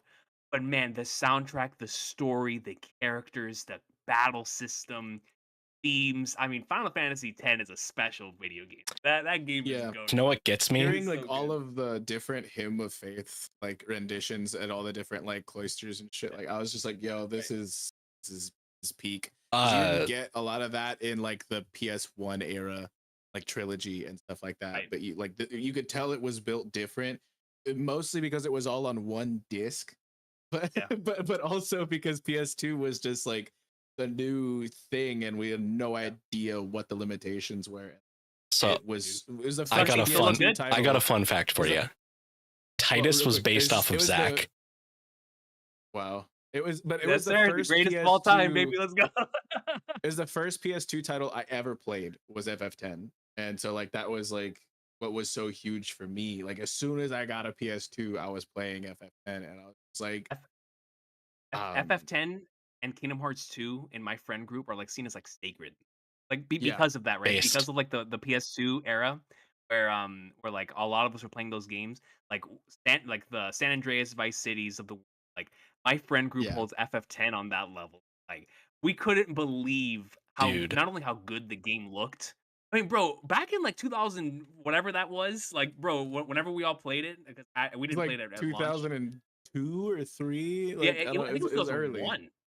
Oh yeah, 2001 when it originally it came launched, but we out didn't play it like until a couple years later. 2001, but yeah, I didn't play it Right. until 2002 or 3, I think. Right, and so like for KH2, that's always been like my standard for combat. I feel like that's always had like godly. But for cutscenes, Final Fantasy X was that for me, where I was like, that game has the prettiest cutscenes until like Final Fantasy 13 came out. I was like, okay, now that has the best cutscenes ever. But Final Fantasy X for years, I was like, God, those are the greatest cutscenes I've ever seen in any video game. Like those CG cutscenes still look good. They still look good, dude. honestly. Crazy. I remember my disc was scratched, and so like right after like Outer World is playing and like Titus is getting sucked into an isekai, and like you could see like his face like being pulled like dimensionally or whatever. Like I remember there was a scratch on my disc, and so it froze right there as Titus was making the funniest face, and like it was I was laughing and then I cried because I realized I had to go get the disc rebacked. I was like, F, dude, like I can't afford this. It's coming out of my lunch money. Like, bro, living in that era where being such a massive like Kingdom Hearts fan, and then like my mom brings home Kingdom Hearts 2, and I'm like, I have never seen a trailer for this. I do not know where you got this. This is the greatest thing you've ever given me. And then like you didn't see the Sanctuary commercial play, like no, that was the greatest commercial. I bro. didn't have like cable, dude. Like I'd like raw dogging life, man. Reach out and yell, out, Kyrie, like bro, like I'm saying, I it's burned into my brain. KH2. I do have a but. Kingdom Hearts. Birth by Sleep. That trailer dropped, and I remember watching it over and over on YouTube and thinking it was fake because it looked too good. Yo, KH2, like the lead up and then the release to that was that and like Halo 3 were like my original like, oh my god, I can't wait for this to come out games. Where I was old enough to anticipate a game, you know what I mean? Where Yeah, I was like, it was E3 or something like that. Whatever, Something like like I don't that. remember. I think mine was Smash Brothers Brawl. Checking the website for like characters like every day. Yep. Oh my god. Oh no, mine was Halo 2. I remember Halo 2. It showed the like I think that was the same show we got Kingdom Hearts as 2 as well.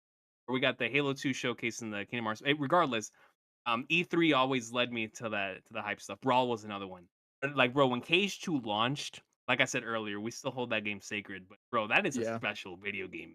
But I was like, watching Kingdom like Hearts G4 and Tech TV like religiously at that point in time. So like as soon as they started promoting E3 coverage and stuff like that, I was like, oh, we're gonna get Sora in Smash Brothers.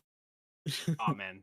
I cried, dude. I cried. I bawled. I was like, this isn't real. This isn't real. It's happening. Bro, like, at the middle school lunch table, I had two dreams, and they both came true. Number one, I was like, I want Cloud and Sora in Smash. That was the one I always talked about, and it came true.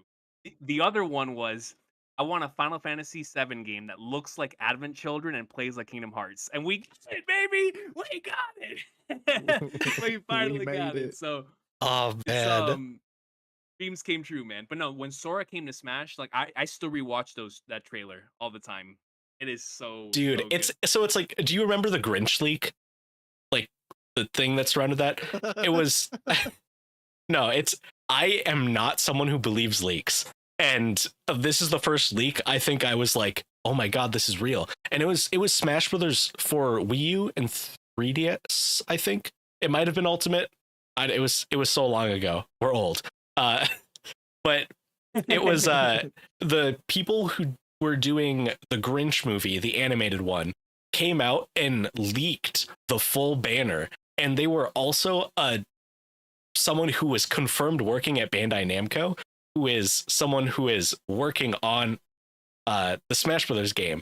And like we saw the full roster and I was like, oh my god, this is unbelievable. But like everyone on that list was just believable enough where it was like, oh yeah, I could see Shadow. Oh yeah, I could see like whoever else, like the Chibi Robo. List, yeah, like I was like, this is real. This is real.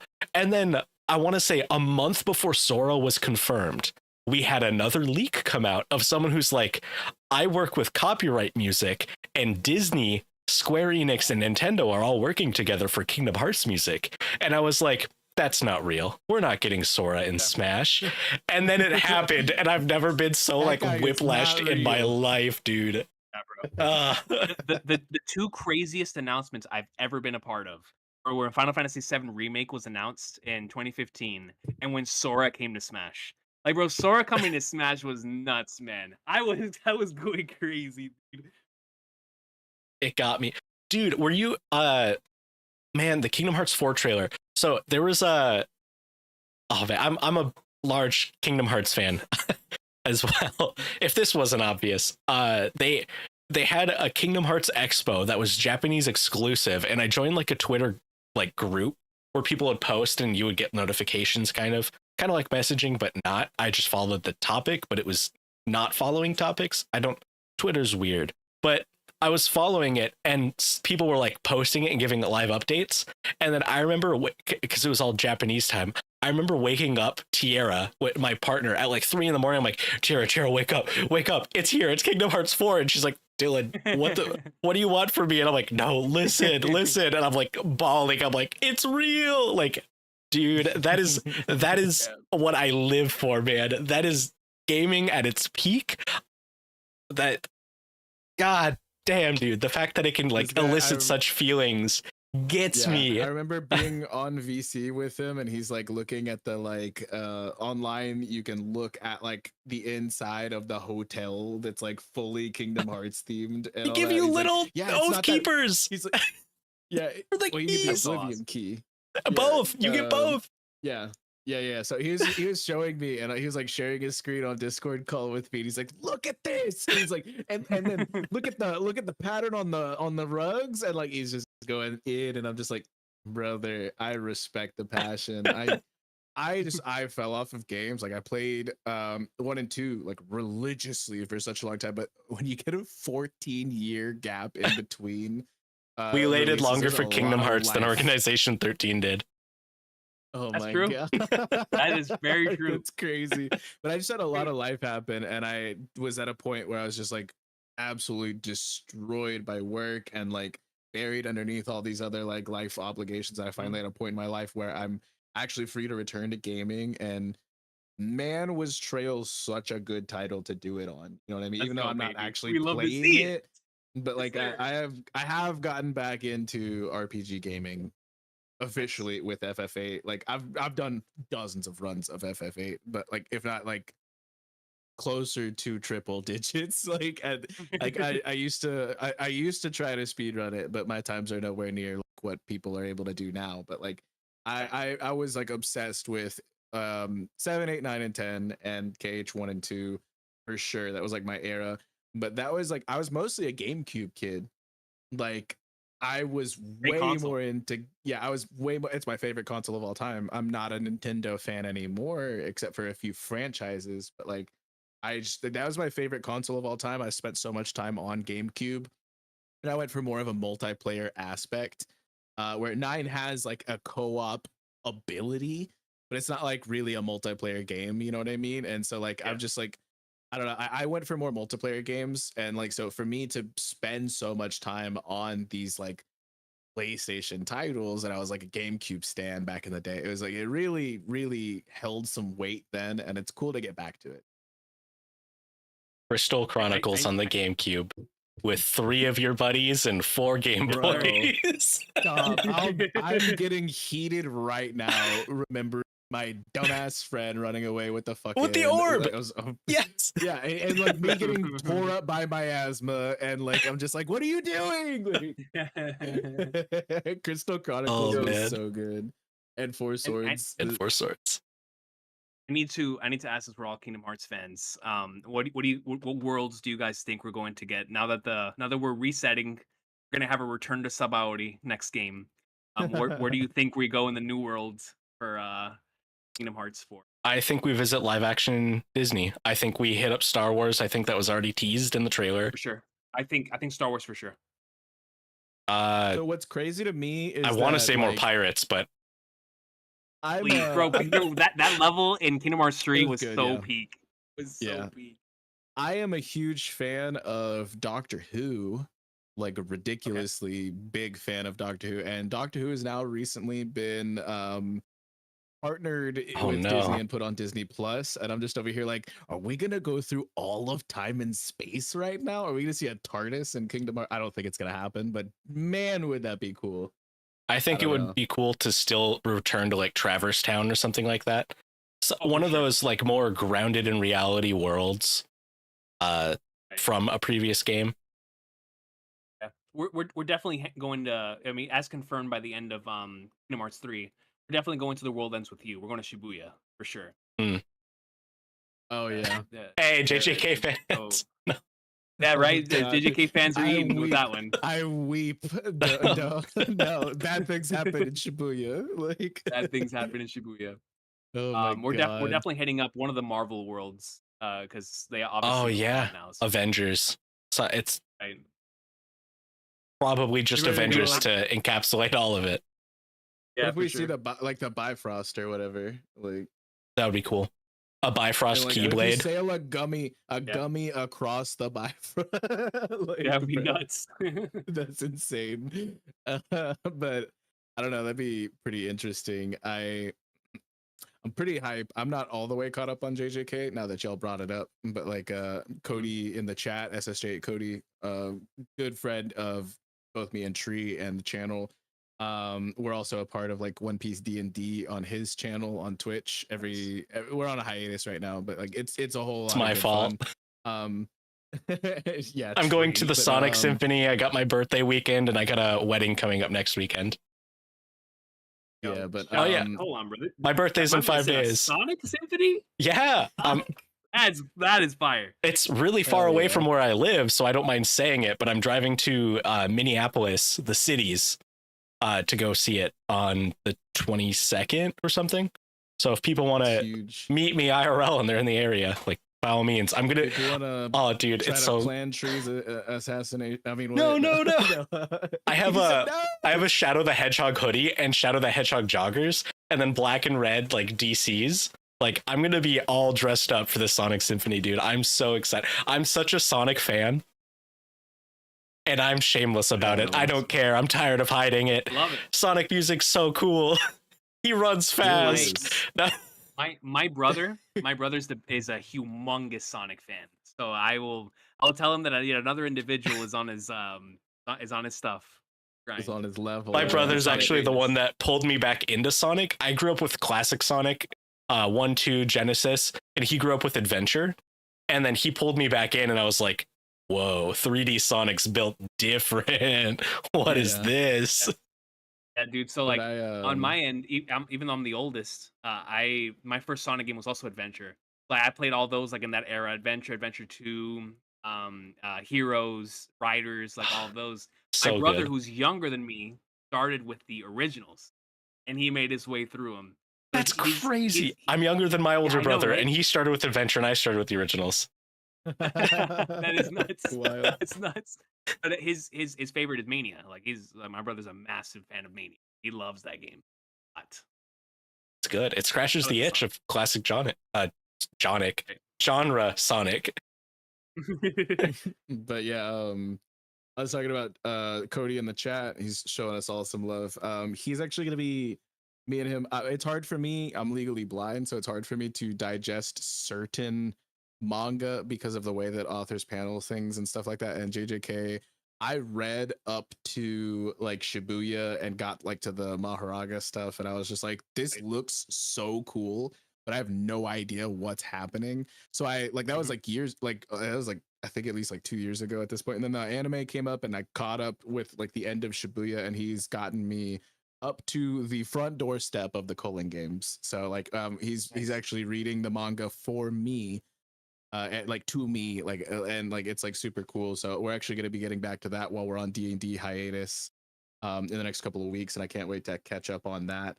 In other manga news, I know you are you're huge into Hunter x Hunter as well. Oh, yeah, are you man. hype about like what is it, like 6 more chapters or something? Yep. Listen, I'm so hyped that on Crunchyroll right now, my last two things were continuing my rewatches of both Hakusho and Hunter x Hunter because I've rewatched both of them like a million times. Oh my god. So I dude, need your listen, help, man.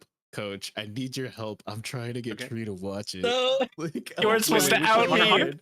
no, Yes, I haven't Hunter seen Hunter? either of them. Bro, Hunter x Hunter or Yu Yu Hakusho. Bro, Hunter x Hunter is like I there's like a list of like things people need to watch if they're into something. Brother, if you're into anime, you gotta watch Hunter x Hunter. You have to. You gotta watch Hunter x I'm Hunter, not even. bro. I have told him passionately how much I love Or I guess this story. let me and rephrase. Takashi as an individual. I watched it, and then I got to the point where they were fighting like the prisoners on the tower. Like I made it like 8-9 episodes in, and then life I know came up exactly where you and were. I had to stop. Yeah. But like, it's not that You're it's still really early. yeah, it's not that I don't really want early. to. I just No, I got it. haven't gone back to it. Yeah. Cody No, I in the got you. chat, Cody and I, we just like, I remember he was watching through and he was like in the Chimera Ant arc, which I'm not gonna say anything, but like actually probably my favorite individual arc of any anime I've ever seen. Yep, It's- definitely up there for me as well. In It's the top number 3. one. That's for me. crazy. Like, I put it above One Piece. Like I've told you this. I'm like, there's not a lot that I put in. I mean, so like when you're talking about anime versus manga as well, Hunter x Hunter anime is, I put it very, very. It's literally Super the top high. for me. It's the top for me. But like manga wise, I put it extremely close to One Piece, and certain parts of it I actually put above One Piece, which is crazy because I'm a One Piece content creator. Listen, man. I think Hunter x Hunter is so. I think they struck gold with the adaptation because it came at the perfect time. It came right as the greatness was coming to a conclusion. It was heading into a new era for the story.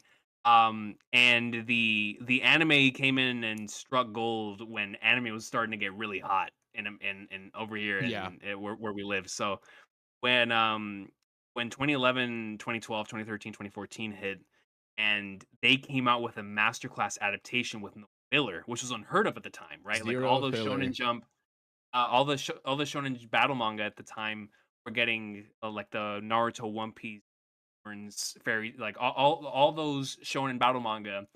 They at least had like 60 episodes of filler, which I love a lot of that filler, but it took away from a lot of like rewatchability slash watchability for the casual. Yeah. And Hunter x Hunter said, "Screw all of that." Like they have 2 filler episodes in the entire show, and they're still good episodes out of 148. And it's like I just insane. love That's the whack. branding is so strong that like you see like Naruto Shippuden is known and goated for so many of its different openings and endings and things like that, but like you just have departure from the first episode to the last episode, Yep. the same opening and the same outro throughout the entire, because it's that good. It's forever burned in my mind as it's literally my favorite anime watching experience I've ever had. There are other moments that like like shorter, not long running anime that I say come extremely close and things like that. And so because you look at like a long running shonen, like, and kind of chop it up by arcs, like we were saying, it's like there are anime that I think because it's a shorter and more concise experience, like Steins Gate and stuff like that, that I'm just like, yo, this is peak. This is like top 3 and stuff like that. But like Hunter x Hunter as a whole and things like that, I say is still extremely goated. But when you look at just like Greed Island and like York New and Chimera Ant and stuff like that, I'm just like, man, is this like literally one of the best things I've ever seen. That is it's such a high phenomenal. praise. It I agree. really is, and I need you to see it, Tree. I think you love it. It's so good. Nen is my favorite legendary. power system that has ever existed. Yep. It's so good. It's top 1. It's so good. And then like, so the world building, it's not quite like One Piece, but it's like it scratches kind of that same itch, but it comes from a different place because like Togashi is not the same kind of like plotter that Oda is.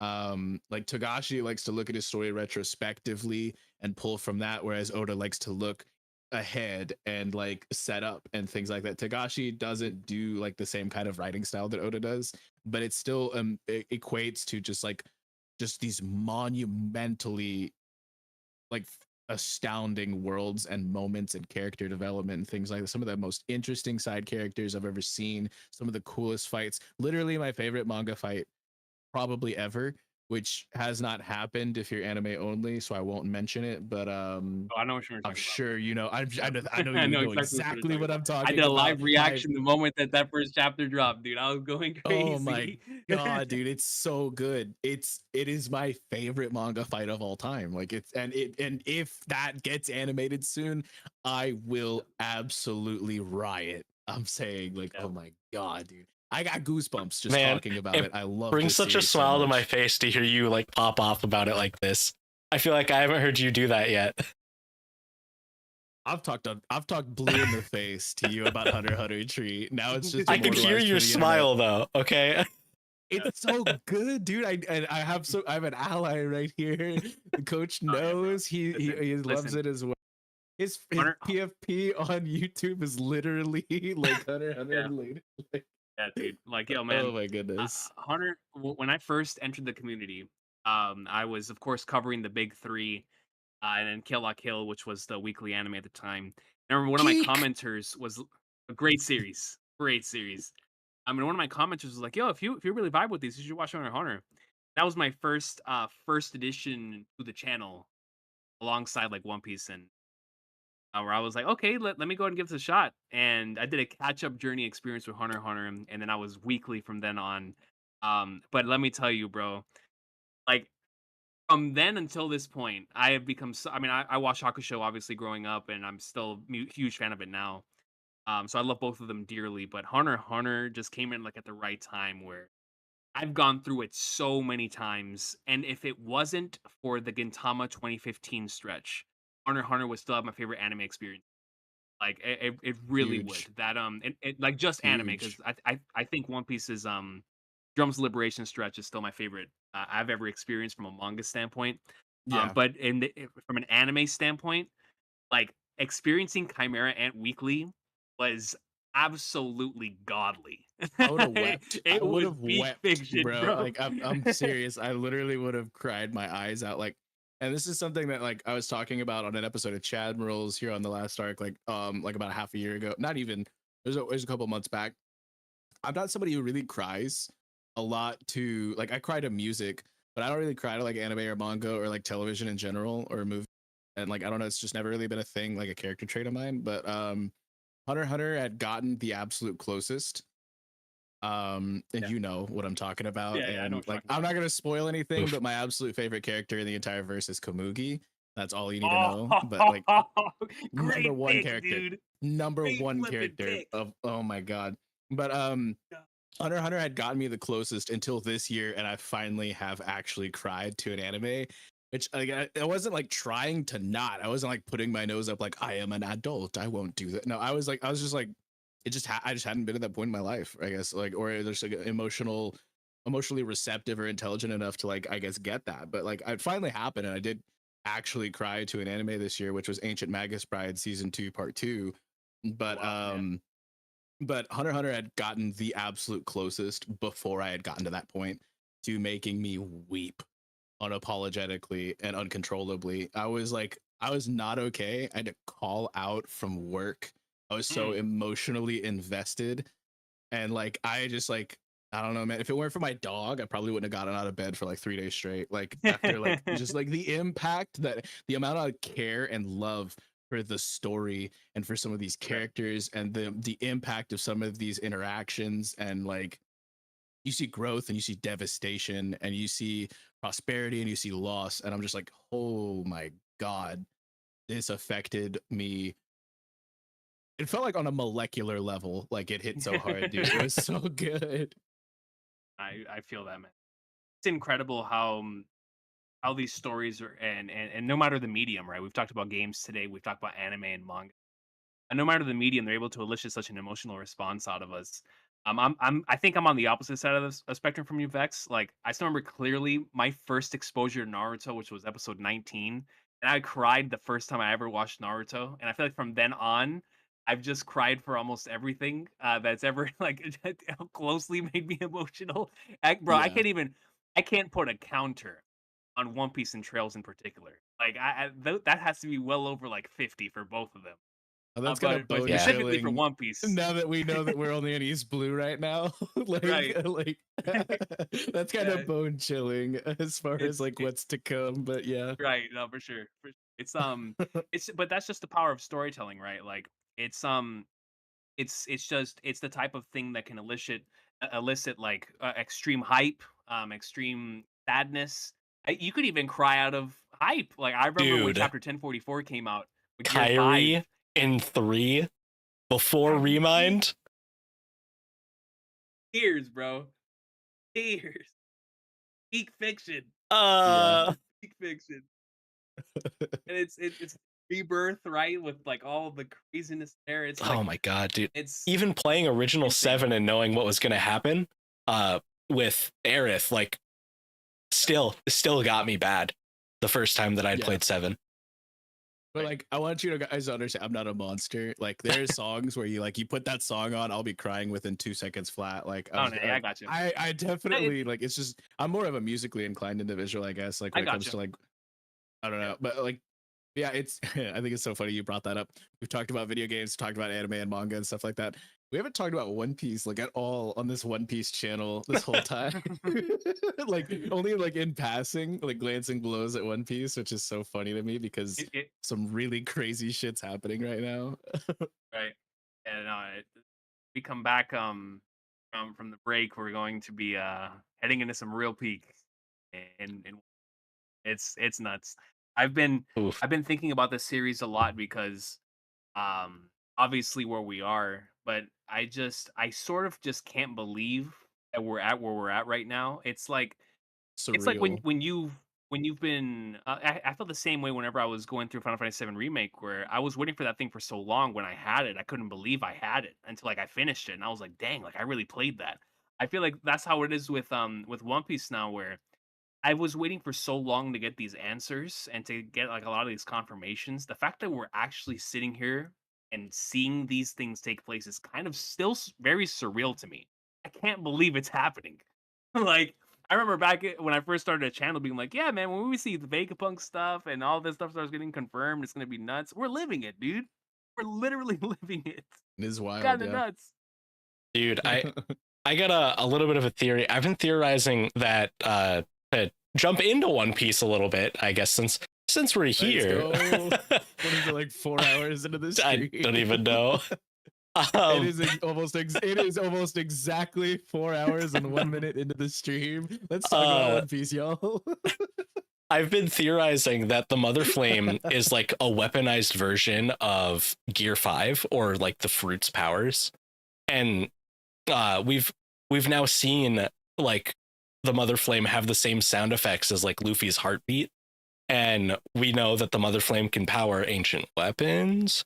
And I'm over here like, dang, man, that's crazy. It's almost like the world government couldn't get their hands on this fruit and decided to just artificially make one. And that's what the buildup of making artificial fruits and doing all this has been for in the setup this whole time. Baku. Like, yeah, the Tamate Baku and the energy steroids from Fishman Island, which gave Hody Jones like the crazy strength that he had and stuff like that. It also kind of is like a pseudo Gear 5-ish thing to feel, because I remember I've talked to you about this before, and I just my brain go burr sometimes. People say anything about One Piece, and I'm just like, let's really hyper dissect that. Let's zoom way the fuck in, you know. Like, I'm thinking that the Mother Flame is like Gear 5 related in some sort of way, and I'm still waiting for some sort of payoff. But like, I'm excited. This is the second like theory that I've thought of without outside influence while being a part of the community and being caught up. The first one being that Blackbeard was going to be the king of Pirate Island, thus cheating the system and making him the Pirate King officially in a different way, which is why he was trying to trade like Kube way back when. But that's actually pretty cool. It's I'm excited. I'm feeling more and more a part of the community as time goes on and I educate myself further into One Piece.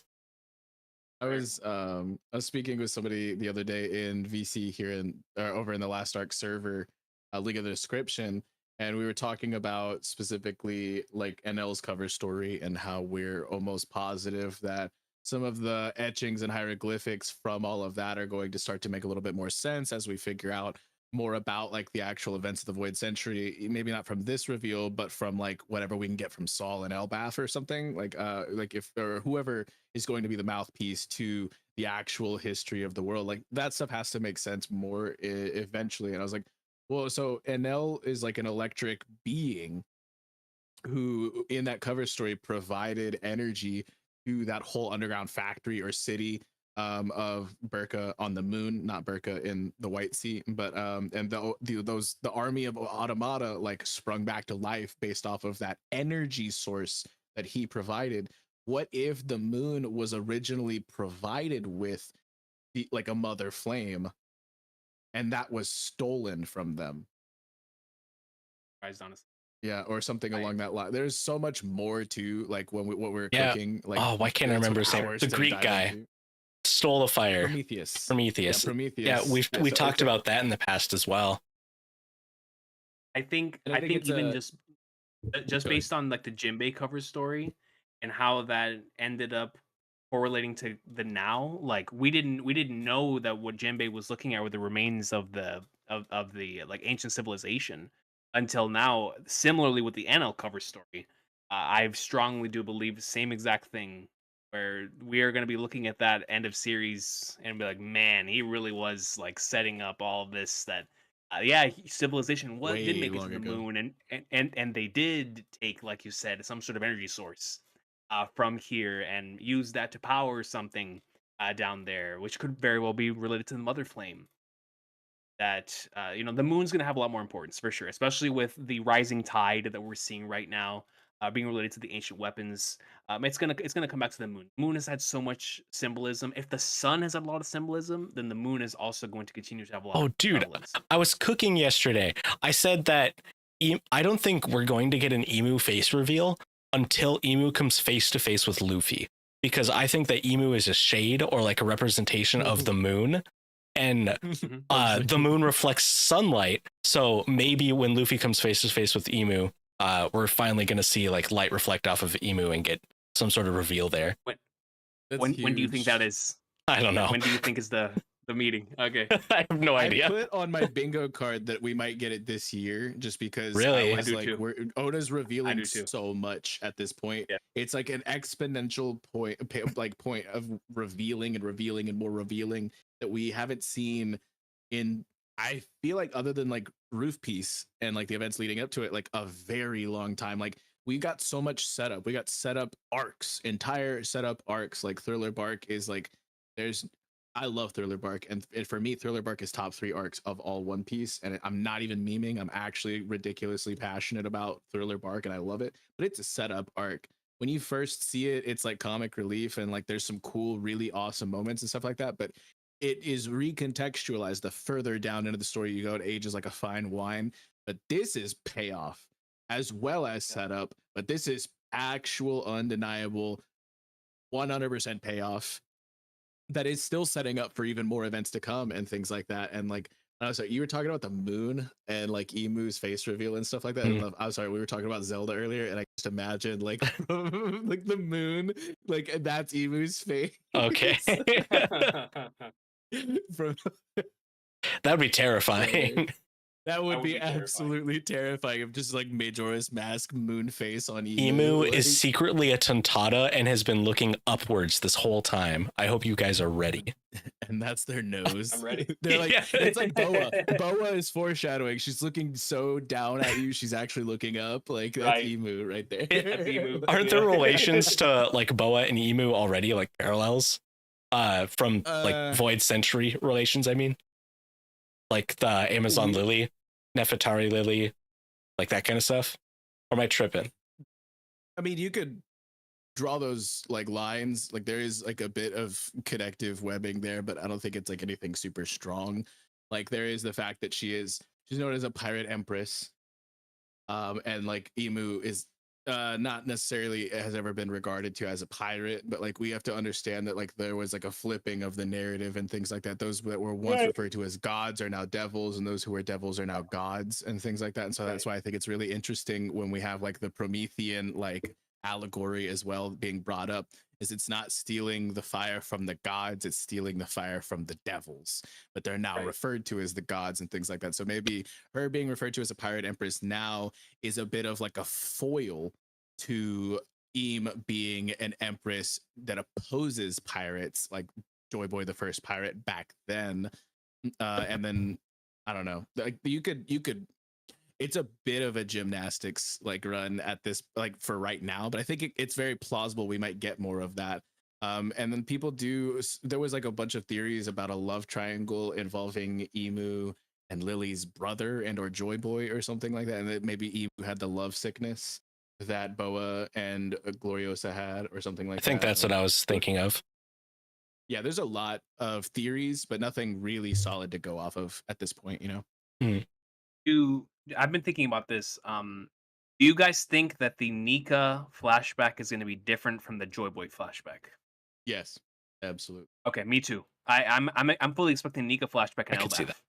Elbaf. And here's why. I think when we get the Nika flashback, we're gonna get like the creation of the One Piece world, heading Hell yeah. into before Void Century, and then like the flashback like cuts off right as we hit like that 900 years ago period, and the Void Century picks off right after, and we see how the world became advanced, or how that civilization became advanced, and we get more clues that head into that, because I feel like Nika and the Sun God stuff has been so heavily tied to Elbaf and the Giants, specifically from Big Mom's flashback, and now thanks to the Giants, that I feel like it would be great for us to get that there, to have the context whenever we head into the Joy Boy flashback, because it feels like there's so much in both of them, and now that Vegapunk has confirmed that they're two separate entities, they need their own flashbacks where they're both the protagonists, to see like how the One Piece world has changed from the beginning of the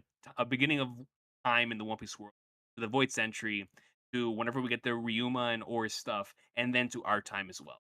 Even though we technically saw that in a Nolan flashback, but to get the looks of the world through the different eras and time periods, I think the best time to do that before the Void Century, and to have like that those differences between this is how the world was at the beginning, with bringing in Nika and whoever else is going to be a part of that, to where it then came to be, where the world reset after with the Void Century stuff, and then where we are today. So I'm fascinated, and I'm looking forward to seeing how Oda pulls that off, considering parallels he keeps making between Nika, Joy Boy, and Luffy, and how Yeah. similar yet different I'm going to assume they're all going to. I'm almost The way that I curious. see it. Oh, go ahead. I was gonna say I'm almost curious if we're gonna get one of those flashbacks when we eventually reach Laughdale, because we've all but had it confirmed now that what's gonna be what the One Piece is probably the written history of what happened. Like I think it was made pretty explicitly clear with Vegapunk saying that the Rogers or the Pirate King's crew knew what happened, and like, Yeah. Well, I well, think that part what of have they that done is- that no one else has? I Why think else they're would they have? compartmentalized. Like the One Piece is its own tangible entity, and the history of the world is also something. And both of those are, because there's three different types of poneglyphs. There's the instructional poneglyphs, which will guide you to the rest of the poneglyphs. And then there's the Rio poneglyphs, which are like the historical ones, which tell you Yeah. the story of the Void Century and the true history of the world. And then there's the road poneglyphs, which will take you to Laughed. And so I think that they're not synonymous, but I think they do go hand in hand in a sense. But I think they're still compartmentalized from each other. But Yeah. maybe you need I don't know. I think that the One Piece still is its own entity separate from the history, but they're like I do too, closely but tied. I do too, but I feel like the One Piece, like when we see it, the only way we can understand is through Void Century context. Like I feel like it's Yeah. gonna be one of those things where when we look at it, we would like, if you were to tell someone who's not into One Piece what the One Piece is, they wouldn't get it. So Because I feel Yeah. like it's gonna do be you one of think those that, things where it's gonna be so heavily tied to the Void Century, like they wouldn't get it. building off of what Vex said, like you need to have read all of the poneglyphs and then reach the island to understand, and all of the 'Cause that's what poneglyphs fill the Rayleigh gap, said. and that's Yeah, why they Rayleigh laughed said when in they showed up. Sabaody, when you Right. get there, you can come to your own conclusion. And Right. like he's like you might see it differently. Like I think Right. it makes sense for it to be kind of open ended unless you have the full context, which they might Right. not have had, you know.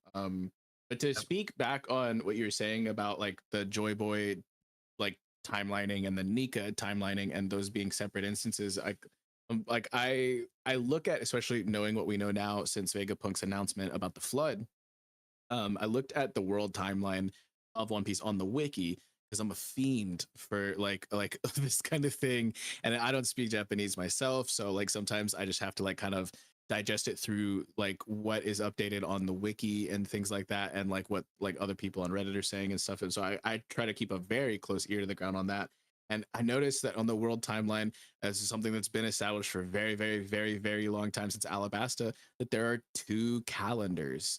There is the Age of Sea circle and the Age of the Heavens. And I think that whatever Joy Boy instances that we get are going to tie in with the Age of Sea and the flooding. So that would be when the sea as we know it was born. It would have been a completely different entity previously. And whereas if we get the Nika information, that will tie in with the Age of Heavens, which goes as far back as 5,000 years ago with the Tree of Knowledge. But like the Age of Sea doesn't go that far back. It only goes like, I think like 1100 years back, which would be around the time that the long arm and long leg tribes would have started warring. And like, you know, like this would have been like, so this would have been pre-Void Century, but just by a little bit. I think that that would be the significance of Oda setting up that so long ago, because he established this in the climax of Alabasta. And at that point in time, near about the halfway point in Alabasta Saga, he was trying to wrap up his story. He didn't know he was going to. So there was like a tipping point where he started to realize, oh, I'm going to be able to do this for a lot longer. And he started to, but like events that were critical and important in Alabasta when he was winding up to end things that have now come back into the fold when we are now winding up to end things once again. I think are extremely important. So we need to look at Crocodile and the Utopia project a little bit harder, because that's something that just came back and it was important then. And then as far as like Skypiea and NL and the moon and things like that, I think that's also really important because it was going, he had planned that before the tipping point, because Alabasta was supposed to be like walking us up to the end of the story. But then we started to get a lot more from it after, and like he snowballed into all of these other events and stuff like that. But we're finally at a point where we know he is winding up for the finish once again. So looking at parallels between the Alabasta saga and the Egghead events and things like that, I think are super crucial. Yeah. Drum Island, Alabasta, Gaia, those all introduced endgame elements, right? Like Blackbeard was first officially shown to us in Drum Island. That's where the first time that we really started hearing about the mystery of the Will of D. Then brought up in Alabasta once again with our first introductions to the ancient weapons, as well as the Void Sentry as a concept. Jaya then comes in and shows Luffy and Blackbeard meeting up, while at the same time giving us our biggest implications of the Void Sentry with the Skypiea stuff, as well as the first official introduction to the Gorosei and to Don Quixote D of Flamingo. So it's like, I think and Kuma. Yeah, I think that specifically, like post Alabasta was not supposed to be Skypiea in his mind, and it was actually going to be Elbaf. Okay. And like, so there's going to be a ridiculous amount of parallels drawn between the two of those, because that would be another way of us, like if we're going up like a world tree type of architecture into the sky and things like that and whatnot. I think that that could be really interesting. And it being called Elbaf, and like the place that we go instead of Elbaf being Mock Town, where he's just like, ha ha ha, that stuff doesn't exist and it's fable backwards and things like. I think there's a lot of parallels that are, and like he realized, oh, we don't have to go to Elbaf right now, because he introduced Little Garden in the Alabasta saga, and that's becoming extremely important now with Dorian Broggie back into the fold. And so I was just like, the more I like fixate on this, the more it makes sense to me, but I haven't really vocalized it to anybody. I just got like crazy pegboards amount of like Charlie from Always Sunny.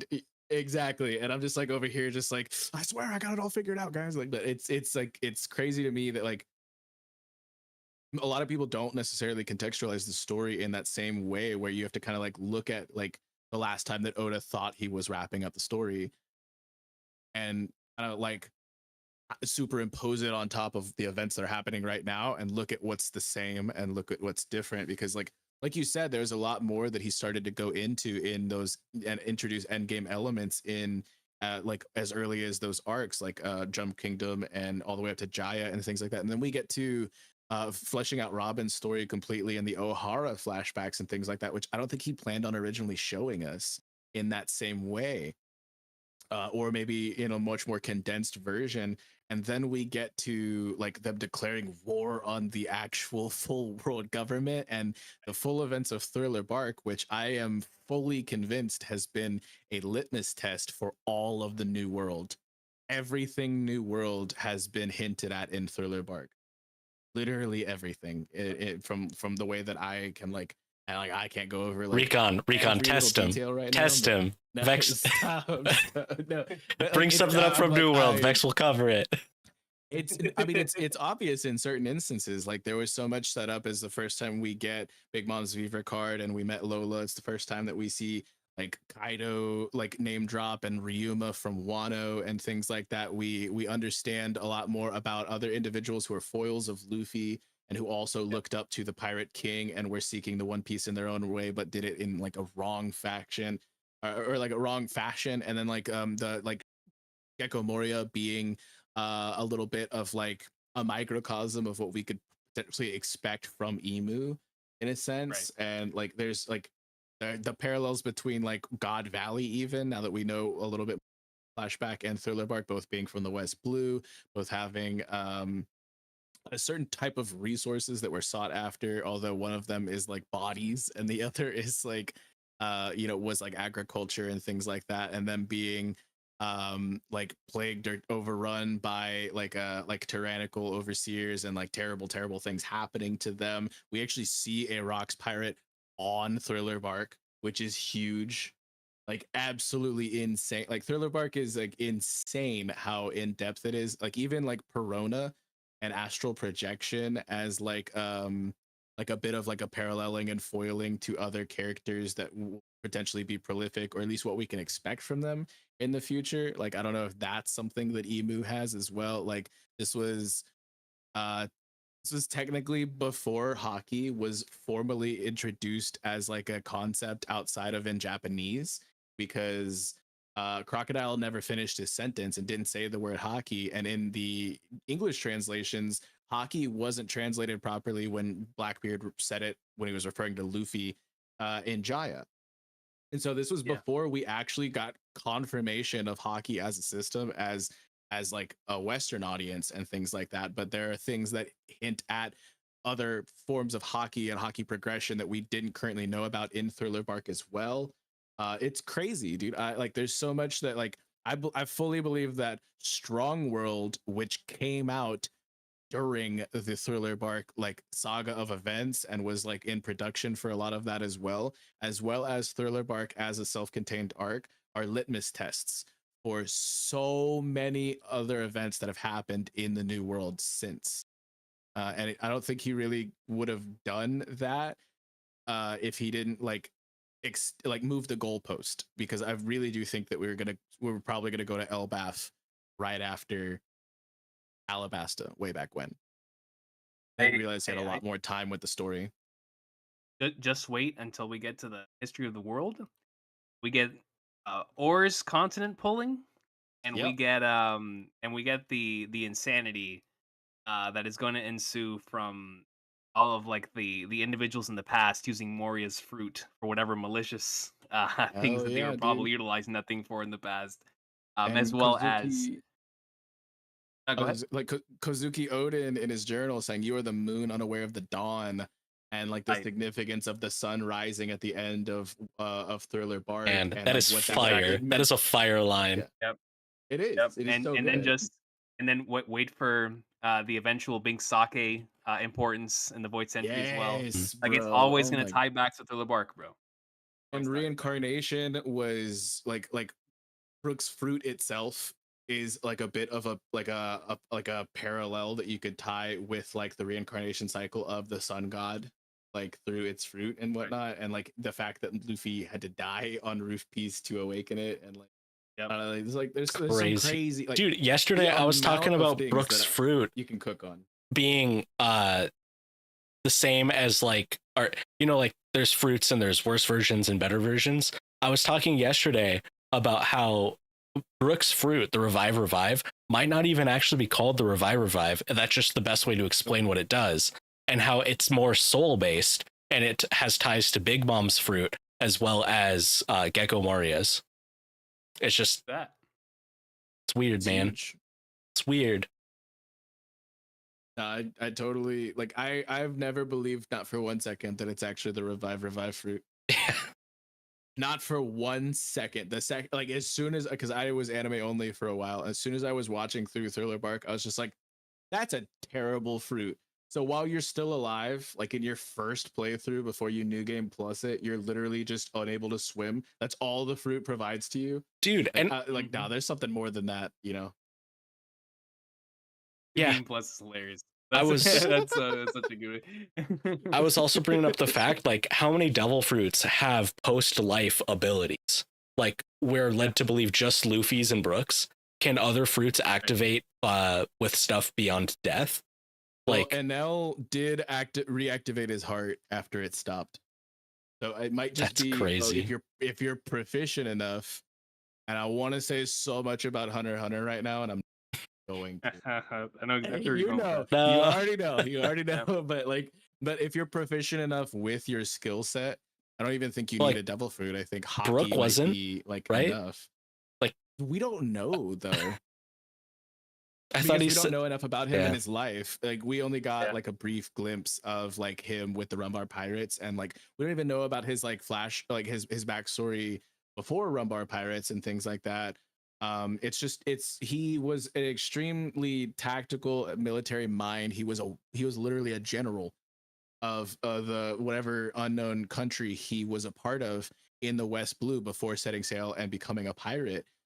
He's dude, I have so many Brook theories, it's crazy. Like it's absolutely crazy. There's skeletons pouring out of my closet right now, No guys. pun I'm sorry. intended. But yeah, but I have so many thoughts because so many of these things like don't necessarily make sense except for like, haha, it's goofy, it's an absurd story, and you're not supposed to ask more questions except like they could make sense and it could still be goofy and absurd, you know, like I don't know. It's But I just think we're only going to keep getting more from Thriller Bark because I feel like at that point he had really actually figured out the end game of the story, and he was doing a lot less of pushing the goalpost and a lot more of just enjoying the ride, the adventure, and you know, like things like that. It's like I don't know, man.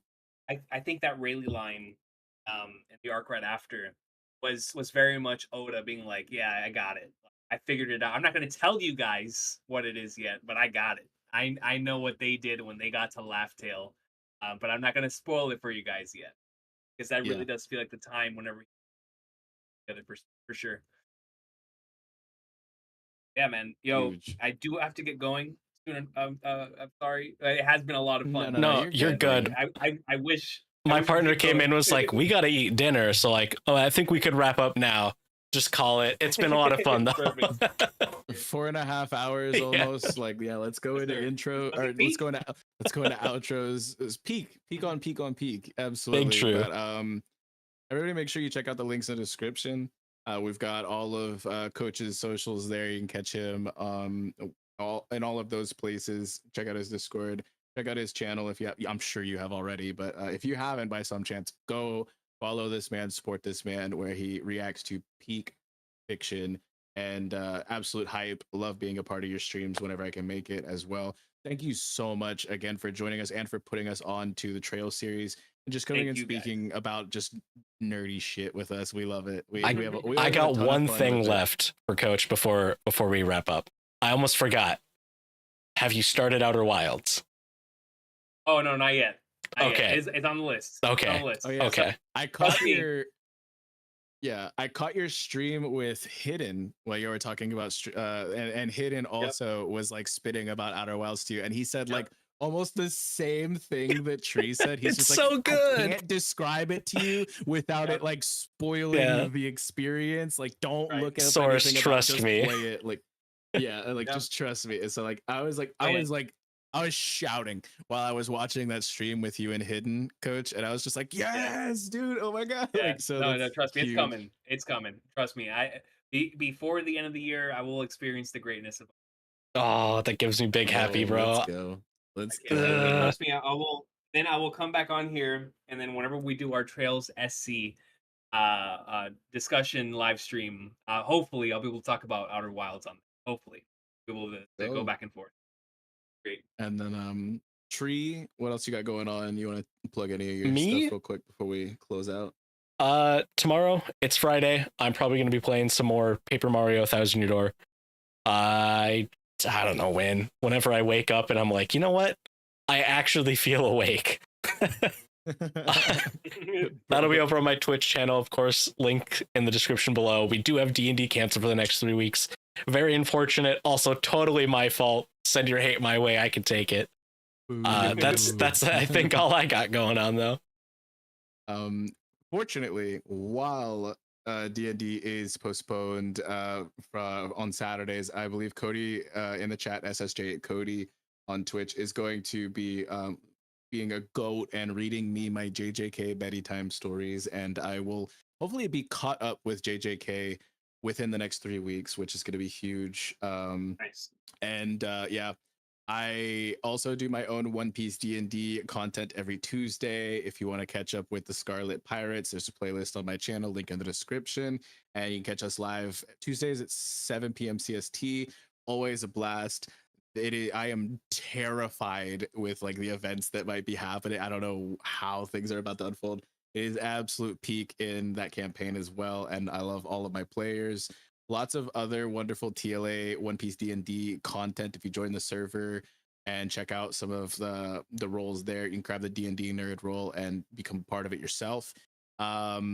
I have also, on Thursdays, whenever we're available, we do plan on maybe doing a bit of a buffer game in between FC and SC, but very, very, very excited for whatever we play next, as well as when we pick up the second chapter of Legend of Heroes Trails in the Sky. Cannot wait. Play Trails, people. Play Trails. Play Trails. All right, I'm going to end it. Have a good night, everybody. Peace.